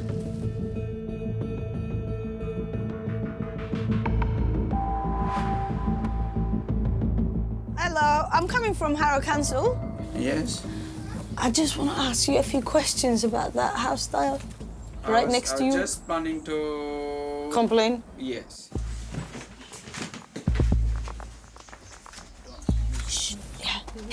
The neighbour claims there are up to 20 people coming and going, even entering by his garden. Thank you so much.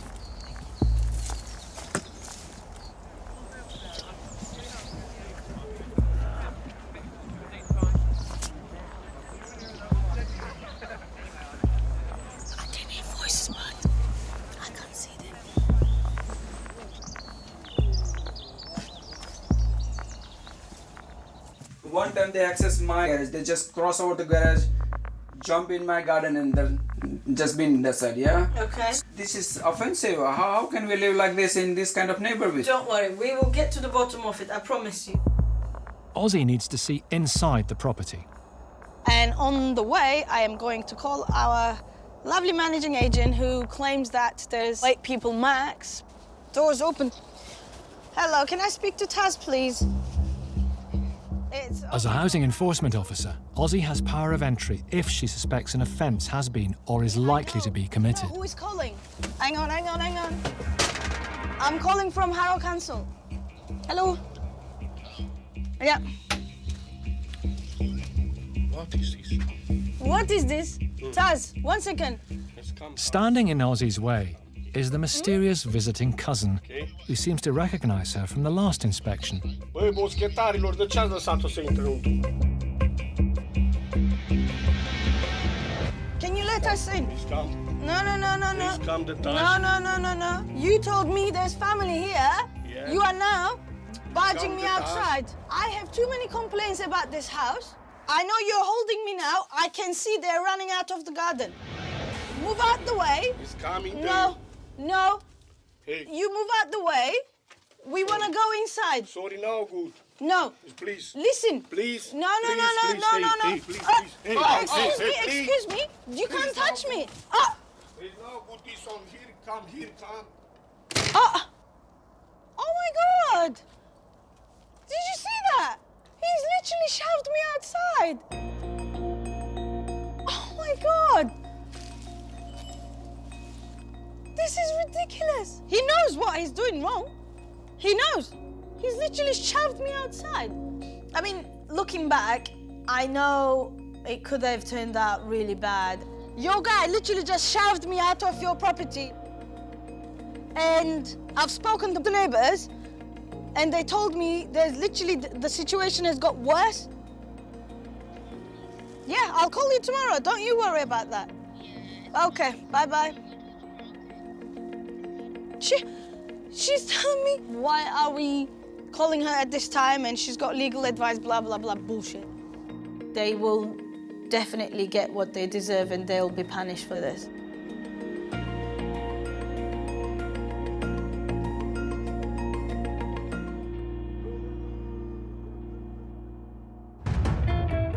Next, in Birmingham. You could almost fry an egg on that. In Lewisham. We have to leave this place by 11 tomorrow. I don't know where to start.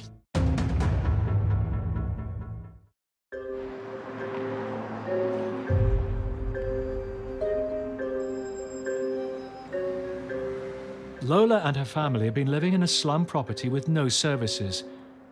She's been called in by the council's temporary housing team.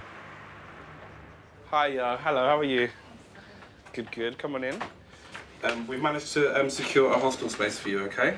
It's a 4-bed hostel unit, and this is the weekly price. Okay. Your accommodation is going to start from today, okay? So I'm going to give you the keys for it today. So you need to remove the stuff that you have in your previous property. All my stuff. Yeah, everything. Yeah, so you'll need to get it out of that property by 11 a.m. tomorrow morning. Okay, I'll see what I can do. Okay. And then that's it. You can be on your way. Oh my God. I'm so happy. I never expected it. I'm so grateful. God bless you. Congratulations. Well, thanks so much. All right. No problem. You take care. It's fine. Yes.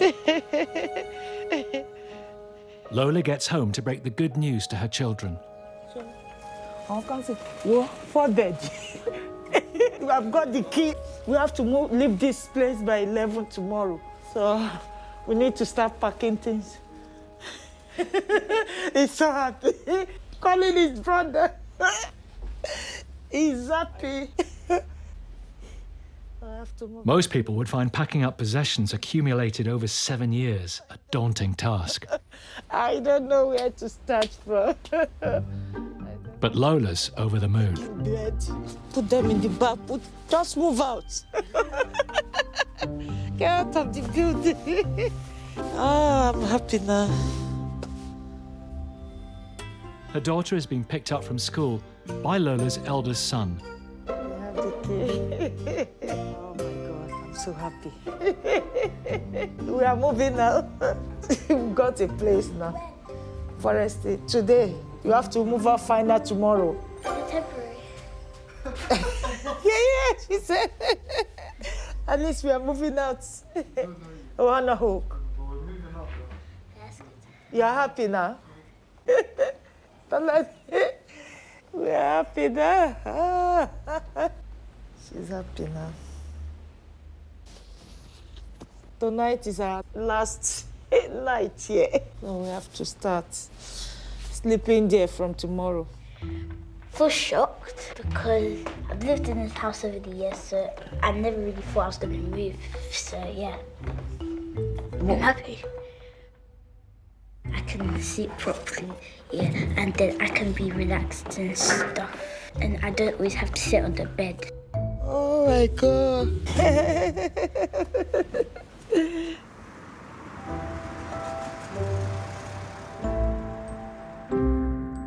It's been 11 weeks since Housing Officer Steve Broderick ordered Jason's landlord to fix the property. Now he's on his way back to find out what, if anything, has been done. It is very frustrating when you come across a property like that. The landlord's obviously neglected any of his responsibilities in terms of providing basic facilities in the property. No heating, no water, no lighting, no smoke alarms, anything like that. So quite serious problems and leaving the tenant in quite a lot of danger.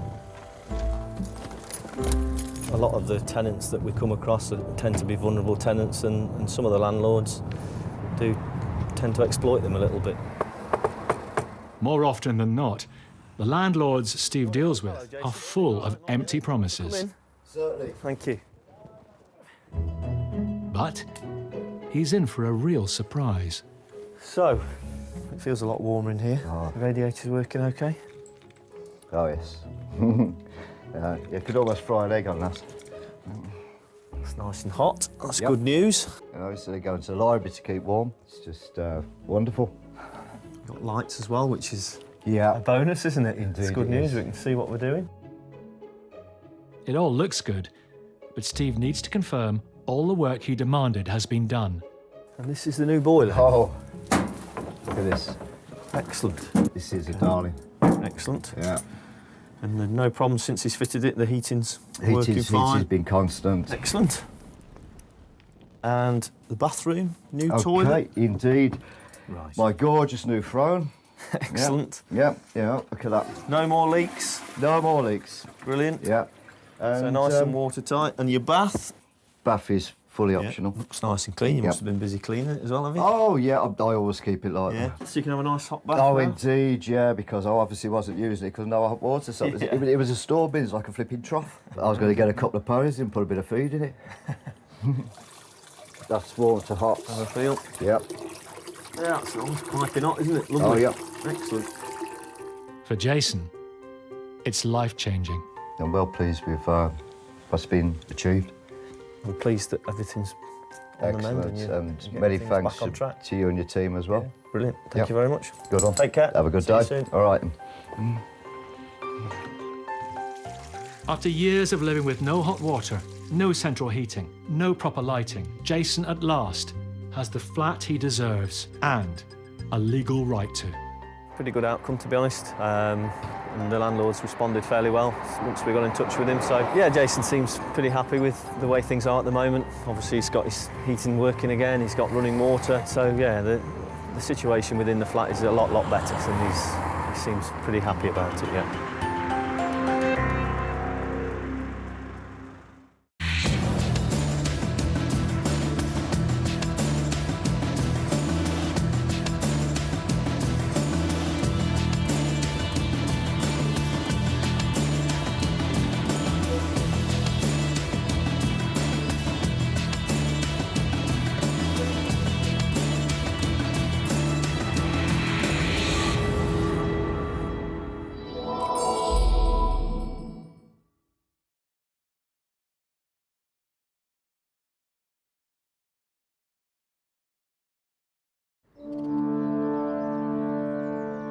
On Britain's streets, a battle is raging. I have 2 children. I'm living in what is like a crack den. Please! Oh, God. On one side, 2 million private landlords.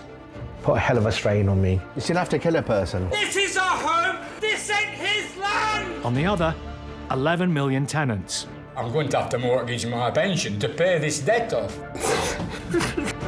For those on the front line... Oh, my God. Dog crap on the curtains. This could be criminal negligence. From housing officers... No one should be allowed to live like this. This is unacceptable. ...to eviction specialists. Oh, dear.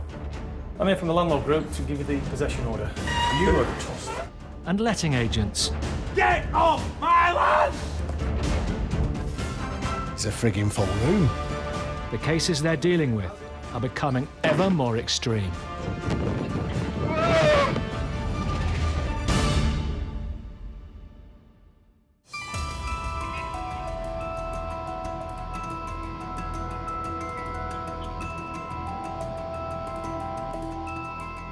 We've scheduled an inspection on the property this afternoon. Because we've got a bit of arrears, we're a bit unsure about the whereabouts of the tenant. Letting agent Paul Ainsworth-Lord has over 800 rental properties on his books. This means every so often, he's faced with difficult tenants and a dangerous situation. We're not really sure what the state of play is, so it's a bit of a fact-finding mission as well as an inspection. Today, Paul is chasing one of his tenants, Lee, who hasn't paid his rent in 4 months.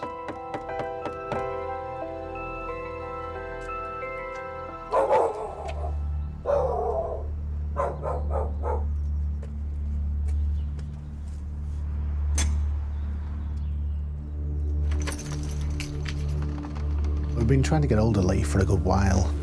Someone's changed the lock. Tenants, when they go quiet, there's a few alarm bells ring.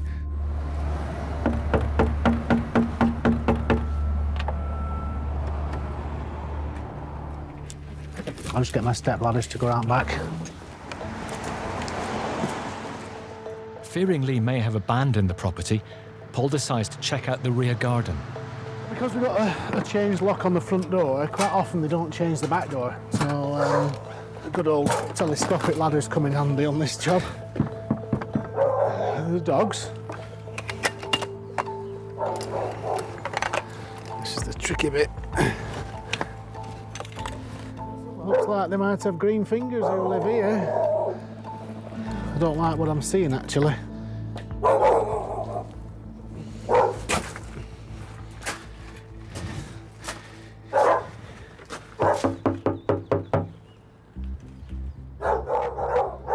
Change the back door lock and all. This is the polythene that they use for growing. It reflects all light. There's dozens of these tubs and loads of fans. Obviously growing cannabis. Paul came here chasing up missing rent. Instead, it appears he may have stumbled upon a drugs farm.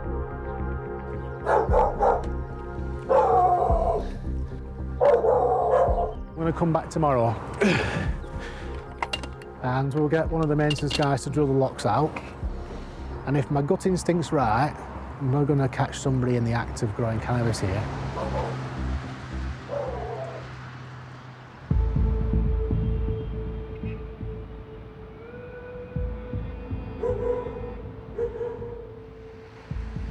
Just in case we have a problem with these dogs, we've got some chicken fillets. So if they do give me any aggravation, I can treat them.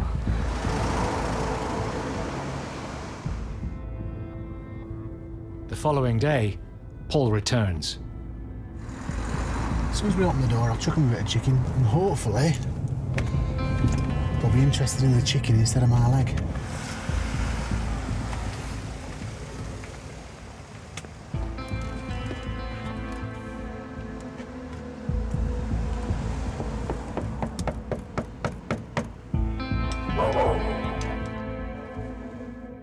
It isn't just the 2 large dogs that Paul's worried about.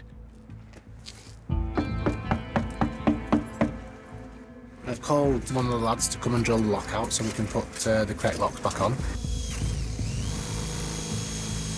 And it took us 30 minutes, half an hour to drill the locks out. There were special locks that were on this door. They'd been changed to hardened steel barrels.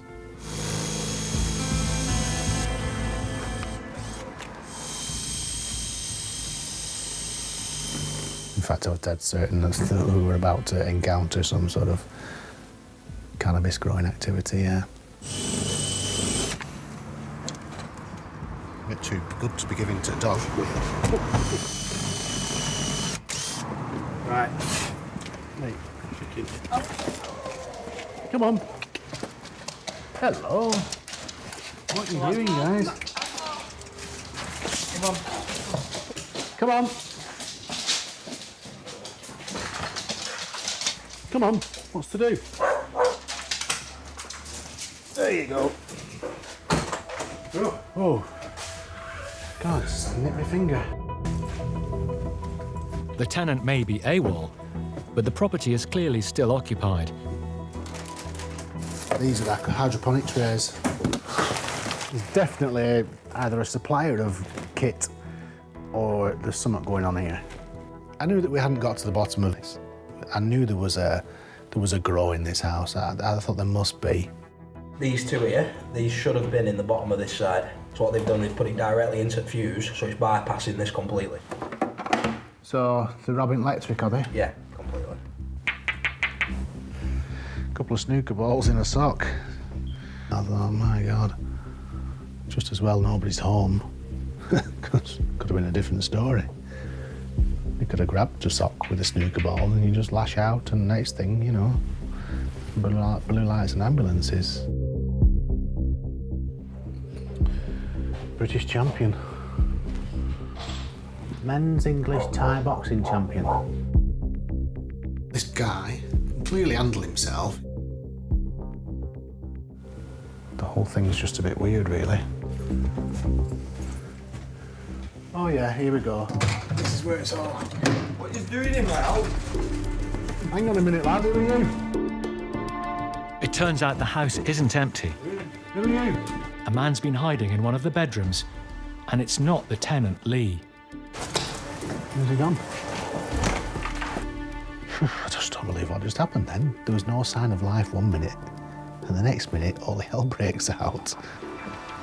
The fleeing man lets the dogs loose. Why have you done that? So, a female neighbour arrives to assist. Can I please? I've got a situation at 7 Onion Street. I need some police assistance. Can I get the lead for the dogs, please? Because of all the comings and goings outside, I need to make sure we've got possession of the house. Just need to have a look upstairs.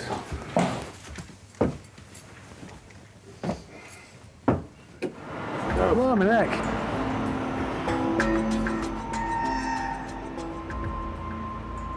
In terms of how well constructed this is, I'm quite impressed with, you know, it's clean, tidy, neat. Everything's, well, neat. The whole thing, it's like a professional outfit. This is like the filter. Quite impressive, really. It's got a complete irrigation system going on here. It's full submersible pump. I mean, it's a very healthy crop. I mean, like, all beautiful and green, it's just a shame it's what it is. A bit like some weird salad. You know when you've been to some fancy place and they give you some fancy salad and you think, what's that meant to be? A bit like that kind of smell. This is the very reason this house has been secured up. There are anti-vandal security barrels on the front and back door of this house. You know, a lot of thought gone into this. You know, it's like, this is all black market money. This is clearly a drugs farm, but the whereabouts of the official tenant and his unpaid rent is still a mystery.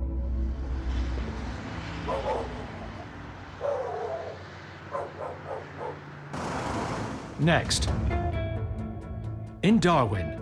Absolutely fuck all to do with you as well. Well, it is something to do with us. Where is it? And in Cambridgeshire. Oh, there. my God, that is so dangerous.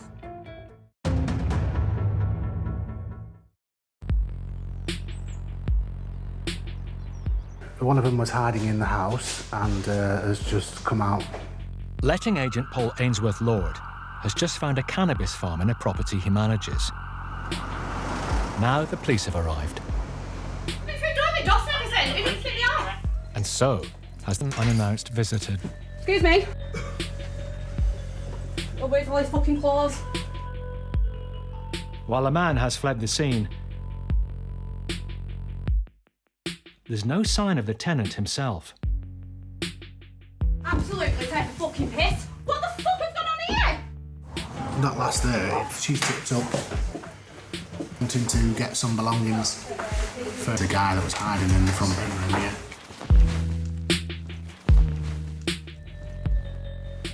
Where's your... Absolutely fuck all to do with you as well. Well, it is something to do with us. Well, it's really not, is it? Well, it is, because he rents an house and he's got arrears and he's changed up locks, we couldn't get in, he's ignoring us, so where is he? You can't take over a house that you rent and then be growing a load of stuff in the attic. You know, it's just taking mick. What the fuck, you fucking ass? Bring your voice down and we'll talk. Well, would you not be angry? We'll talk. Come in here and we'll have a chat. Are you going to continue like that? No, I'm not. I just need to calm down so angry. You do need to calm down. Trust me, you do need to calm down. Yeah? Just stand to one side just in case she comes out like a banshee. It's a bit all of a... It is was right now.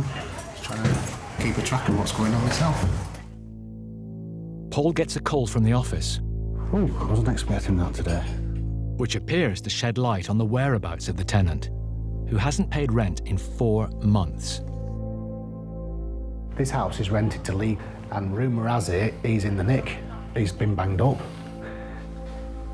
Do you know when he'll be back, roughly? I do not know, and like I said, that's got nothing to do with you. And soon you'll be finding out, won't you, obviously? Well, it is to do with us, because he's a tenant here, isn't it? Right, anyway, got the keys. All I will say. Right. Bye! See you later.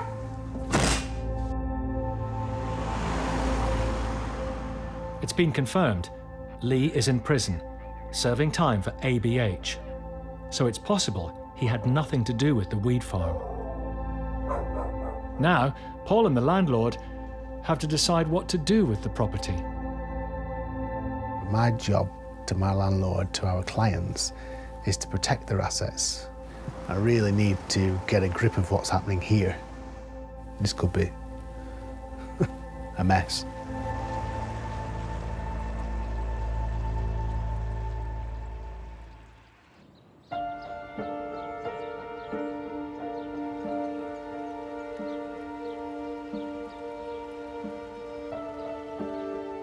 Becoming one of Britain's 2 million private landlords can sometimes mean taking on a whole lot more than just bricks and mortar.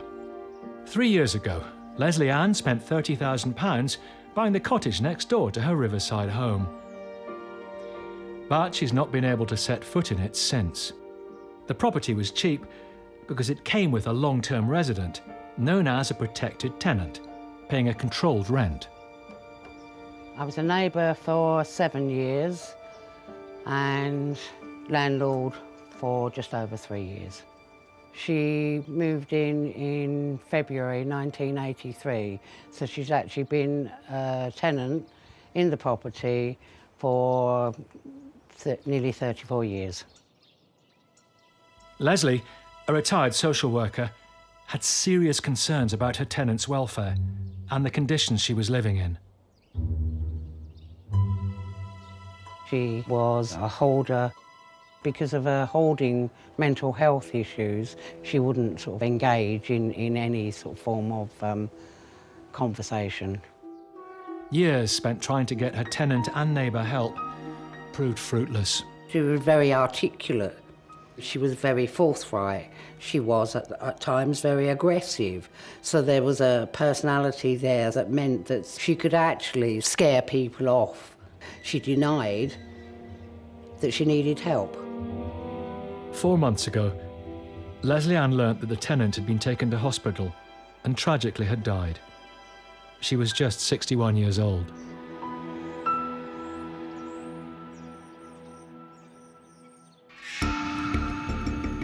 Eviction specialist Paul Champliner has been helping her with this unusual case. They had to get a document called a deed of surrender from the court before being granted access. It's quite incredible that if a tenant passes away and the property couldn't be passed on to someone else and to carry on the tenancy, we still couldn't get possession. We still had to pursue it through the courts. The late tenant was an extreme hoarder, so Leslie fears what she and Paul will find inside today. Oh, it's just everywhere. You can't even get up the steps. Just hoardings and papers and letters and... Ugh. Even through the mask. Stinks. When you've been told you need protective clothing, you know it's going to be pretty grim.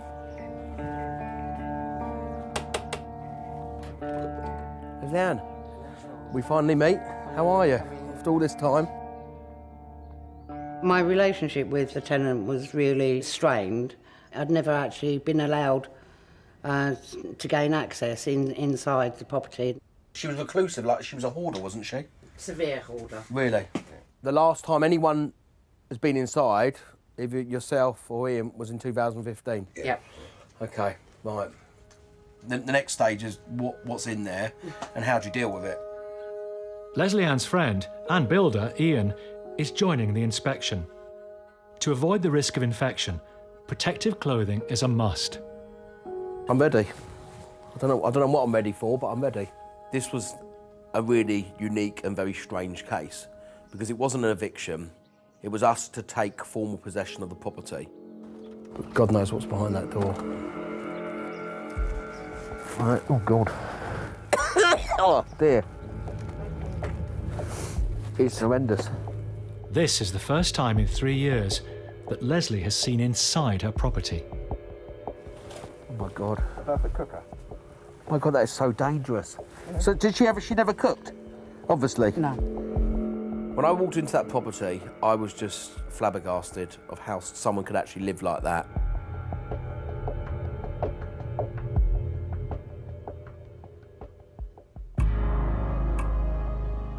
So where did she sleep? She slept for nearly a year in the living room. God, how can someone live like this? I've seen hoarding sort of in my social work career, but not the extent of the severity of the hoarding. We were actually shocked and horrified what we were finding. The smell is absolutely unbearable. The worst property I've ever been in 25, 27 years. It's all too much for Leslie Ann, who has to leave. To me, it smells of death, you know?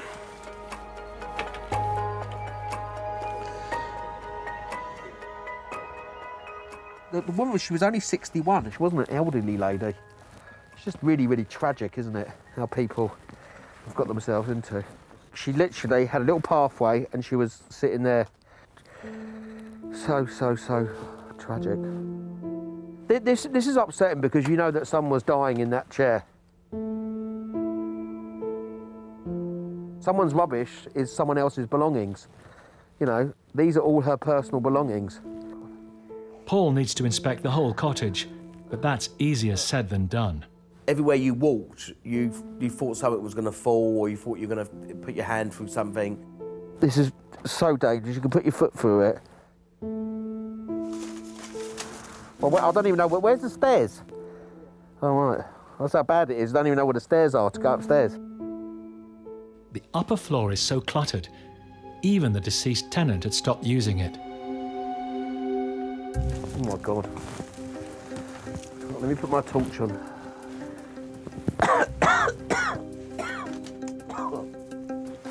This is her bedroom. She hadn't been up here for years. Oh my God. Are we brave enough to open the fridge? Let's go for it. Oh, Jesus.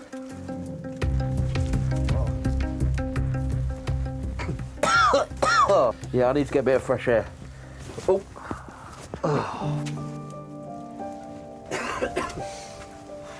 it's just so distressing. No. You can smell it. I know what you mean. Yeah. I do know what you mean. It's just so tragic that someone can live. She was dying. I think what's really hard to understand is someone could just live there, sleep there, stay there 24/7. Yeah. I mean, it's just so distressing and sad. No interaction with anyone else. I mean, just can you imagine just being a person, just you can't even walk 5 yards.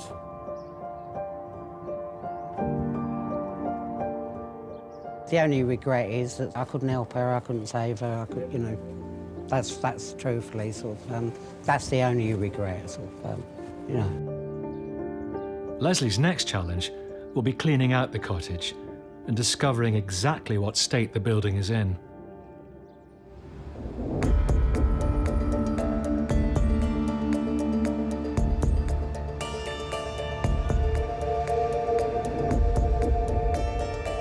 Housing enforcement officers, Micaiah Angus and Andrew Sedman, are on their way to one of the borough's most prominent landmarks, the Mason's Arms. But it's not the pub they're interested in. It's the rooms above it. It's been a problem property for approaching a decade. Overcrowded slum conditions. There's between 3 and 7 individuals in each room. There are 14 rooms. To sum it up, I'd just say it's a weeping sore of Harrow. Horrible. The property has already been raided several times by the council. Despite their efforts, it's consistently been one of the most extreme and dangerous examples of slum housing in the borough. As I walked in, I was like, oh my God, this is ridiculous. Fecal matter. Oh, I wouldn't stand in that. I'm seeing raw sewage flowing onto the public highway and people having to like step over it or step in it. It's disgusting. This morning, the housing officers are joining the police, fire brigade and planning department for a full inspection. Good morning, Harrow Council. Next, in Harrow. There's plenty of money being made. There's a lot of questions here that need answering. And in Blackpool. A methadone bottle here. Another sharp on the windowsill.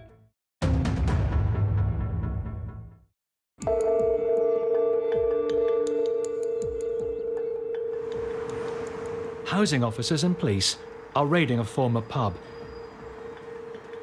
Hello, we need to inspect all the rooms. The property has permission to house up to 9 people. It's soon clear there are far more than that living here. Come on, this is desperate. Squeezed into each of the 14 rooms are 2 to 3 beds and at least the same number of fridges. Got 2 fridges. 3? 3, oh yeah. Andrew decides to check in with the housekeeper. Excuse me. How many people live here, please?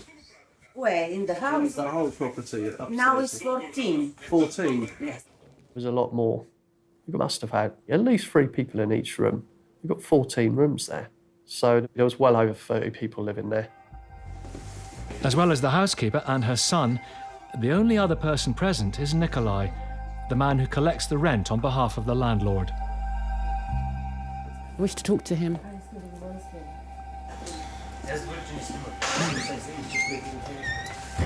There's 3 or 4 of them in a room. They're paying £300 each a month. You know, most people here is labourers. They catch like £60 a day. I can understand they're looking for cheap accommodation, but we also have to ensure that that property, that home, that place is safe for them to reside in. There's plenty of money being made here, ridiculous amounts of money. They're definitely not spending that money on repairs here. There's a lot of questions here that need answering. I think the answers are very obvious. They don't care. When you collect the rent, do you issue receipts to the individuals? Before, I talked about 2 years ago, yeah, I collect like every room and give him a receipt also, exactly. But Okay, you've got records of those receipts. I don't know because this is long You're time. supposed to, if it's only 2 years ago, you're supposed to keep your receipts for at least 6 to 7 years. Have you been declaring the income from this property? Listen, from now I don't collect the rent. You know what, you're going to have to explain to our associates in the tax office as to what you've been doing. I hope so. But the thing is, you're not going to be able to fob them off. Right, I've had enough of this. Let's get out of here. Yep. Micaiah and Andrew have seen enough to know that they need to close the place down. It was fair to say no one could live there anymore. Too many hazards, too dangerous. So knowing what we'd seen, immediate action, shut it down.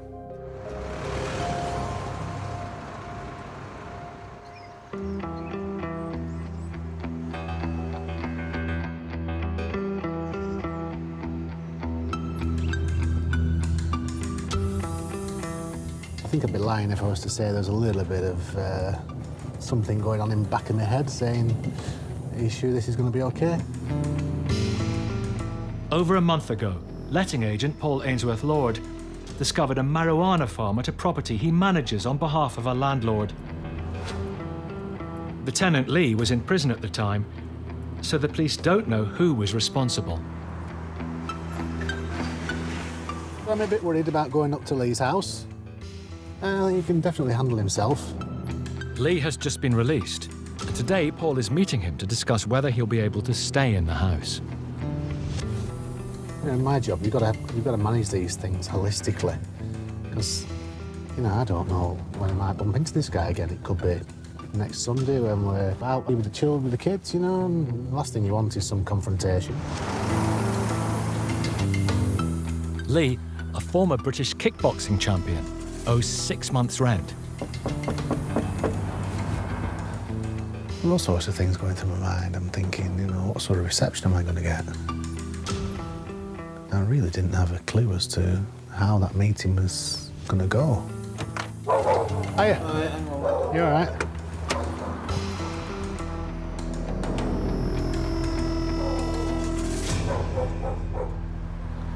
I should imagine he's getting the dogs out the way. He put the dogs out back. Yeah. Oh. You all right to have a chat to you? See what's been going on whilst you've been away?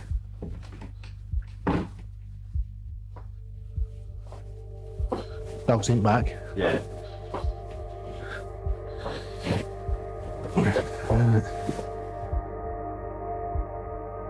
So what's been going on whilst you were away, Lee? You know as much as me. So who's been up to no good whilst you've been here? I don't know. There's a lot of people in the house, weren't it? Were there? Yeah, yeah. So, the elephant in the room. As you probably know, there's a bit of a weed farm going on. Did you have anything to do with what was going on upstairs? Nothing to... No. Nothing about it. Well, that's what... I was in prison. I was in prison. Yeah. How come you got sent down? Fine. Surprise, surprise, eh? You know, you can't let this happen, because at the end of the day, the tenancy is in your name. But the tenancy, the responsibility for this house is in your name. And if we're looking for somebody to bollock, if you like, or blame, or take responsibility, it falls to you. Yeah. So the benefit of the doubt was placed on you having nothing to do with it. And that's why it was agreed that you could move back. You know, don't let it happen again. When the question of should we let Lee move back into the house cropped up, my initial reaction was, can he else like? And you sleep on things for a day or two, and he'd been with us a long time. We'd never had any problems with him. If he hadn't been away, maybe this would never have happened. So we're going to step up our inspections more frequently. Oh, I need you to keep your ship running tight. You know. So, ship shape, Bristol fashion, they said, aren't they? All right, like. Yeah. Okay, good enough. As it's unclear who's responsible for the weed farm, the police take no further action. See you later, Lee. Cheers, fella. Thanks. Lee has agreed to pay the £4,000 rent arrears in instalments. He's very much aware that at the end of the day, it's his responsibility, that house. And he needs to make sure there's no shenanigans going on inside.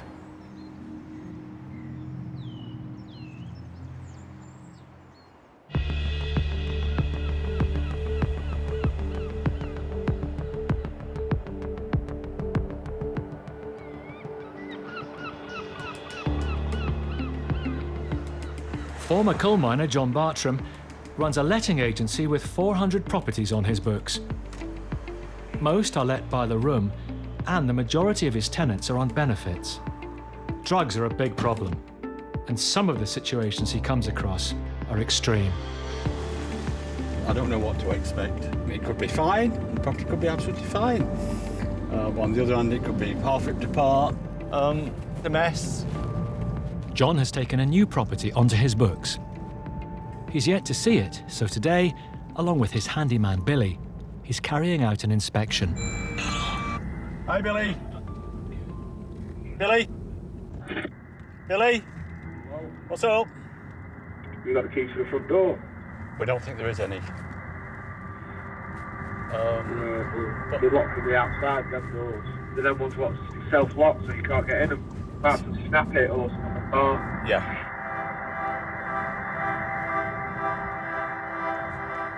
With the decline of the tourist trade, many former Blackpool guest houses have been turned into bedsits for those on low incomes. This former hotel has been empty for the last 2 years. Something behind it. Front behind the door. Suspiciously, the front door seems to have been blocked from the inside.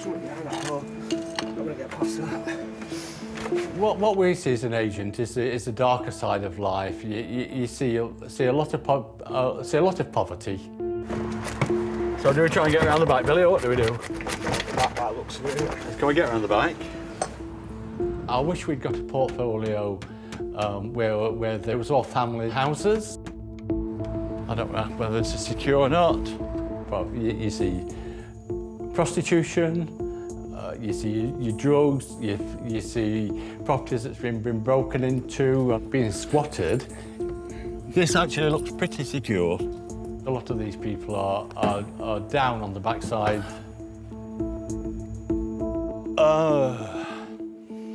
Where the window was boarded. The board has been taken off. It's a sure sign that there's squatters in there. Absolute nightmare, honestly, absolute nightmare. Well, no more once Billy's got his access. Let's slide that one away. Go in, let's have a look through here.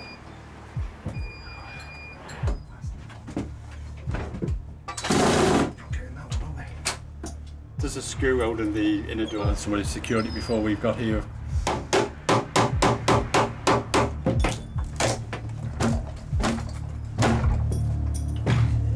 Let's have a look downstairs first. It's soon clear that the building has been recently squatted. Needles everywhere, you know, everything all over the place. There is an issue with drugs in places like Blackpool. Heroin, foil heroin burns. Methadone bottle. A methadone bottle here. And when you actually go into a property that's been squatted, you are always vigilant. Another sharp on the windowsill here. That could be something like sharps lying about that could do harm to me or my colleagues. 2 decades ago, this was a hotel catering to tourists visiting Blackpool's famous Golden Mile. Yeah, I mean, as we look here, it's prime location. Maximum 200 metres off the promenade, right near Central Pier. Prime location for anybody to have a nice home, and you come into shit like what we're seeing in front of us. If the landlord could see what I could see, he would be shocked. Could be completely wrong. It looks the property's empty. Pigeons have been getting in. There's more pigeon mess, and it just the mind boggles. There's just one final room left to check. Next. What are you doing in here? In Blackpool, and in Harrow. Oh, God. That's not for chopping vegetables, is it, really?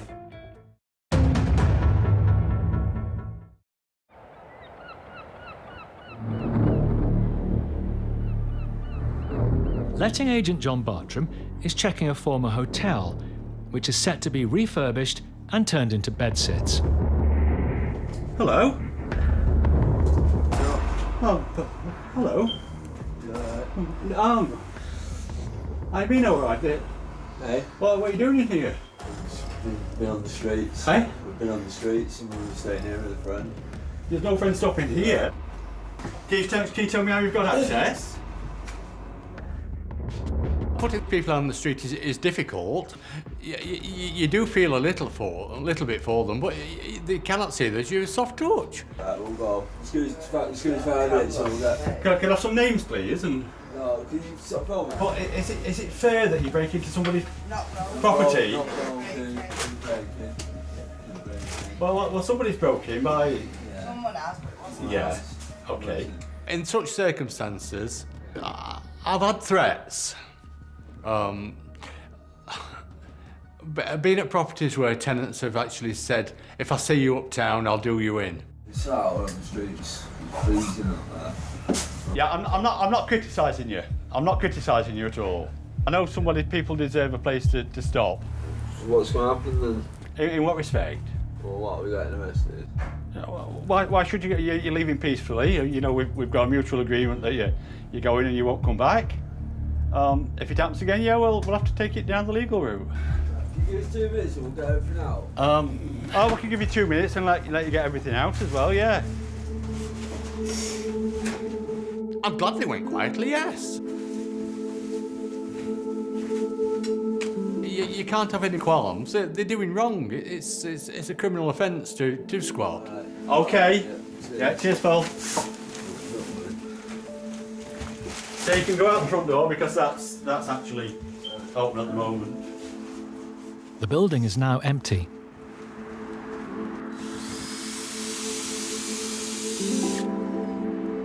But with homelessness and drug abuse rife in the Blackpool area, John will have a tough task keeping it that way.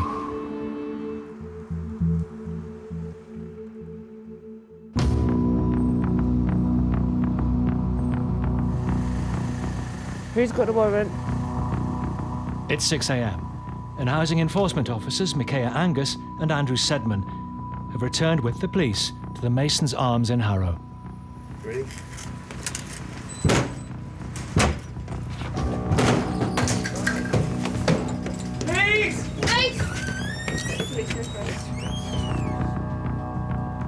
They suspect the rooms above the pub are still occupied. Prior to getting a warrant, we had actually passed by, seen the property, seen a TV on in the property, seen lights on, knocked on the door, lights had gone out. So I thought, yeah, we'll find someone in there. Good morning, is anyone here? A month ago, Micaiah and Andrew demanded the place be closed down. Yeah, I think so. All 14 bedrooms appear to be empty, but when they go into the kitchen, it's clear someone is living there. But the officers aren't sure who it is. There's evidence that someone or somebody's has been staying here. Yeah, I mean, you wouldn't leave an iPad, you wouldn't leave a system like this, a microphone. Food and other bits and pieces hanging around. I'm convinced that people are still living here. Please! In a locked room nearby, the officers make a chilling discovery. Oh, God. Holy ouch. Wow. Those need to come off the street. Those can't hit the street. They will do some serious damage. They're such big knives. What are you going to use those for? That's not for chopping vegetables, is it, really? They were horrible things. Those things are designed to kill people. And to have so many of them, what on earth is going on? What are they doing there? There was a rifle in one of the rooms. It turned out to be an air rifle, but things like that do make you wonder what else there is going on in there. While the police take the weapons away to be destroyed, the housing officers continue to look around. You're not going to leave your washing like that and vacate. Despite the obvious signs of habitation, Makaya needs to know exactly who's living there. We've got to find somebody in here to prove our case at the end of the day. Yes, there is evidence, but we don't have enough evidence. It has to be tight to ensure we can carry it further. I was slightly upset that there were no bodies in there, but it was clear to see people were still living and sleeping there. Loads of stuff in here, look. Ooh. The prosecution process may take time, but until then, the lucrative rental business is closed until further notice. We're not beating about the bush anymore. This is now the end of a line. We've shut the property down, end off.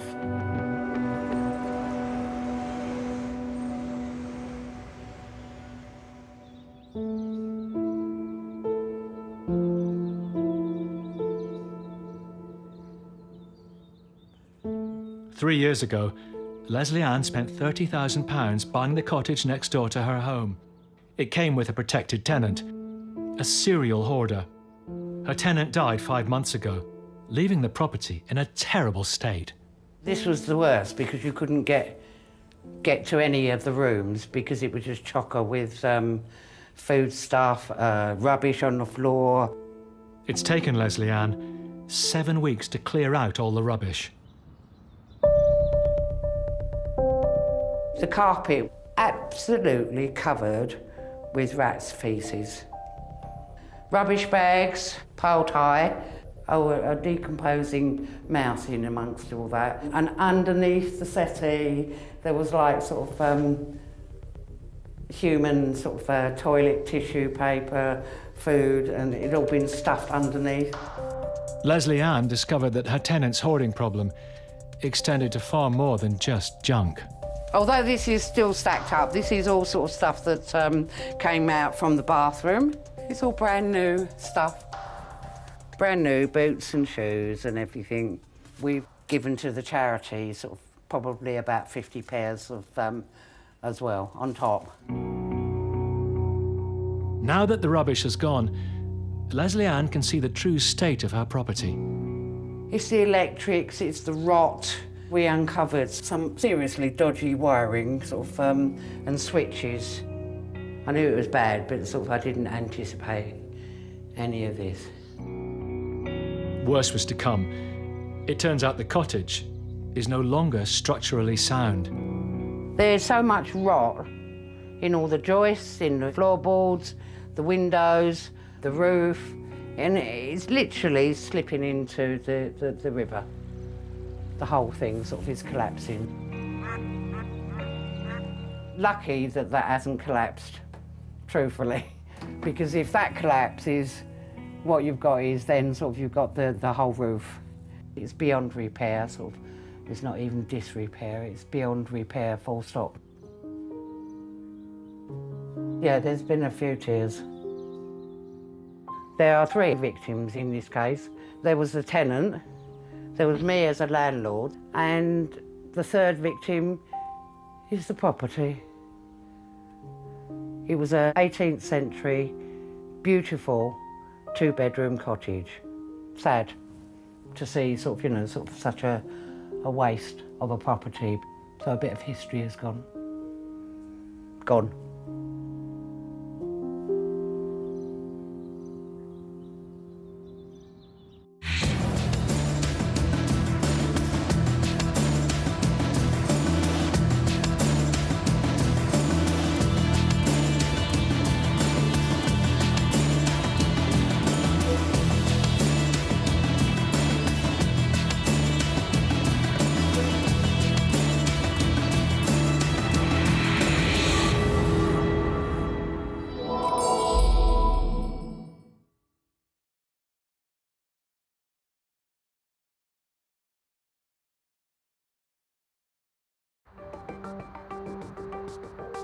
Britain's rental market is at breaking point.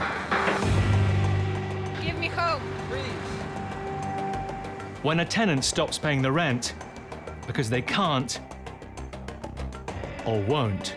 Sorry, did you say it was supposed to be our way yesterday? Well, we're still here. You're in my house, on my property. Oh, wait. You've put my family into debt. No excuses. A landlord's last resort is to go to court Remember that, it's not your house. and to send in the bailiffs. Good morning, sir. Come take a position back.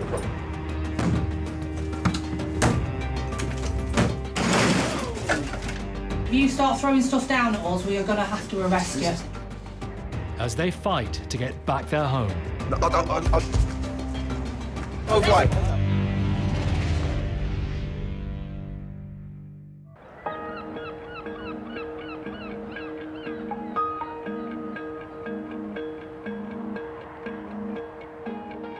Nearly half of Britain's buy-to-let landlords rent out just one property.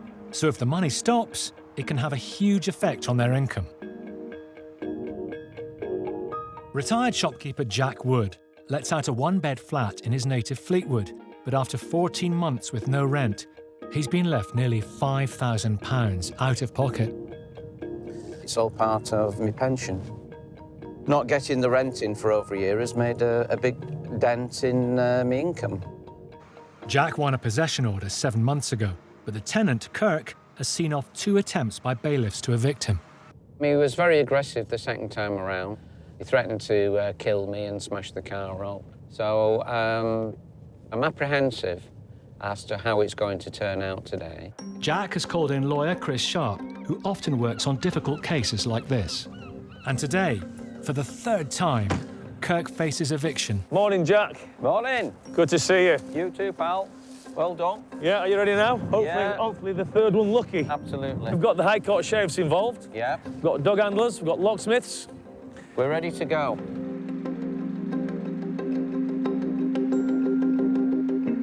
There's this door, and then there's an internal door. Is that then his flat? Yeah. Up there's this stairs, and Right. he's on this 2nd and 3rd floor.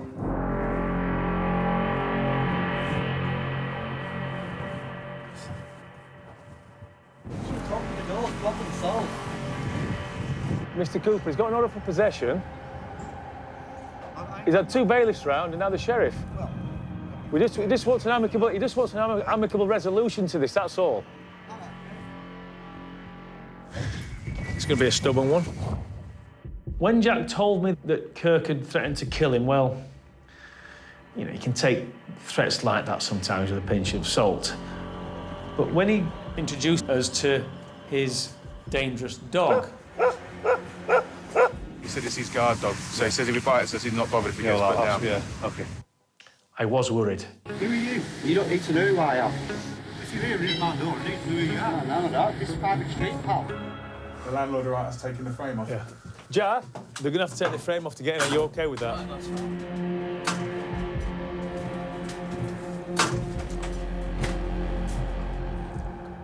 By the sounds of it, he's put like a wardrobe or something upstairs. You hear stuff coming down. Can you hear him? Yeah. He's throwing stuff down, barricading it even more. Yeah, rolling it down. Stuff coming down. You hear it now, it's rolling down the stairs at the back. I do need the money for my retirement, and I did despair quite a bit. I wanted to take the law into my own hands. You know, pay 300 quid to get his legs broken. 500 quid even, to have his neck stretched or whatever. You know, it all goes through your head. But you can't do that. Master's coming down now. His barricaded front door is almost breached, so Kirk changes tactics. I've got a gas canister on a gas stove in the kitchen. All right, then. You don't believe me? OK, then. I'll go and get it. Gas? Yeah. On a stove? On a stove. Just be careful, guys. He's threatening to put gas on a stove. What do you call someone who loses it completely? Like he did. It was crackers. He didn't give a monkeys about myself or anyone else. He didn't give a toss about anything.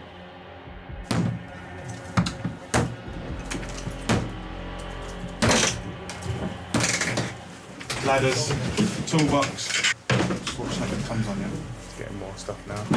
Whoa!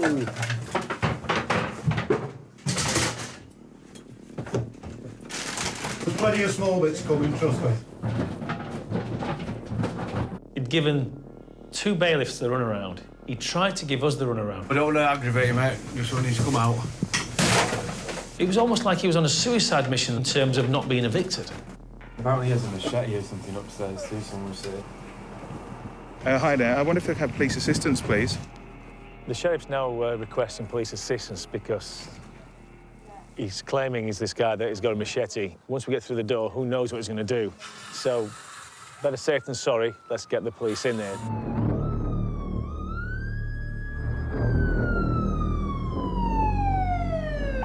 He's literally just launched everything down the stairs, but there's been a lot of threats. There's claims he's got a machete. He's got glass and mirrors as well, which mirrors just come down by the sounds of it. More stuff coming down. Good. Mr. Police, we need to talk to you.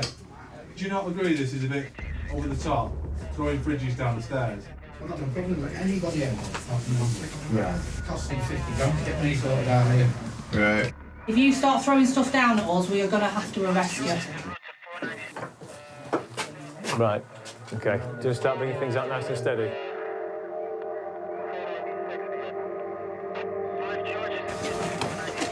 Whoa! Whoa! Officers are still throwing things down at us. Now, that is dangerous. He'd thrown sofas, shelves, bins. If it wasn't nailed down, he was in the process of unnailing it and getting it down that stairwell at us. Whoa! That was a washing machine. Whether he meant it or not, the level of threat that he was posing was quite high and unprecedented in terms of, like, this is an eviction. The police have had enough and move in to arrest Kirk. But he flees to the attic bedroom. Has he gone upstairs? Yeah. That door's locked. For what reason? What was he trying to do? It'll take you another 6 weeks to get to court. It was crackers, obviously. He thought nothing was ever going to happen to him. Have you seen the dog go? Yeah. What is it? Rottweiler cross.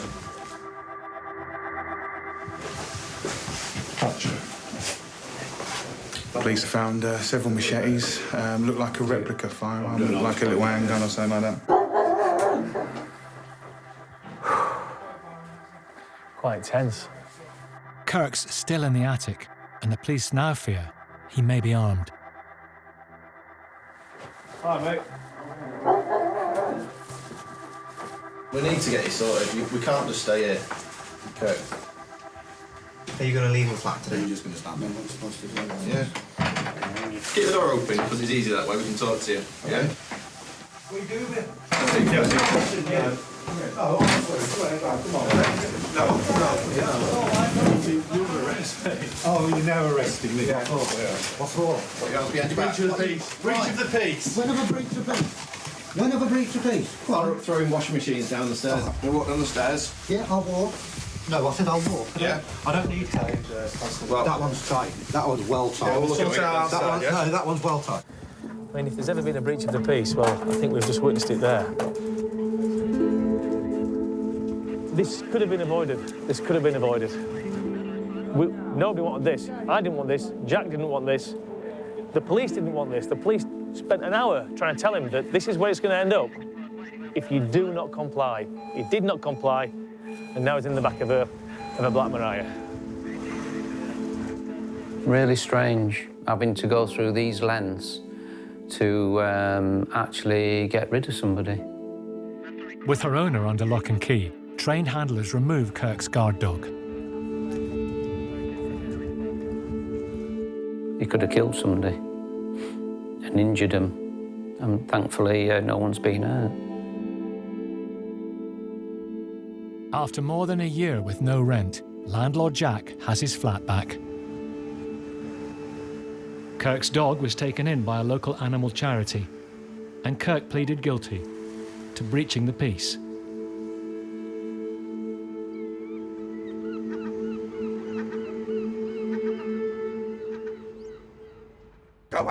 Next, Mate, go away. in Watford, No, I don't. Go away. and in Stratford. £30. £30 a week you pay.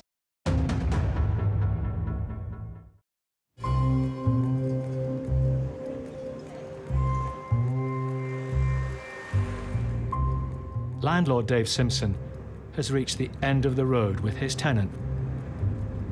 I don't want to kick anyone out on the street. I just want the money that is due so I can pay the mortgage so I'm not short, out of pocket. 7 years ago, she moved into Dave's two-bedroom rental house. For most of the time, everything was fine. But 3 months ago, she stopped paying the full rent. She now owes the self-employed builder almost £4,000. She got very irate last time I went round the property just to find out if anything, could change, could she pay or anything, and I just got screamed at. She just called me all the names under the sun, and that was the end of that.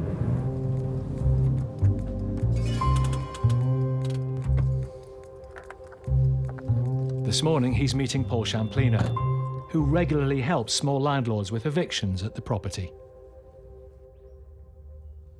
Oh, nice to meet you. Yeah, nice to meet you. Okay. What's the latest you've heard with this tenant? Haven't heard nothing of late. I'm not really... She doesn't want to speak to me anymore, so Right. she's been dealing... Your relationship's broken down, has it? Really, yeah. Okay, well, why don't we get this served and start this process for you? Okay, lovely. Yeah, Okay. perfect.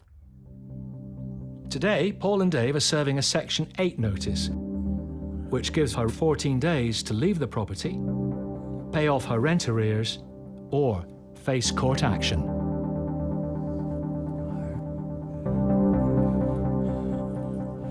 The light's on.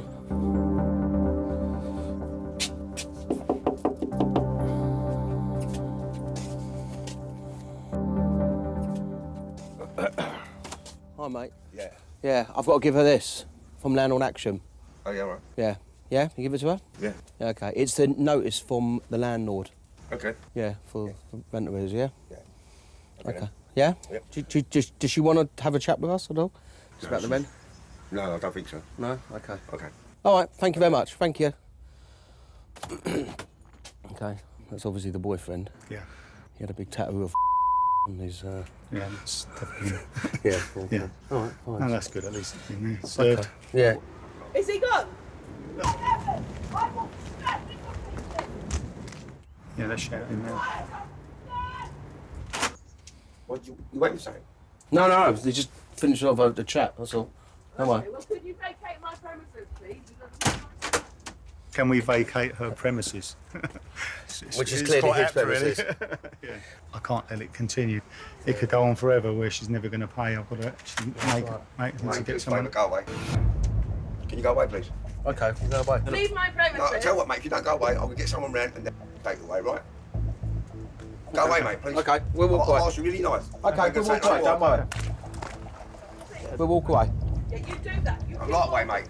You don't, I swear on my life, but you go away, mate. I'm lightweight, mate. Mate, go away. Go away. No, I don't. Go away. I've never had any aggression with him because I've never met him before, but I've had that aggression with her screaming and shouting. Well, let's see what the police say, yeah? Where's the phone? But that's all I can say. May I have the police, please? So basically, we're the bad guys, you know. All we were doing was serving a letter and a notice to say it's been served and explaining the reason why, you know. Yeah. So, you know, No. David's not a bad guy, you know. He's got rent, he's got stuff he's got to pay. I don't know You're what all to right, do. mate, you are. Huh? Don't worry, mate. I'll get you.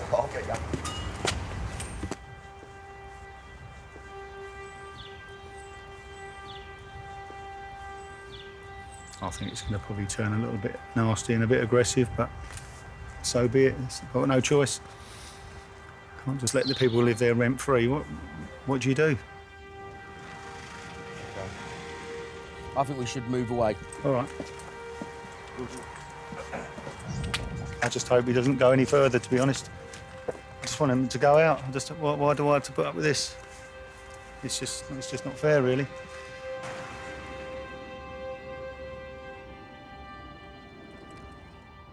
fun and games. Thanks for your help anyway. Take care. Cheers. Thanks a lot. Thanks. Bye-bye. Cheers. Bye. Dave must now wait 14 days and hope she leaves or pays off the missing rent. If she doesn't, he has little choice but to take her to court, which is going to cost him yet more money in legal fees and lost rent.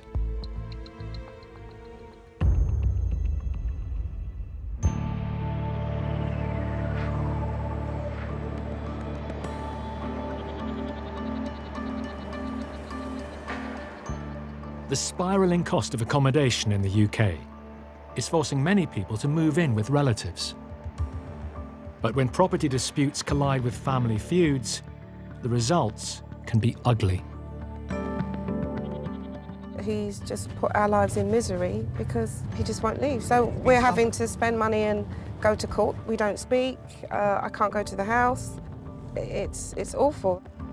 Today, council worker Sade Adamoy and her partner Richard are heading to court in an attempt to evict her second cousin Kirk from her late mother's house. He asked whether he could stay for a short period of time, and it was agreed a mere £30 a week, and that's what Kirk was paying, because it was never meant to be a long-term arrangement. In 2013, Kirk rented a room on the cheap from Sade's mum. She died over 2 years ago, but he's still there. We gave Kirk notice. This was in February of 2016. I think he's just doing it to be annoying. He's just because he can. He's just winding us up. Absolutely, because he's got it very good there. It's far from a cut and dry case. There are no rent arrears, and Kirk has shown up to defend himself. No respect for my mother. My mother took you in. £30. £30 a week you paid. You're ignorant. Hurry up and leave. It's now down to the judge to decide whether Kirk has the right to continue living in Sade's late mother's house.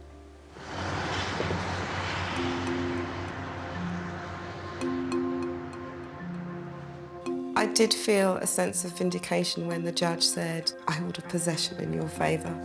I felt elated, actually. I shouldn't have to fight family members to take back what is mine.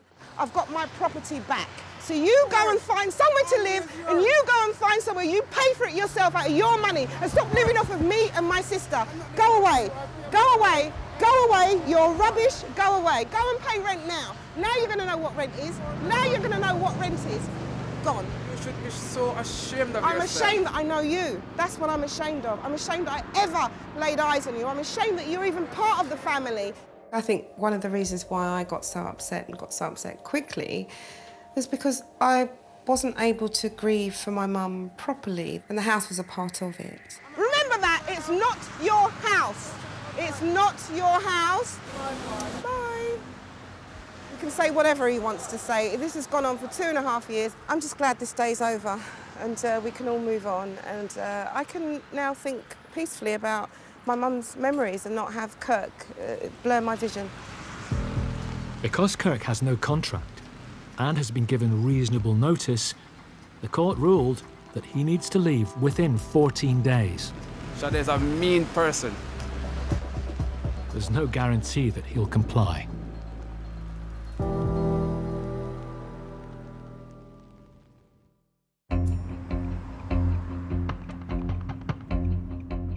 It's now been a fortnight since builder Dave Simpson won a possession order against his tenant.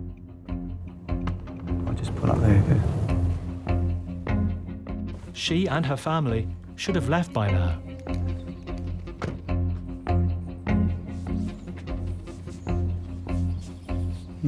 All looking fairly similar. Someone there, isn't there? Oh.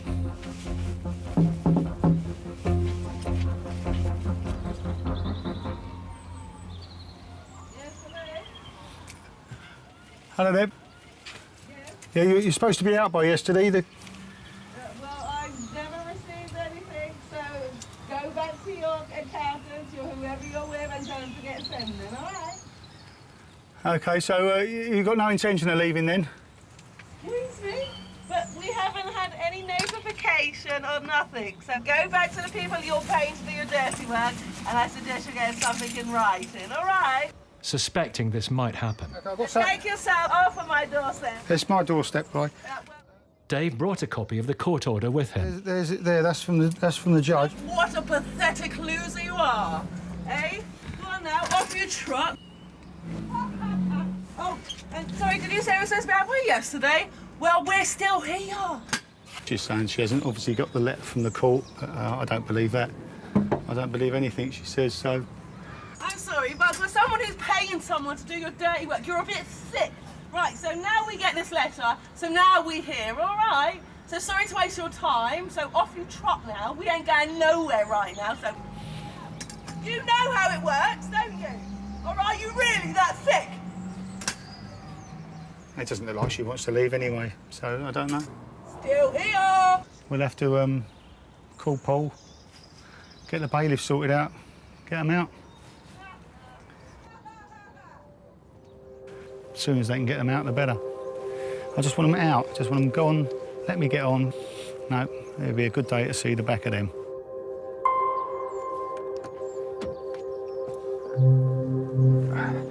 Hello. Hi, Paul, it's Dave. Dave, how's it going, mate? Just been round there, no change really.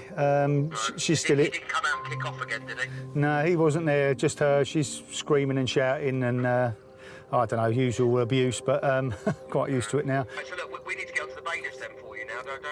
Yeah, if you can, yeah, as soon as possible, really. Time-wise, you know, I've told this before, it's about 6 weeks. Yep. We get onto it straight away for you. All right, smashing. Thanks a lot. OK, speak soon. Cheers, bye. Bye. Dave is already out of pocket by more than £6,000, so having to wait 6 weeks to pay for the bailiffs is not what he wants to hear. 6 weeks is still another month and a half, but there you go. It's just another step closer, isn't it? Get them out. Next, in North London... You've been living rent-free. We're going to give you an hour to take what you need to take. In Stratford. You were told by the judge that if you don't leave, we can evict you. You do realise that's going to happen now, do you? And in Watford. You're allowed to extend this if you like. Yes or no? Hey? No. Yes or no? No.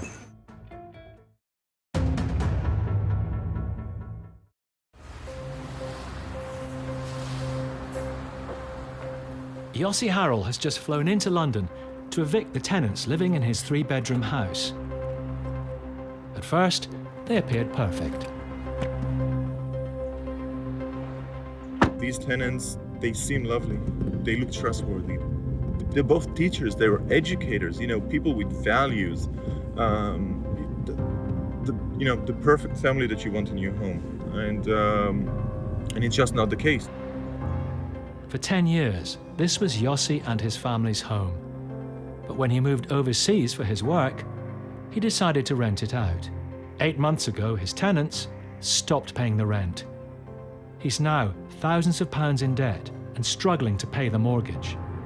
I had to take loans. I had to ask my family for support, and you know it's not an easy situation. I haven't seen a penny in 8 months. I've had so many nights of non-sleep, and today was probably the peak. I can't wait. I can't wait for this nightmare to be over, and then debt collection begins. 6 weeks ago, the case went to court, and Yossi was awarded possession of the property. The court also ordered the tenants to pay the £16,000 they owe in rent. How are you feeling? Can't wait. You could have brought the weather from Israel, couldn't you? Paul Champlina has been helping with the case. I've been here a little bit earlier. They're here. They've been looking out the windows, so they know they're going to be evicted shortly. The High Court sheriffs have arrived to carry out the eviction. Hello, mate. How are you? Nice seeing you. They're also allowed to seize any goods, which will go towards repaying Yossi the rent he's owed. Good morning, sir. We'll come to take possession back. I've got an N245 contact report that says I don't need to let anybody in. Just paperwork, please, sir. The tenant says he's applied to the court for a last-minute stay of execution. Been no sign of packing at all. It's just like a denial. It's not going to happen. Despite his claims, the tenant fails to show the relevant paperwork. Tried to evade the system. Yeah. But it beat him to it. He's obviously been looking on the internet, Googling, and he's just got himself a load of information that's... Is it worth me having a chat with him? You can have a chat, yeah, no problem at all. Okay.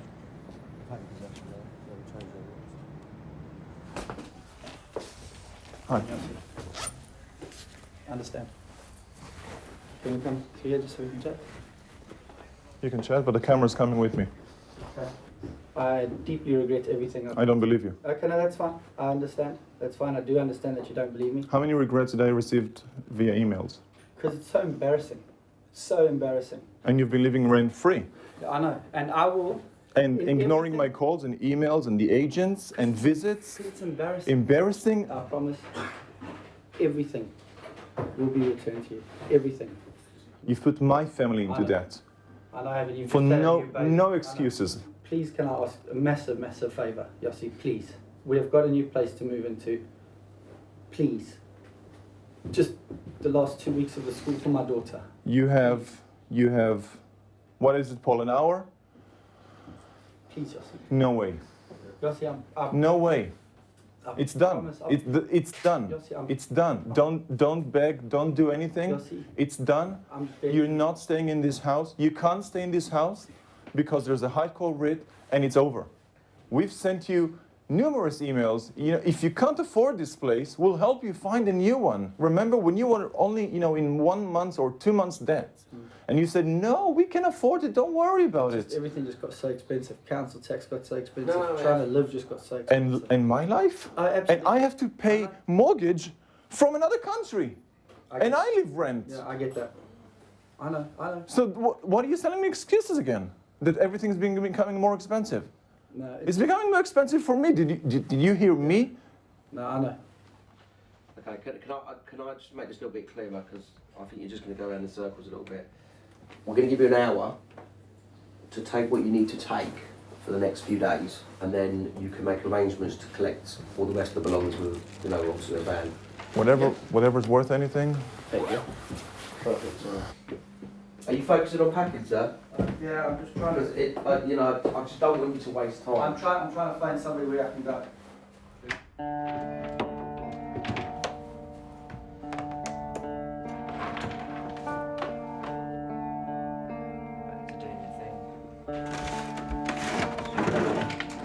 These guys bought all of the stuff that you see in a year. They came in from Abu Dhabi with luggage only. They wanted the house fully furnished.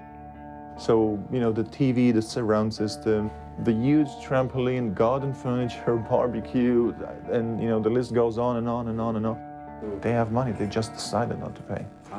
Give me a few minutes, let me get all my okay. stuff out of the way then. The tenant and his family finally start packing some essential items while the locks are changed.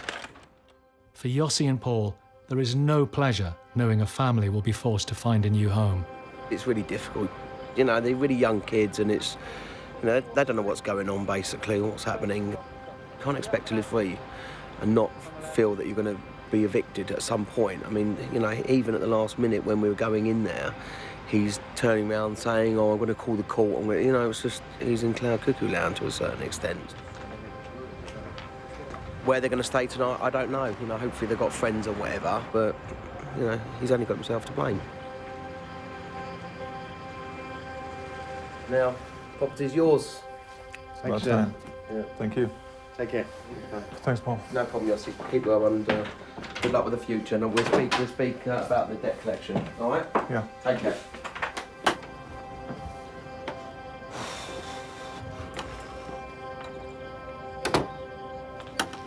I put 2 kids out there.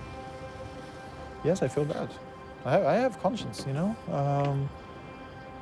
I'm happy that it's not me, but if we'd continued this way, it would have been me.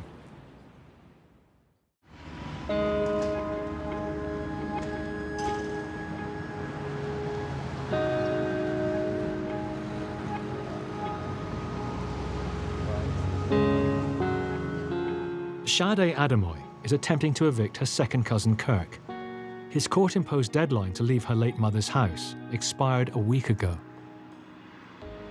We're back at the property to see whether Kirk has left. It is quite emotional. I'm really disappointed in Kirk. You know, he is a family member who's just chosen to be difficult for no reason, really. The house really is a big part of my childhood. It's been a family home for as long as I can remember, going back to the 70s. Well, I have to knock first to see what happens. There's a light on.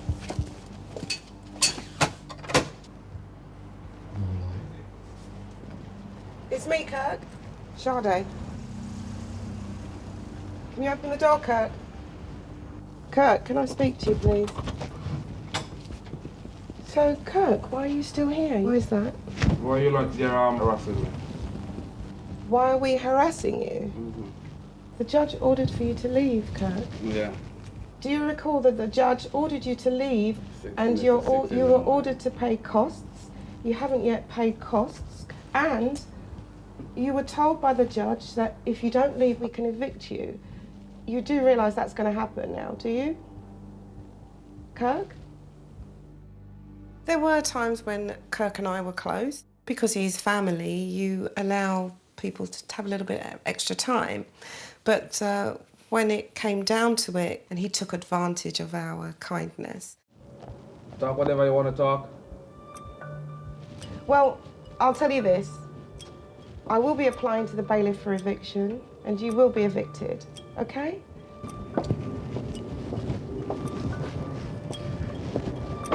You know, at that point, I looked at Kirk and I thought, this is not my cousin, this is not a family member, this is just a person who I want out of my life. I guess we'll just apply to the bailiffs and we'll have him evicted. I want the property back. It doesn't belong to Kirk. Kirk has no idea what it really means to me and my sister.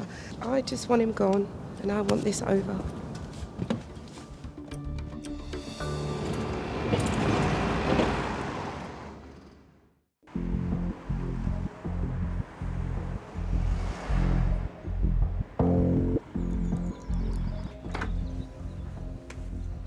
The day that builder Dave Simpson has been waiting for has finally arrived.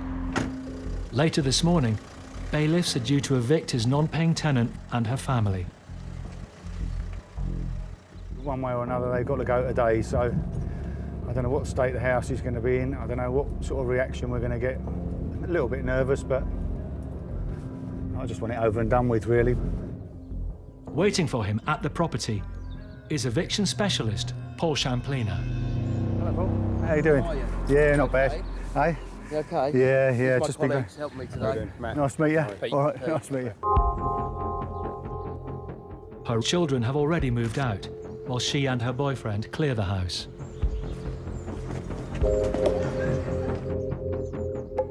Despite being forewarned about the date of the eviction, So, Mr. Simpson.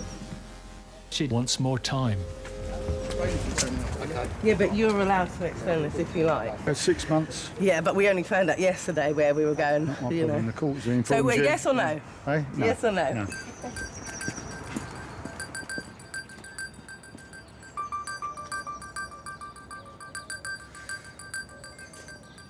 No, it's going to happen. It's got to happen now. It's 11 a.m. and the bailiffs arrive.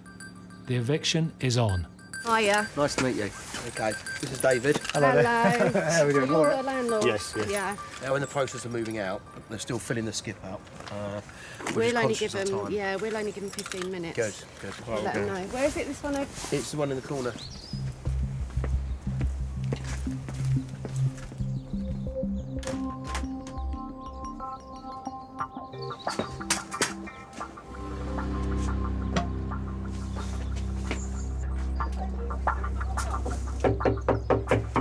Yeah, there's a bit of shouting going on upstairs. The reality's kicking in, unfortunately. Okay. Hiya, how are we progressing? Miles away. Okay. What we can do for the time being, we can only allow you 15 minutes. All we'd advise now is just to make sure you get any ID, medication and stuff like that. Okay. You can make a start on the lock. Start on the door, yeah. With the bailiffs there, Dave can change the locks. Oh, yeah. David, what's going to happen to my staff? You can make an appointment to I'm come not back. talking to you, You'll have to make sorry. an appointment to come and get it. Oh, okay.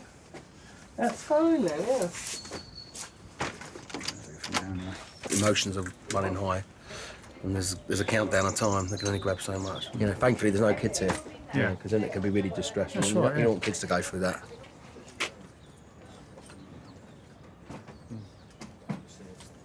How much symptom traveller? Out here, I'm afraid. I'm saying about the debt. Okay. Yeah, well, speak to me. All right. Well, I'll if I pay £200 a month. That's fine, Yeah. Yeah, I'll take it. Well, starting from, say, Monday week. Yeah, that's fine. Is that all right? Okay, yeah, lovely. Yeah, cool. Thanks. It's the first time I've heard of somebody offering to pay their debt. I say anything's better than nothing. I'll accept anything, but we'll have to wait and see about that as well. 15 minutes after the bailiffs arrive, the eviction is over. We're just going to have a quick look around, okay?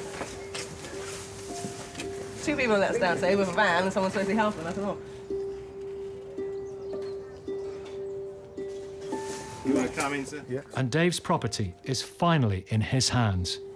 There's still a lot of stuff to take. I can imagine, yeah. But I think, just to let you know, I said he might need help on Sundays. She has 10 days to collect the rest of her belongings. The argument is, what's belonging, what's rubbish. Should we go and check upstairs? Okay. Yeah. Cool. Oh my God. See, the door's missing. I don't know where the door's gone. This room, well, you can't actually get in the room. Now this is their bedroom, so wow.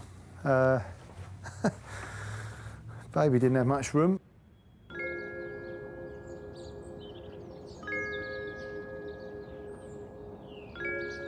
Very happy they've gone. Yeah, we can move on. I don't know where they're going to end up. Hopefully they'll get sorted out, and hopefully they don't do it to the next landlord.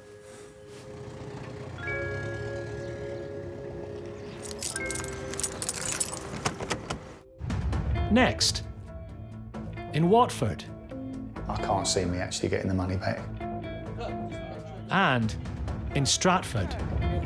Are you packing? ready to go in about 10 past? Are you packing? The bailiff's coming in 10 minutes.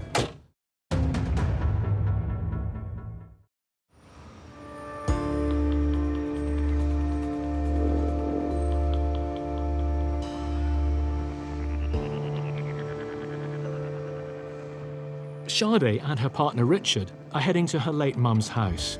Today, her second cousin Kirk is being evicted. So today I'm hoping that Kirk leaves. We get him out and I get my property back. It's the family home and I'm sad because since my mum died, I've not really been able to frequent the property as I would normally. I can't go to my own home as I would please. So it's really sad. We've been waiting for today for almost 3 years. I just think my cousin Kirk has just had no respect, no value for property, and no value for possessions that don't belong to him. Waiting outside the 4-bed house is Paul Champliner, who the couple have drafted in to assist.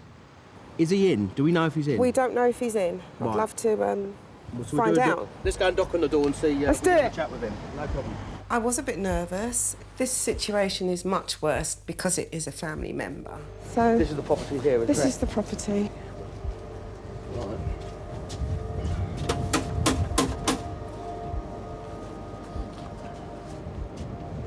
Right, Kirk, just to make sure you're ready to leave. Kirk, are you Are you packing? ready to go in about 10 past? Are you The packing? bailiff's coming in 10 minutes.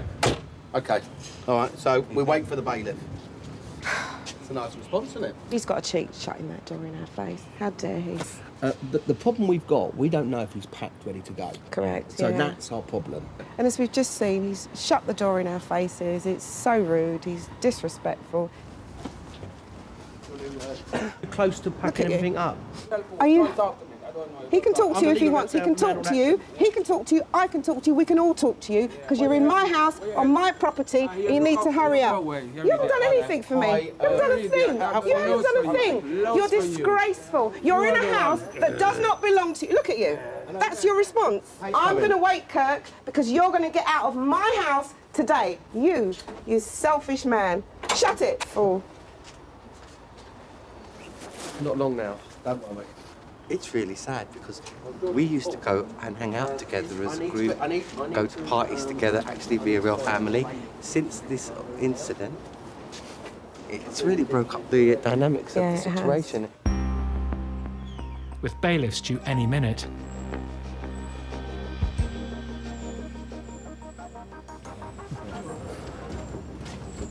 Kirk decides to leave. Take care. Bye-bye. Bye. It's a bit sad because it didn't need to come to this. It really is sad, actually. It's all right, he's gone. I can't believe this. Richard, go in. Let's see this. Come on. Shake hands. Go on. This is great. Over the moon, mate. It's fantastic. I look back and I think Kirk felt he was owed something. Kirk truly believed, I think, that he had some rights somewhere to the property. But you know what he's done? He's really tidied up well. I know he has tidied up, which is good. And even the garden's in quite good nick. He's left it in good condition. Yeah. So I'm really happy. I am feeling a bit weird because, as I said, I do feel a little bit sad for Kirk, and it didn't need to come to this at all. It really didn't. But it has. He just strung it out, didn't he? Yeah, he That's did. What made it worse. So unnecessary. And the abuse he got as well. Yeah. That was unnecessary. Yeah, he was really awful to me, and I haven't done anything to Kirk other than try to help him. Nearly 3 years on from her mother's death, Sade finally has the family home she grew up in back. Kirk's gone. Can't believe that. This was my room, so it's got lots of memories. So that's why it's hard. I don't want to get rid of it, the property. It's got a lot of meaning. Some really great memories growing up there. Lots of family members and friends would come around. Food, cooking, fun, laughter. So we are planning to give the property to a letting agent. There are many families looking for somewhere to live. That's the plan, to give it to a family that can make lots of fond memories.